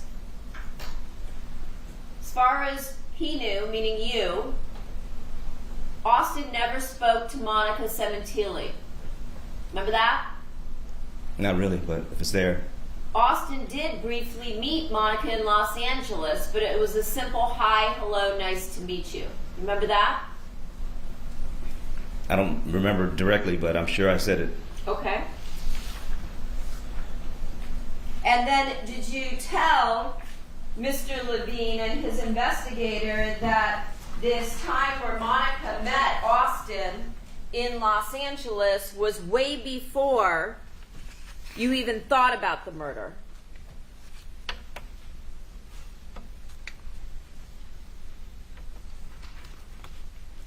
Do you remember that? No, not offhand.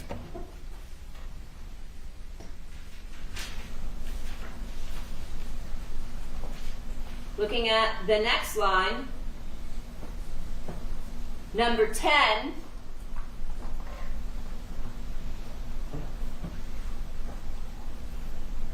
you see where it says, that was way before Baker said he even thought about the murder. He believes it was 3 months after he and Monica started their affair. Does that sound like what you told them? This was just last November. The coins now were not in the house, they were on the patio.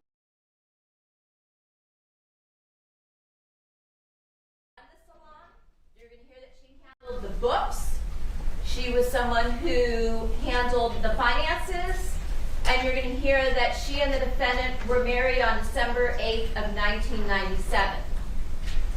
In December of 2002, Fabio and Morella opened another salon together, this time Salon Shampoo. in the suburbs of Toronto, Canada. And once again, you're going to hear the defendant ran the mezzanine level, doing manicures and makeup, taught a class at a local community college in Toronto on salon management. And so she's not somebody who was stupid. She knew how to handle books, to run a business. You're going to hear that Fabio became a celebrity hairstylist in Canada. Both he and his sister Morella were platform artists. That I had never heard of this before. And they competed internationally, similar to what we might see here in the United States, let's say on a show like Top Chef.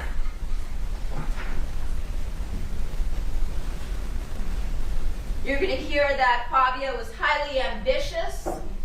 He had an enormous amount of drive. He had big talent, and he had big dreams. And he made it to the top of the hair care industry due to his artistry and his skill. You're going to hear that everybody in the beauty industry dealing in hair care products, cut and color, knew him. He was extremely charismatic. Everybody loved him. And more importantly, he was someone who had no enemies. Fabio was also a person who made a point to help his friends and his family prosper. He wanted to make sure that the average hairdresser had the opportunities that these blue-collar people got the same opportunities and knowledge that he had so they could thrive as well. And he brought them along with him on his ride. You're going to hear that his people skills and his intelligence led him to the executive world. Yet he started as just a kid from the Italian suburbs in Toronto in a world of MBA grads, and he still managed to succeed. He was one of those people who was committed to mentoring all of the people he came across in the industry, and he was very genuine with wanting to share his knowledge and help people reach their full potential. He would tell people that they could climb the mountain, but they needed to expect nothing in return. So you're going to hear that at the time of his murder, he was at the top of his game. He was almost 50 years old, and he seemed to have it all. He also started working on the side for Wella, a large corporation, at trade shows with his sister Morella, as well as at Wella's corporate offices in Toronto. He was, as I said, enormously successful at these international hairstyling competitions, and he was able to parlay that success into a corporate job at Wella, which was subsequently, as you'll hear, bought out by Coty, and then P&G, Procter & Gamble, which I'm sure you've all heard of. If you have not heard of Coty or Wella, I expect some of the women here have if you've ever used OPI or any of those type of products, Sebastian hair care. As part of his job at Wella, Fabio had to move his family to the United States, and so therefore he had to leave behind his large extended family, and they moved to the LA area approximately 7 years before his murder. He was the first to be able to bridge the gap between hairdressers and the corporate world, which was extremely remarkable, as you hear. He went from being a famous Canadian hairstylist and platform artist to being hired as an executive vice president of education in a worldwide $4 billion company. He made a substantial salary as an executive, by most people's standards, I would suspect, by all of us. He traveled the country and he traveled the world, making connections and growing Wella's hair care product business with his large team, and you're going to hear from a lot of those people. Fabio created, based on his charisma, a very wide circle of friends in Los Angeles. He also had a wide circle of friends in Canada, mostly people associated with the beauty industry. You're going to hear that he and his wife, the defendant, socialized often. They entertained at their home. They hosted holiday parties and summer pool parties and barbecues and things of that nature, as you see here. Fabio's success led to valuable privileges for his family. There were massive changes in lifestyle, where he went from being a hairdresser and a platform artist to a corporate job as a consequence of his personal efforts. His executive position, as you could imagine, came with many benefits for him and his family's future, such as life insurance, stock options, retirement accounts, health insurance, and various other benefits. And naturally, his wife and his children reaped the benefits because, as we all know, that's what a family and a marriage is supposed to be all about. The Sementilles bought a large, beautiful home in an upscale neighborhood in the San Fernando Valley, which you see here. This was actually the second home they bought in the San Fernando Valley. The family lived here on Queen Victoria Road in Woodland Hills for approximately 4 years prior to his death. They appeared to have a great life, the kind that most people would dream of. When not working or traveling for business, Bob would always sit on the back patio. You can see on the bottom right, there is a covered area. He would sit in that back area to relax.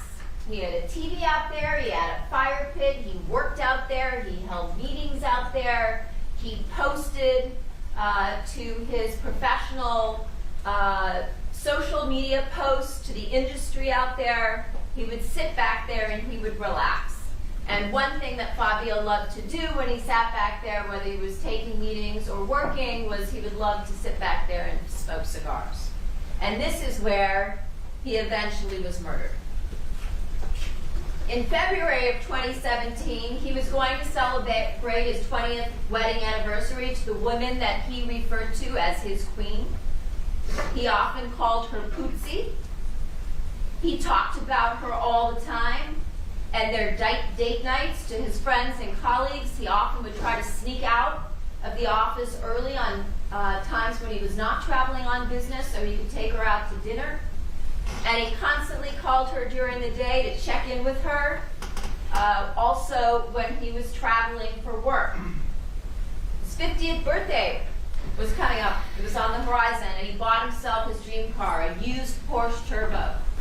He was planning on driving the car up to Pebble Beach to play golf with a group of his close buddies for a weekend to celebrate. But he didn't get to do that. He was enjoying his life, and he was enjoying the fruits of his hard labor. However, as you're going to hear, none of this was enough for his wife, the defendant. You're going to hear that the defendant led a privileged life. She had an adoring husband who was a superstar in the beauty industry, a very unusual man. She didn't have to work. She previously had a few part-time jobs when they moved to the California area, but she handled the family's finances. She handled the family's schedules. As I said, they had 2 teenage daughters, and she had privileges that many of us don't have. She had a housekeeper. She had a guy who cleaned the pool. They had gardeners, and she seemed to enjoy spending her days cooking elaborate Italian meals, raising their teenage daughters, lunching with her friends, and doing pretty much whatever she wanted. She also enjoyed many of the benefits of Fabio's success. They went on expensive vacations to exotic locations that you're going to hear about, such as Hawaii, Cabo, or St. Thomas, as you see here. Many of these were prepaid trips by the company that were awarded to Fabio and his team because of their success and their hard work. You're going to hear through various people that are going to testify from the beauty industry that these were called trendsetter trips, and that Fabio's team was awarded these high-value vacations pretty much every year. You're also going to see that the defendant is someone who is very concerned about appearances. As a result, she regularly posted about her fantastic life on her public social media account, her Instagram account, which she kept under her name, Monica Cementili, and that she would include numerous photographs of herself and her family, as you see here. As I mentioned, she and Fabio had 2 lovely daughters, Jessica, who was 18 at the time of her father's murder, and Isabella, or as they referred to her as Bella, who was almost 17 and still in high school. While the defendant posted on her social media account about the fulfilling, happy life she had with her family, behind the scenes, she was becoming more and more dissatisfied with her comfortable, privileged life. Sometime in 2015, or maybe even before, you're going to hear the defendant became bored with her life, and she was looking for excitement. She wanted a new life, and she began to create one through joining a racquetball league at LA Fitness in Canoga Park, which is in the Woodland Hills area. You're going to hear that she joined the gym in 2015. She hired Matt Nurse. You see his photograph here on the left as a personal trainer to try and get in shape. And you're going to see on the right that she downloaded pictures from his social media account to her Hotmail account, one of which, like I said, you can see here on the far right, a photograph that Matt had posted on his own account of his abs.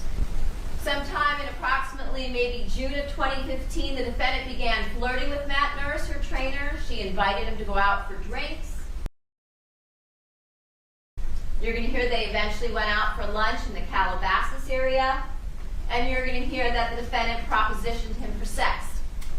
However, he wasn't interested and he turned her down. She confided in him at that time she was unhappy in her marriage. He asked her, why don't you just get a divorce if you're so unhappy? And she said, why throw away 20 years? Because, of course, her marriage brought all these great privileges. And Fabio was often away traveling on business, which was a major part of his job at Wella and Cody. And so this allowed her a lot of free time to do as she pleased most of the time. Through the racquetball league at LA Fitness, the defendant made some new friends, including Ricardo Cabrera and Sheila Salahian, who you're going to hear from, and you'll hear more about today. You're also going to see the defendant here in these photographs at the LA Fitness in the racquetball area with her friends Elise Bluel and Faye Manucheri Kubian behind them. Seated to their left in the bottom right photograph, Sheila's in the yellow tank top and Ricardo in the lavender colored shirt on the bench. You're also going to hear that the racquetball league coordinator at LA Fitness was a guy named Robert Baker. The defendant, her friend Elise, and Faye were friends at the gym, but they also socialized outside of the racquetball league. They referred to themselves as the Three Musketeers, and both Elise and Faye thought that they were close friends of Monica's. The defendant mentioned to them that she was tired of being a housewife to her friends, and she also confided in them that she wanted to hook up with her trainer, Matt Nurse, which I told you about. Sometime in September of 2016, you'll hear the defendant invited these ladies over to the house along with Robert Baker while Fabio was away on business. What you'll hear is by this time, September of 2016, the defendant was already engaged in a torrid affair with Robert Baker, the racquetball league coordinator, which she never told her friends about. They thought they knew her. You're going to hear from an awful lot of people over the course of the next 6 to 8 weeks, perhaps, that are going to tell you they really thought they knew who the defendant was, and they did not. She betrayed them, just like she did with her family and her friends. This here on the left, you can see is a photograph of Robert Baker with Sean McCullum at LA Fitness. Sean McCullum was another member of the league, and you're going to hear about him and his wife. Paula, in the background, you can see the defendant in black with red shoes talking on her cell phone. On the right is another picture of Robert Baker, the defendant's lover and co-conspirator in this case. In December of 2015, the defendant began to take racquetball lessons from Baker. They exchanged emails December 1st, which you see here. This is approximately when they first met. And you can see the exchange where the defendant says, "Hi, it's Monica. I know you said league starts in January. Can I get lessons? Let me know if you're available. What are the right rates?" And she flirts with him a little bit, "Looking forward to kicking my trainer's butt. LOL, Monica Sementili." And the defendant says he's available for lessons anytime, and he sends her his cell phone number.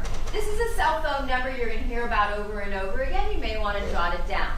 213-272-1093. It wasn't long after this email exchange before the defendant and Robert Baker were sexually involved. Their affair began very soon after these communications. The defendant obviously believed Baker was exciting, although he had no money, no prospects for success. And you're going to hear that at this point, the defendant began living two lives, two very separate lives simultaneously. Eventually, the defendant, she decided she would rather live the more exciting new life with Baker that she was creating, which was completely different than her role as a wife and mother. So who is Robert Baker? And you've heard about him during jury selection. As I said, he was the racquetball coach and coordinator at LA Fitness. Years ago, he was in the Army. You're going to hear from 2015 to 2017, he lived in an apartment in Woodland Hills with another man. This was located at 6817 Independence Avenue, apartment 110 in Canoga Park. You're going to hear a lot about that location. That location was approximately 4 miles from the Sementili home on Queen Victoria. You're also going to hear that Robert Baker was a registered sex offender, and that this stemmed from a series of 1993 convictions for lewd and lascivious acts with a child under 14. You can see here I've listed the counts: unlawful sexual intercourse with a minor, continuing sexual intercourse with a child, oral copulation and sodomy. You're going to learn that the victim in this case was actually his stepdaughter from a prior marriage. In every way, Robert Baker was the opposite of Fabio. Fabio, on the other hand, was everything Robert Baker is not. Fabio was a devoted husband and father. He was beloved, as I mentioned. He was charismatic, successful, highly intelligent, very kind, charming, and above all, honest. And he wanted the best for his family and friends. You're going to hear that on July 7th of 2023, the defendant's co-conspirator in this case, who she was indicted with, Robert Baker, pled no contest to the same charges and the special circumstance allegations that the defendant is facing in this case. He pled to the first-degree murder of Fabio Sementili. He admitted the personal use of a knife, along with 2 special circumstances, which the defendant also faces, that being murder for financial gain and murder by means of lying in wait, which I will describe for you probably during closing after the judge has read the jury instructions.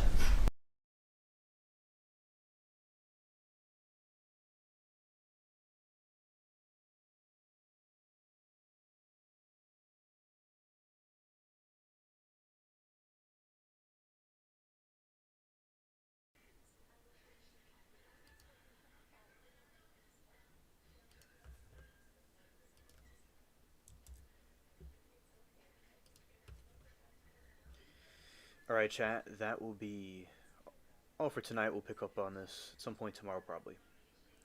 But we are going to be live tomorrow, but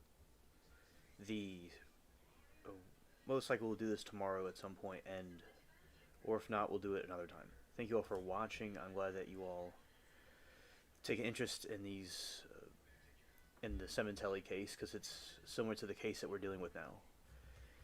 Everybody have a good evening, afternoon, or day, and peace.